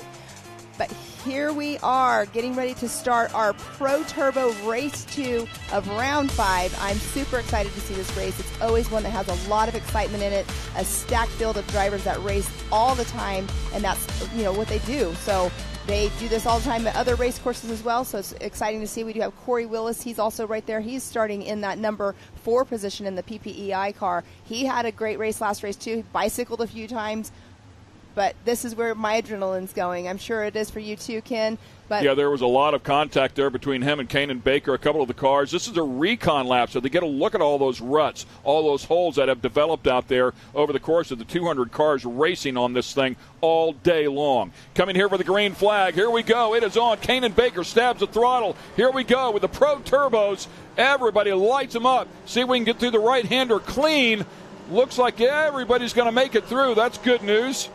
Yes, and Kanan Baker out front already with that pole position start. Here he is, dust-free, clean-free. Everybody right here. There was a little bit of a hiccup of a corner right there as well, a little rut creating. But here we have Kanan still in that number 1 spot with Hunter Miller in second. Yeah, Kanan with a nice job sailing down the hill there. You can see the big speed that these cars will carry. These cars upwards of 300-plus horsepower, so they weigh in at 1,750 pounds. They are absolute rocket ships. A ton of speed here. Kanan Baker showing everybody how to get it done. The 15-year-old running with world-class competitors there, and the Millers and Cheney, Corey Willis. I mean, these guys, Scotty Champions, you talked about the reigning champion. I mean, we are talking about world-class drivers. The young 15-year-old proving he's got what it takes to hang with them. Bit of a dusty section right there. That is Kyle Cheney with a 91 back there, going around the outside of people, picking his way forward. I think he's already up to 7th. He definitely had issues like we were talking about earlier, but it'll be interesting to see. And it looks like Kanan had a little bit of checkup right there. There was a rut creating there earlier as well, but he checked up a little harder than I would expect to see him because he is using all of the tires that he can use out here. And that was Cheney, went outside in, now trying to get underneath a couple more drivers there, right up beside him, now using the outside of it. That yellow and black Can-Am, the number 91, so picking his way forward. And I do believe up there in the 6th, I think that's Corey Willis. He's right behind. Corey Willis finishing up 4th, 1 round to go. Came in here 4th in the points. Willis is no joke. Definitely not in there. Kanan Baker making his first complete lap at a 1:49.571. He has the fastest lap out there right now on race course with a 1:49.571. That's an amazing lap time for the young Kanan Baker. Yeah, and in comparison, these are the same cars that we saw in Expert Turbo, and their lap times, a good lap time there was a 1:55. So some 5-6 seconds faster. That's what the pros will get you here. The setup and their driving ability, their experience with that set. He's 15 years old, and he's leading this group, but so good. All of these drivers are very, very good at this level. This is where we like the mandatory caution as well. Cheney has to start deep. He's going to scrap, get past a handful of cars, and then, of course, that mandatory caution will bring these two guys right back to him. Yes, and I do see that Austin Vanover. Oh, and there is Austin Vanover right there. No, that's not Austin Vanover. Yeah, it is out of Claremont, Oklahoma. I think that's Austin. Number 2. He's certainly the number 2 car. Well, we have Austin Vanover, Cashley Croy. He has not completed the lap, so I don't think he took the green flag out here. And then we saw Robert Van Beekem in just the race right before now. He did have a pretty gnarly crash, so he's not out here in this race, but I believe he had an issue round 1 of this today as well. So. Yeah, he did for sure, so we don't know if it was from the crash or from the first race. Look how deep that rut is in that right-hander. You can see one of the Millers there going outside in, kind of cross-hatching that rut. That's how you get around them once you take a look at them on that recon lap, if you can redirect a little bit. And Cheney, I talked about Corey Willis being tough, so there you go. Cheney still not able to get by Corey Willis or Jacob Geisendorf, and that's where I say the inversion. If we had an inversion and you put a couple of these guys that are fast but not fast enough to get around the Millers and the Cheneys, you give them a start out front, and you'll find out they're pretty tough to get around. They're just they're fast enough to be a nuisance. So, and it makes for great entertainment, right? I mean, at the end of the day, that's what we're doing. Exactly. We're racing and we're using it as entertainment. Yeah. So hats off to Corey Willis and Jacob Geisendorf for holding off one of the best in Kyle Cheney. Right, exactly. We do have Hunter Miller running in second position and Cody Miller running in third. The car we did see off the course is actually Tim Farr, the number 4 of Tim Farr. The yellow car? The yellow car was number 4? Well, it had number 2. Oh, it had number 2. Yeah. So, yeah, I don't know. That wasn't Tim Farr's car unless they really completely reskinned it. So, he struggled there in race number 1, though. Tim Farr did. And not sure what had happened with that car. And don't see his name up there towards the middle of the pack yet. Currently in 11th place for Tim Farr. So, started way deep here in this race. He's picking his way forward, much like a Kyle Cheney, but started a lot deeper. Definitely, and you can see Hunter Miller. He's trying to chase down Kanan Baker, but Kanan Baker, he's just on the rails this weekend. He is doing an amazing job, and he is showing these boys that he is out here to race with them. Geisendorf and Willis and Cheney all nose to tail, side by side, duking it out. Good battle right there. You can see the 53 car. The 93 of Jacob Geisendorf, and Willis trying his best to get around him. Looks like he might have the spot right here. Now Cheney wants to follow him through. This is a big moment here for Willis because the mandatory caution is coming up. Now keep in mind, you see PPEI on both of them. Those are teammates right there. So they wanted to pass him with kid gloves, if you will, but needed to get around him without damaging him. And if he can keep him between him and Cheney, if Geisendorf stays between him and Cheney, he'll have a chance to run away on this restart. Well, and right here you can see Corey Willis. He took the left line just now, and Geisendorf, we have somebody on their side, and I cannot see that number. Not sure exactly who that is, but that is not fun to see whenever we have this race going on. Getting ready to go into the mandatory caution as well. So we'll make sure this driver's all okay, and we do have the mandatory caution out. So Kanan Baker, Hunter, and Cody Miller, then Corey Willis, Geisendorf, and Kyle Cheney. Safety there immediately as we try to That's Zach Beavers. Get a look at the car here, and Zach Beavers, who unfortunately had a tough race number one as well, finishing up in 17th place. It's a little weird-looking line right there. It looks like he maybe hit and spun around. That could be some tire marks that we're seeing there, but unfortunate weekend for Mr. Zach Beavers. Yeah, really tough weekend for him. Usually a front runner. Comes in here sixth in the points. Was actually tied up with Kanan Baker with a total of 97 points coming in here. Kanan comes in here. We talked about him. You might be thinking eighth in the points. I just said he was eighth in the points. Well, he was in Pro and A. Here he's seventh in the points in Pro Turbo. So scrapping his way forward in both of these categories. And, boy, he's having a great run here. We'll see if he can hang on. Mandatory caution, so we'll have 3 more laps to go when they get it back around here. This is a good opportunity for them to get Zach Beavers turned back over. Not sure if Zach will be able to continue here or not. We'll fill you in as we learn more. But it would be wonderful if that car is not damaged too badly and he is good to go, and let him tag the back of the field here. Yes, and they did get him put back on all fours. He did drive away, but like you said, his car, it's all going to be if his car is okay. And him, and of course, he's okay, or they would not have let him drive off, that's for sure. But this right here, this is where the competition yellow, when it comes out, this is where everybody stacks back up. Hunter Miller, you know he's going to try not to let Kanan Baker get too far away from him because he wants to hunt him down and get out front. Yeah, we'll find out how Cheney does as well. He needs to make quick work of Geisendorf if he can do that. Geisendorf certainly showing some speed out here today, and then see if he can get around him and then make a run towards the front. Our current leader, Kanan Baker, in that white and gold, and the gold on their cars is like a chrome gold, so it's very shiny and they're beautiful cars. Yes, yeah. All of their cars are beautiful. Aliana, I love how she has her paint scheme with hers. Kanan has his, and all of his multiple race vehicles that he has. It's all the same color scheme. So a good race in our hands here. I love the fact that we have somebody else up in the front of this field. The fact that Corey Willis is hanging in there once again. Kanan Baker certainly showing that he has the capability and the car to compete with these world-class guys that are up in the front of this field. Jacob Geisendorf doing a great job. Willis and Geisendorf teammates there, so a lot of speed in both of those PPEI cars. Cheney scrapping his way back up in there. Thought I just saw the 5 car. Did I just see the 5 car of Owen Van Eperen in this race? I'll have to go back and take another look. I thought I saw a blue number 5. Maybe I'm just seeing things here late in the day. I don't know. Cody Miller there as we take a good look at him. We have had a busy day. It's been a great day. Yesterday, of course, with the rain out and then shoving everything into one day, it makes it for a tight racing day. You probably saw it's Cody Martin. He's number 15. Oh, it's Cody Martin, yep. Yes. That's what it was, yep, that blue car back in there. And we have the 124 with a flat tire, Huddleston. That's such a bummer for Mitchell Huddleston. Yeah, I'm not sure if he didn't have crew over there to run into the hot pits to get that thing changed here. This lap would have been the perfect time to do that. It looks like Zach Beavers is back up in. Yes, he is. He is right. How about that? There. Awesome. Good the job for 38 Zach car Beavers. back in here, ready to rock and roll. And that is Mitchell Huddleston behind him with the flat tire. So he's just making his lap around, and he'll pull off because, well, I don't know. We have had Kyle Cheney complete a whole entire race with a flat tire. That one, that tire's gone. Yes, it is. Yes. That's on the wheel, all but on the wheel.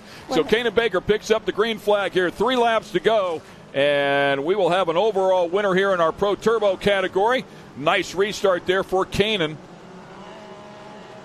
Followed up by Hunter Miller, then Cody Miller, the brothers. And back there, Geisendorf in the white car. That is Cheney behind Geisendorf, trying to find some way around Geisendorf without just running through him. And this right here, when they're going downhill, that race line, as you can see, that dust, that's where it's questionable. You want to make sure, hopefully, that somebody in front of you is not checking up because you do not have any vision, especially with the way the sun is out there right now. But everybody got through clean as normal. That's why they're pro drivers. They've been here before. They've done this. Kaney gets a good run through the back. He was really good through that left-hander there in the NA class, so carries that speed through there and stays in front of a very tough Hunter Miller. Hunter Miller is out there hunting for that position is what he's doing. Yeah, I mean, a real player. He and his brother both, 2021 and 2022 side-by-side 12-hour champions, Texplex champions. I mean, there's not much they haven't accomplished inside of those cars. Really solid out at King of the Hammers. Cheney, a 3-time king out there at the Hammers. And here comes Hunter Miller right up on the back bumper. It gets so technical here, though. Take a look at that track. I mean, it's brutal. Mm-hmm. You've got to go an untraditional line to get through it to keep from tearing up the car. Oh. And I believe that was Cheney, right? Was that Cheney? Yes, it's Cheney. So was Cheney, Cheney was able to get past Geisendorf and Willis at this point. Finds himself right back up here in 4th place behind Cody Miller. Wow, that's pretty awesome for Kyle Cheney. You know, he's been hunting it down this whole time. Oh, Hunter Miller goes way wide on that last turn before our Can-Am finish line. The white flag is out. And we do have Kyle Cheney's now up in that 4th position, but Hunter and Cody Miller, 2nd and 3rd. Kanan Baker. Bit of a moment there for Cody Miller. You can see him. I wonder if he got up on the bike and then went off the track just a little bit. Cost him a lot of distance there to his brother. That'll allow the 91 of Cheney to close up on him a little bit. Kanan Baker, the race between Kanan Baker and Hunter Miller at this point. Kanan Baker, like we keep saying, he's just on fire in these 2 cars this weekend.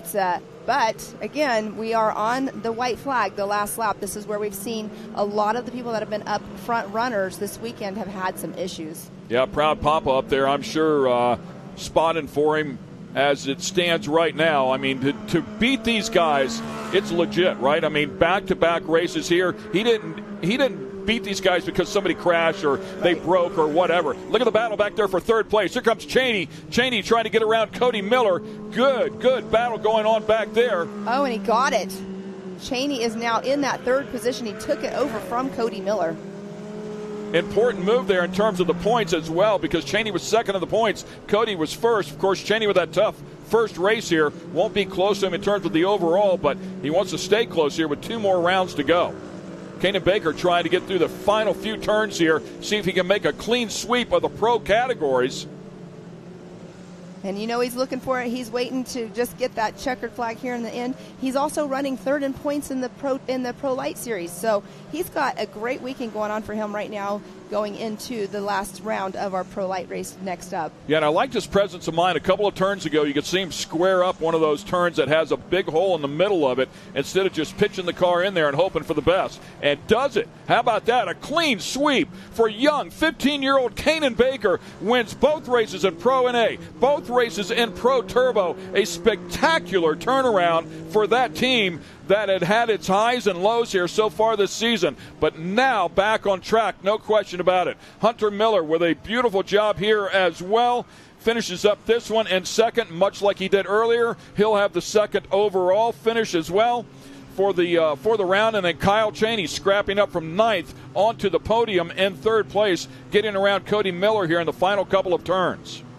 What an amazing race by the young Kanan Baker. I'm super excited for him and his whole entire team. Like you said, they've been having kind of a tough season here and there, but for him to be out here on front for both of those. And there we do see Mitchell Huddleston stayed on race course. He is still out there with that flat tire. Yeah, I mean, what a shame that he was not able to come through there, and maybe he just doesn't have the team. Might be a couple of people there, or didn't have the resources to get in there and take advantage of that pace lap and change that right rear tire, get back out there and make a run at it. It's a shame. Not to mention the damage that it's causing to the car. So. Exactly. And you definitely don't want to touch that as soon as you come in anyways. It's going to be But you love the heart, hot. right? Yes. And our production team, out of respect for somebody that's going to scrap this hard, will let him finish on camera here. We'll keep our eyes on him. Everybody put your hands together for him. Hanging in there tough, man. I love everything about it. Mitchell Huddleston coming through with just a few pieces of rubber left on that tire. They are doing nothing but causing harm, but they are still there. Exactly, and there is our Ultimax Pro Turbo unofficial results board with Mr. Kanan Baker. Congratulations to you in that number 1 spot this weekend out here unofficially. And you got Hunter Miller, number 2. We do have Kanan Baker doing in the background of our Ultimax unofficial results, doing some donuts. So he's having some fun out there. Take that thing out of 4-wheel drive, put it in 2-wheel drive, and rip some donuts out. You think they're excited? And rightfully so. We talked about it. He hasn't even been on the podium in this category. Comes out here, gets back-to-back wins, does it in dominating fashion. As we talked about, he absolutely beat the best in the business out here today, straight up, and hung on with plenty of pressure, courtesy of Hunter here in this race, but had to pass those guys. And was passing them around the outside. So hats off to him and that team for getting it done. Mitchell Huddleston, as we talked about, coming back there with that flat tire. By the way, Mitchell finished in 7th in the first race, so he had a great first race, but it went sideways for him here. And take a look at the rest of them. Cash LaCroix, Robert Van Beekum, as we talked about. Austin Vanover, unfortunately, not able to make the call. Yes, and Cash LaCroix, I'm not sure exactly what happened to him on race number 1 as well, or Austin Vanover, but obviously we did see, like we were talking about earlier, Robert Van Beekum did have a crash beforehand, had an incident in this race earlier on as well. But that was an amazing race by our Pro Turbo class with our highlights here. They threw the green flag. It was Kanan Baker who was leading them all to the stripe, and it was Kanan Baker who led this one flag the entire time. An outstanding accomplishment for the young 15-year-old. He scrapped his way up there the first race. Zach Beavers went for a ride, turned it back over, and he made it to the end as well.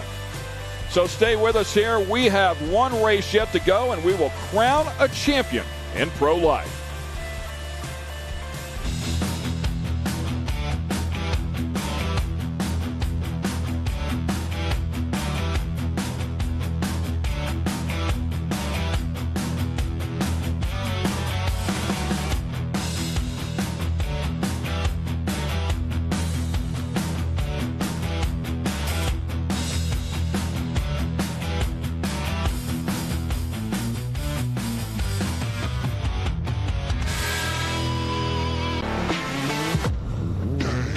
Lightweight, agile, and strong, the Pit Bull is perfect for the job. The Pit Bull is the first and only lift that can be used in the pits and in your garage. Elevate your racing with a Handy.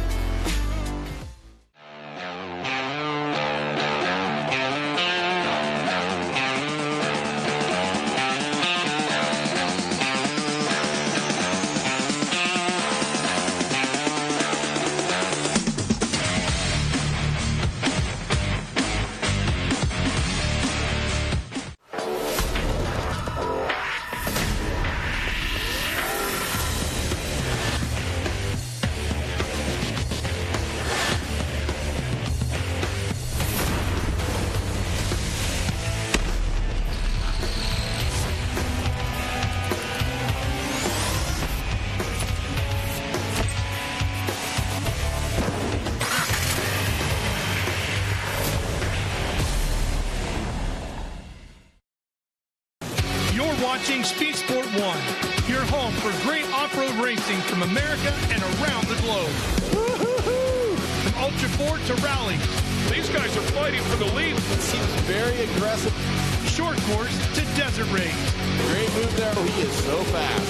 Whether on 2 wheels or 4, Speed Sport 1 has the off-road action you crave. Look at that move. Jumps to the inside. Speed Sport 1, the Motorsports Network.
Welcome back to MidAmerica Outdoors. It is round 4. This is the MAO Truck Championship weekend, and we will get things going here in just a moment. We're going to show you our starting lineup here, the 5 trucks. We will crown a champion at the end of this race. We'll take a look at them here. Camaraderie, Johnny Holcher, Tyler Rimreed, Kanan Baker, and Kyle Greaves. Kyle Greaves comes in here with the points lead. Johnny Holcher second, was just 17 points back. Kyle Greaves had a moment in the first race, got down in a rut. It loaded up the truck. He went to counter steer, and it broke part of the suspension, so he couldn't counter steer it. Consequently, it flipped the truck over, and he finishes up in 5th place. Johnny Holcher there in 2nd place, no doubt closed up that points gap. We'll find out if Greaves can hang on here and collect a $25,000 bonus check at the end of this one for winning the championship. But it is all but on. $100,000 plus is the payout here for the ProLite trucks. $7,500 to win the race, $25,000 to win the championship on top of that, along with the rest of the payout. Great stuff. The 21, Kanan Baker, out there in the second row. 43 over there, that's Rimreed. The 34, the 44. The 34 is Kyle Greaves, and the 44, there it is. That's the battle between those two right there. Connor Berry in the number 2 truck won earlier today. Backed up his effort from the last round where he won based on technicalities or penalties, if you will. But it is on right now. Johnny Holcher goes out and grabs the early lead. Yes, he is. Johnny Holcher in that red truck. We do have 5 trucks that'll be out here on course. We did see Tyler Rimreed take the green flag as well. But Johnny Holcher out there in that number 1 spot. You can see there is a rut right there that they are going to be hitting in that turn. They're going to have to change up their driving style just a little bit. But Kyle Greaves is not going to let Johnny get too far away. Yeah, important to note here that they did not get a recon lap, so they don't know this track. They haven't seen this track since early today. It is definitely way different. A lot of big holes, a lot of big ruts, stuff that will bite these trucks. They are narrow, short wheelbase. There's a lot of weight to them, and you really throw them in. As you can see Holcher there up there at the top of that bowl turn. So it's going to be interesting here. This first lap is going to be pretty testing. Exactly. 100% agree with you on that, Ken, for sure. They do have some areas that they're going to probably try to avoid now that they have seen one lap. But we do see Tyler Rimreed. He's running in that 4th position. And what an amazing roost that these trucks throw up. We just saw it on that camera in turn number 7. It is such a high roost, a hard roost, because these guys, they don't let up in the gas. They are drifting that truck as fast as they can through these corners. Yeah, the big difference being an all-wheel drive side-by-side versus the 2-wheel drive. You can see them driving a completely different line. So a lot of the holes that the side-by-sides developed, these guys are not getting in the middle of. A lot of times just because of the sheer weight of the truck, centrifugal force sending them to the outside of the turn, out there in the fluff, if you will. On the cushion, Johnny Holcher gets up on the bike. It's going to cost him a spot. Maybe not. Can he hang on here? Side by side they go, and Greaves checks up just a little bit to make sure that there was no big contact there. Smart move. Wow, and that is also a good save by the young Holcher as well. He has a lot of seat time under his belt. He's been racing for years as well, but definitely getting back on the gas helped him out tremendously to get back into that number 1 spot. A little dusty right in there. That's Connor Berry there in 3rd place, who won the first race earlier today. And unfortunately, it looks like Kanan Baker back here struggling. Is that Kanan? Yeah, it is Kanan. Yeah, tough go of it, but he's had a phenomenal weekend. Yes, he could pull that one in right now and just be happy with the weekend. The top 3 here are going to duke it out. Holcher in the 44 truck, giving it everything he's got. Pro 2 seat time, wins in Pro 2, and also obviously in Pro Light. Greaves right behind him. Greaves a champion inside of this category. Connor Berry doing a great job as a young driver inside of this category, I believe 18 years of age. Down to the bottom goes Greaves, trying a different line. And that line and it's going to cost him. Berry gets the momentum and drives around the outside of him. Exactly. You took exactly what I was going to say, that momentum, that lower line. You have to let up just a little bit, and you are just hoping that the person that took that high line makes a mistake or doesn't get on the gas quick enough, and that's the only way you're going to get around somebody in that horseshoe 45-degree angle turn. Holcher could certainly close it up here now that Greaves has fallen back to 3rd. I don't know that it will be enough for him to take over the points lead and that championship from Greaves. But we've got a lot of racing yet to go. 8 laps total in distance, mandatory caution after 4.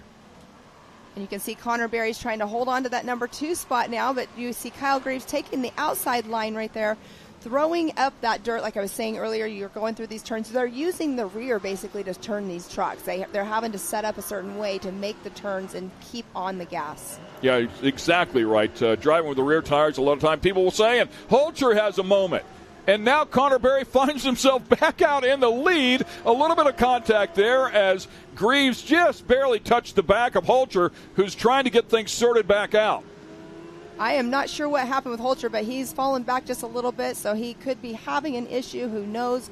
But, wow, that was a little scary there for a second because they were all coming up with the high speed over a little bit of a jump over the concrete tunnel.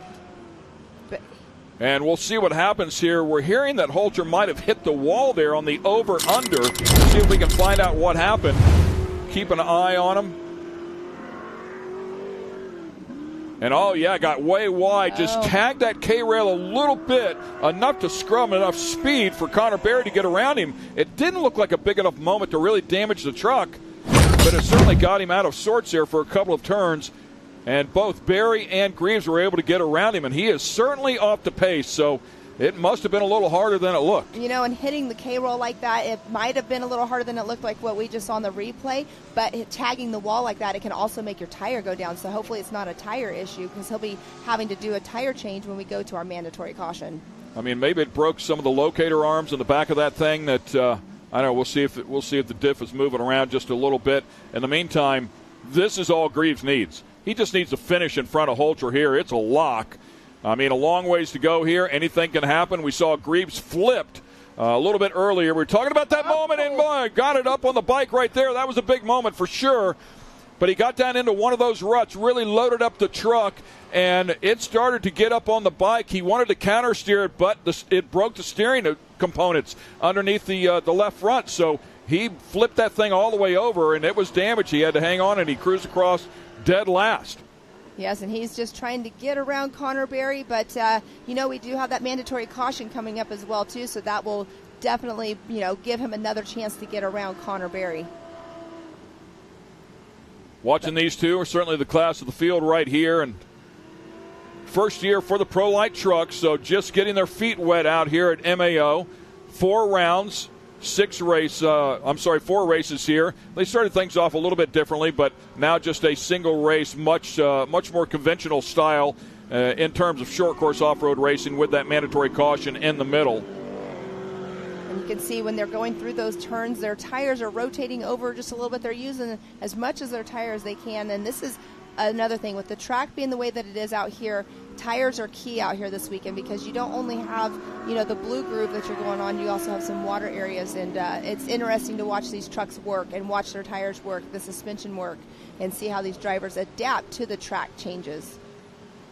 So as it stands right now, 4 weekends of racing there for Kyle Greaves, the KGB team. He had 2 overall wins. That's a total of $15,000 alone. Outside, inside, working hard here on Connor Berry, trying to get around him here before the mandatory caution. He is definitely applying all the pressure he can. Going somewhere where Berry isn't up beside him right now. Can he make it work? Man, he is definitely going to work on the cushion, get some grip, goes around the outside of him. Well, a spectacular driving job out of Kyle Greaves right there. That is a solid effort as they work their way back around here for what should be the mandatory caution. We'll see if it's out here. And there it is. He'll have clean air on that restart. Spectacular effort out of the 34 truck, but he's already picked up $15,000 through those first 2 rounds of racing. If he wins this championship here, a bonus $25,000 on top of that. So he's made a ton of money over the course of the 4 races that they've competed in out here. And by the way, that was open to everybody. This isn't an invite. Right. So all the Pro Light people that are out there had that shot. We're going to see if we can get in touch with him here. Kyle Greaves, Ken Stout here. Can you hear me, brother?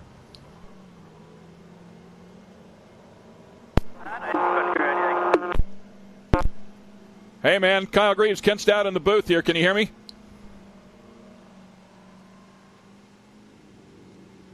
Was talking on top of him. That was his father, Kurt, in there. They're trying to communicate so they can win a championship. Well, we want to talk to you too, man. Can you hear me? I got you. Hey, buddy, great effort, man. Great driving display there at the end of that last lap, coming to the mandatory caution. You're sitting in the catbird seat here. A lot of money on the line, brother. What do you do here in the back half? You going for it or just take care of it? Connor and I are having actually a really good battle right now, and we're racing clean. So, we're just going to go out and race and have fun and hopefully not put it on its lid again. So we're just going to see what happens from here on. Copy that. I'll let you get back on the radio there with your dad. Great job. Great job all season long. Best of luck here to finish this thing up.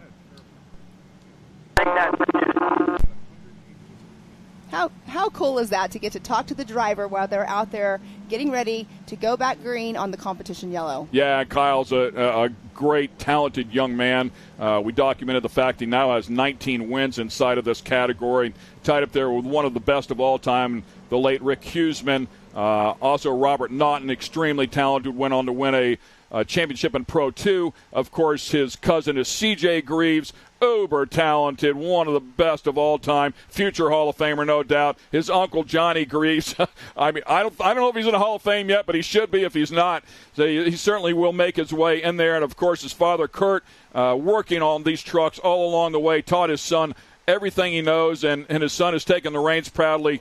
Chip off the old block, very, very talented, building these trucks, cut, grind, weld. I mean, he's good. And if I remember correctly, today is Kurt's birthday, I believe. It is, so happy birthday to Dad. Good job, Pam. I should have said that to Kurt when I had, or to Kyle when I had him on the radio. Right, bring Dad home a birthday present. Exactly, 100% on that. That's a good birthday present right there. A $25,000 bonus check. Connor Berry taking a look at the inside has driven him really clean every time they've gotten together as well.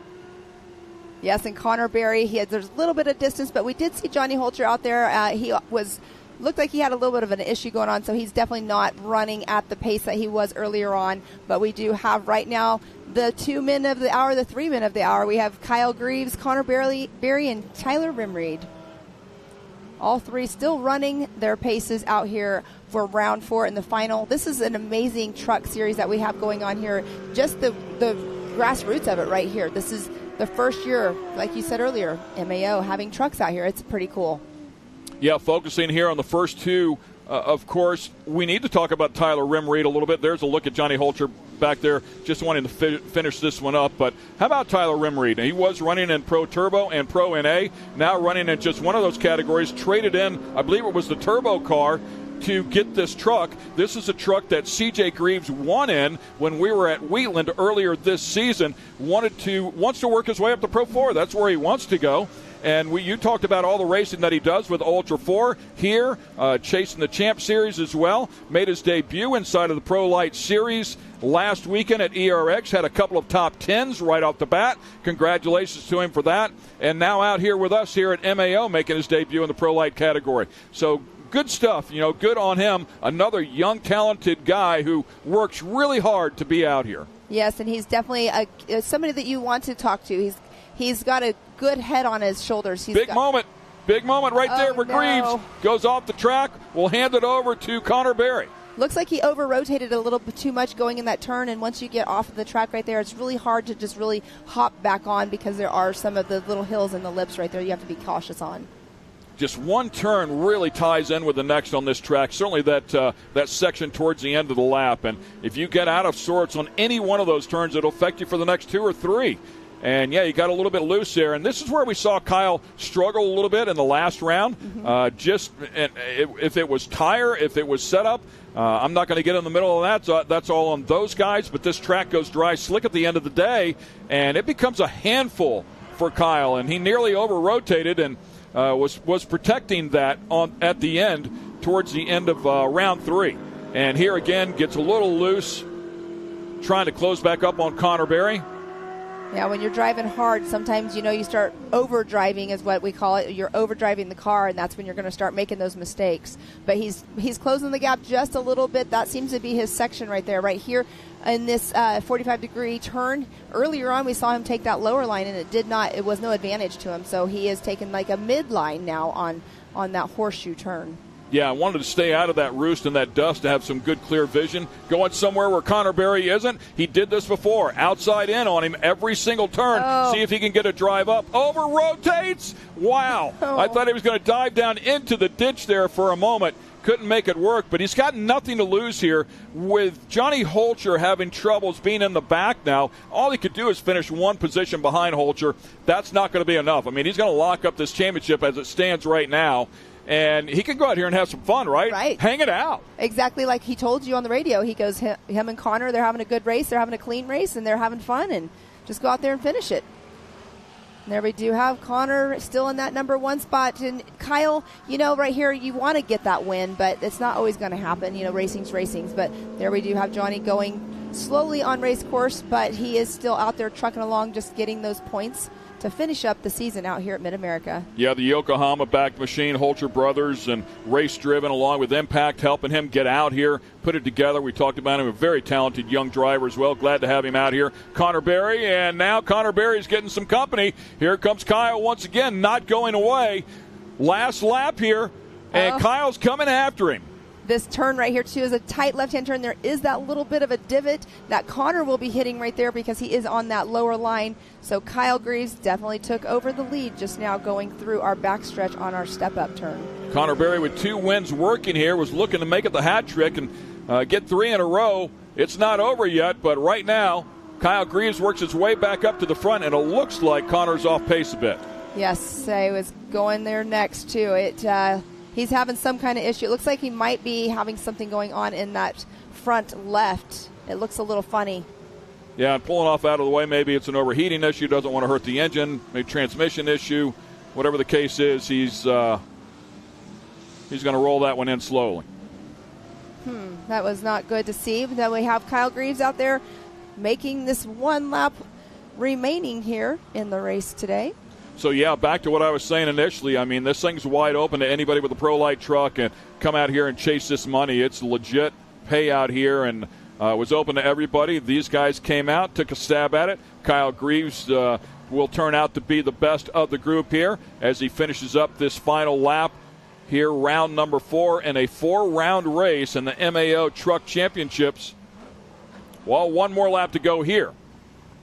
Throwing the white flag now. Time and his scoring had that as previous lap as the last lap. So we do have 1 lap remaining here, like you just said, Ken.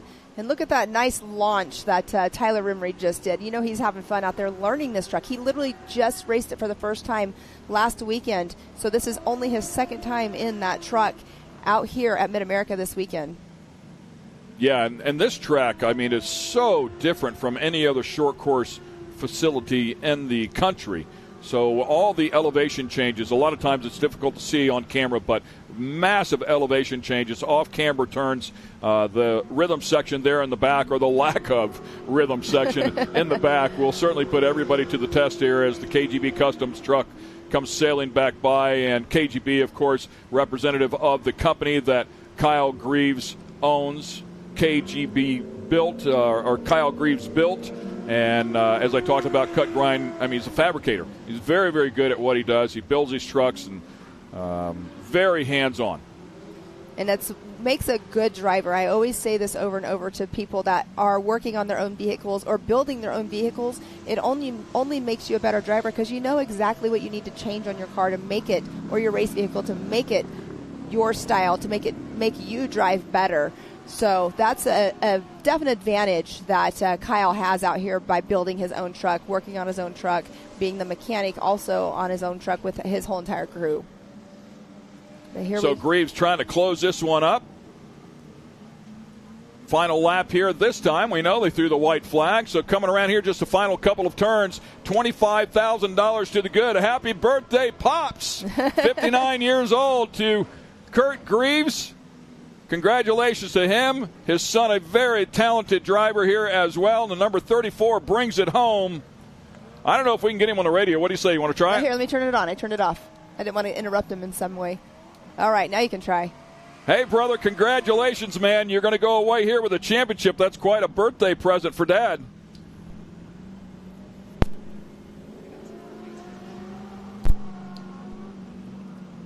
And it looks like we might have lost contact with him going over there on the other side of the bridge. A little bit tough, but a great effort there as Connor Berry is going to work his way back around there. Unfortunately for Johnny Holcher, struggling after he tagged that wall in the over-under. Connor Berry with a great effort. Congratulations to him. A couple of wins out here. That'll certainly give him some confidence inside of that truck as well as everybody makes their way back across the stripe for the checkered flag. And there's Johnny Holter getting the checkered flag. Connor Berry having something going on towards the end. We don't know what it was, but he was running a great race out there. And, you know, it's awesome to see these drivers out here racing against each other, racing so hard, and the young Connor Berry getting this experience, following Kyle Greaves, you know, learning his lines. It only makes you a better driver as well. Same with Johnny Holter. We had this discussion last race. You know, he's learning everybody's lines, and they don't only race here together. They race other, at Champ Series together as well. So Connor Berry with his third-place finish as he rolls across the stripe there, and his win in the first race will win the overall here. So back-to-back overall wins for Connor Berry. Congratulations for him. Pretty nice payday there. That's $15,000 as well. So yes. That's not a bad consolation prize, right? Exactly. Great prize, I would have to say for sure. Great highlights right here. I love that new turn that they added into the track this weekend. Hopefully by next time, whenever we are racing out here with the trucks, we'll be able to do that the over-under. But right there is a great shot from our drone footage. Yeah, they were throwing it down here early on in this race. It was a lot of fun to watch, and we certainly look forward to next year. That's when Johnny tagged the wall right there just a little bit, opened up the door, and then unfortunately the two truck had a little bit of issues a little later on in the race. Kyle Greaves provided a moment there for Connor to get back out in the front. Good racing action. Stay with us when we come back. We'll talk to our winner.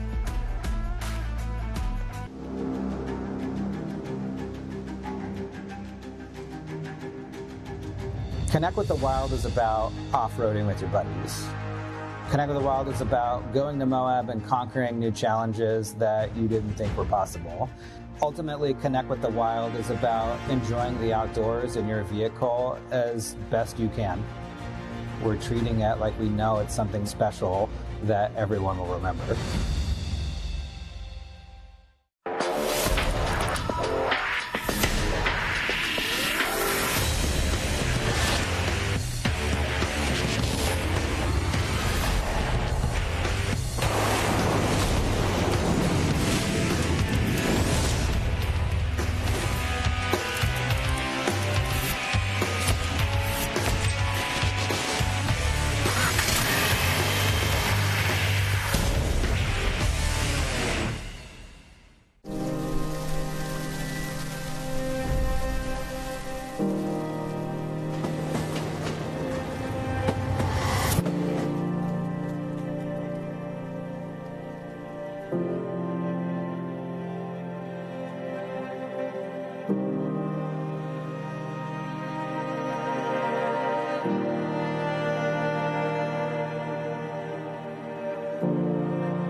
Watching Speed Sport 1, your home for great American grassroots racing. It's time to rumble! Whether you're into sprint cars or stock cars, at the line!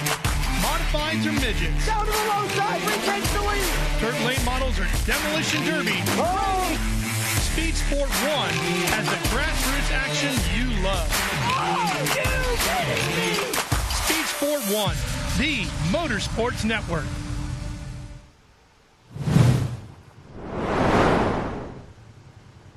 Once again, welcome back to MidAmerica Outdoors. This is the Truck Championship completion here. Congratulations to Kyle Greaves. He gets the race win here after finishing fifth earlier today, putting that thing up on its lid, and he will be our champion as well. We also want to congratulate Connor Berry. Back-to-back overalls here.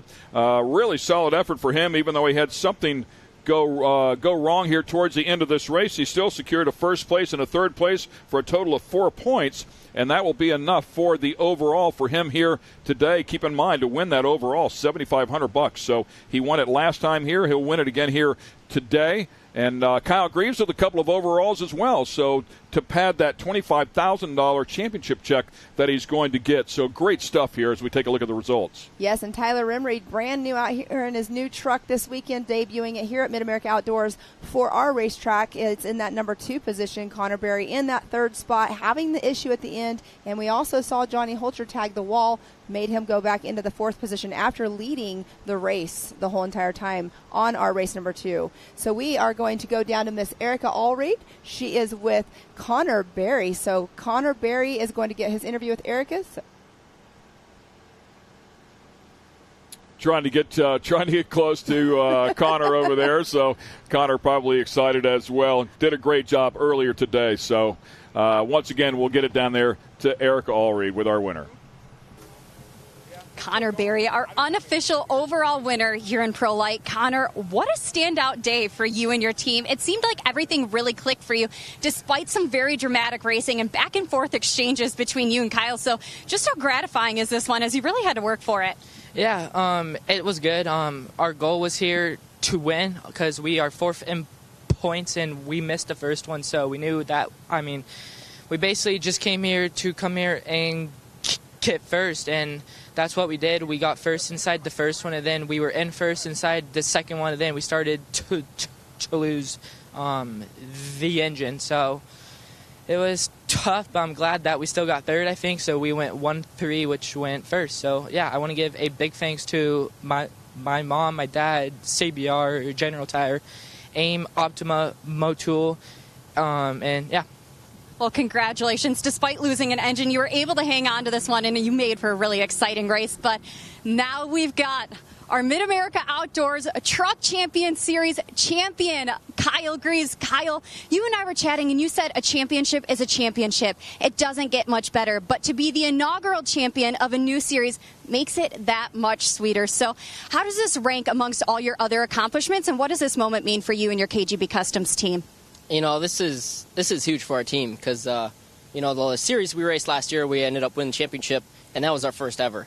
And then this MidAmerica Outdoors put this series on for the Pro Lights, and we're like, we got to go out there and do it and be a part of it and help grow this sport. And, I got to thank them a bunch because it wouldn't be possible to have this happen without them. But, that was an unreal day, We knew all we had to do was really race and finish races, and we'll have the championship. And then I made a stupid mistake and made my team work super hard to get this back out here. But nothing stops this old girl. She gets her done every time. But, hats off to Connor.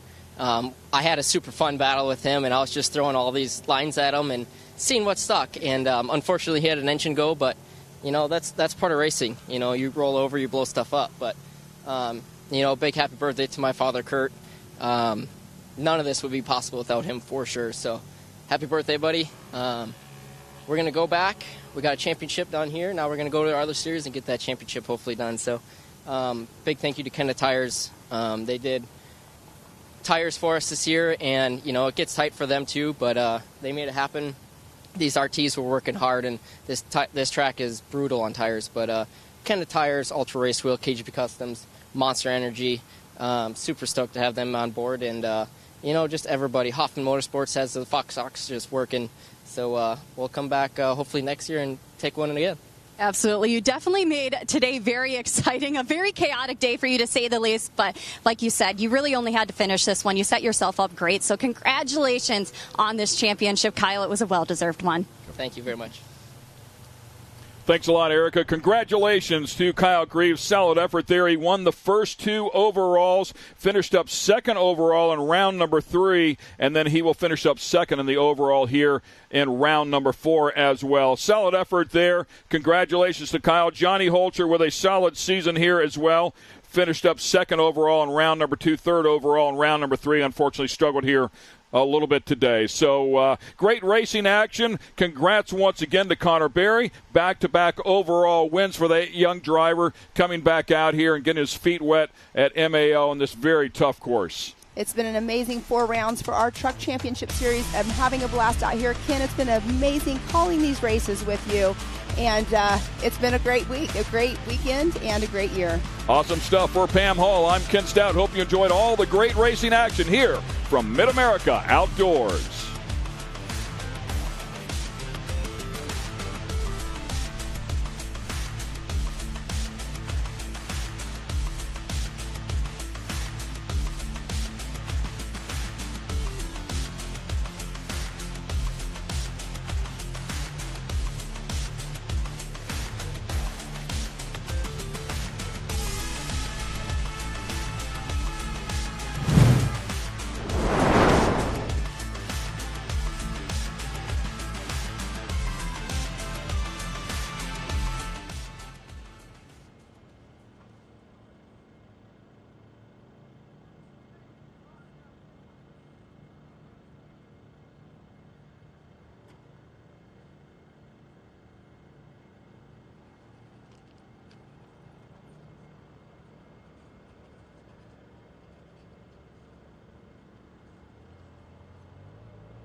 So once again, congratulations to Connor Berry. We also want to congratulate Kyle Greaves. What a great season here as he earned back-to-back overall wins in the first 2 rounds, second and round number 3 for the overall, and will end up second here again. That is solid enough to win the championship here at MAO for 2023. Let's go down and talk to the champ.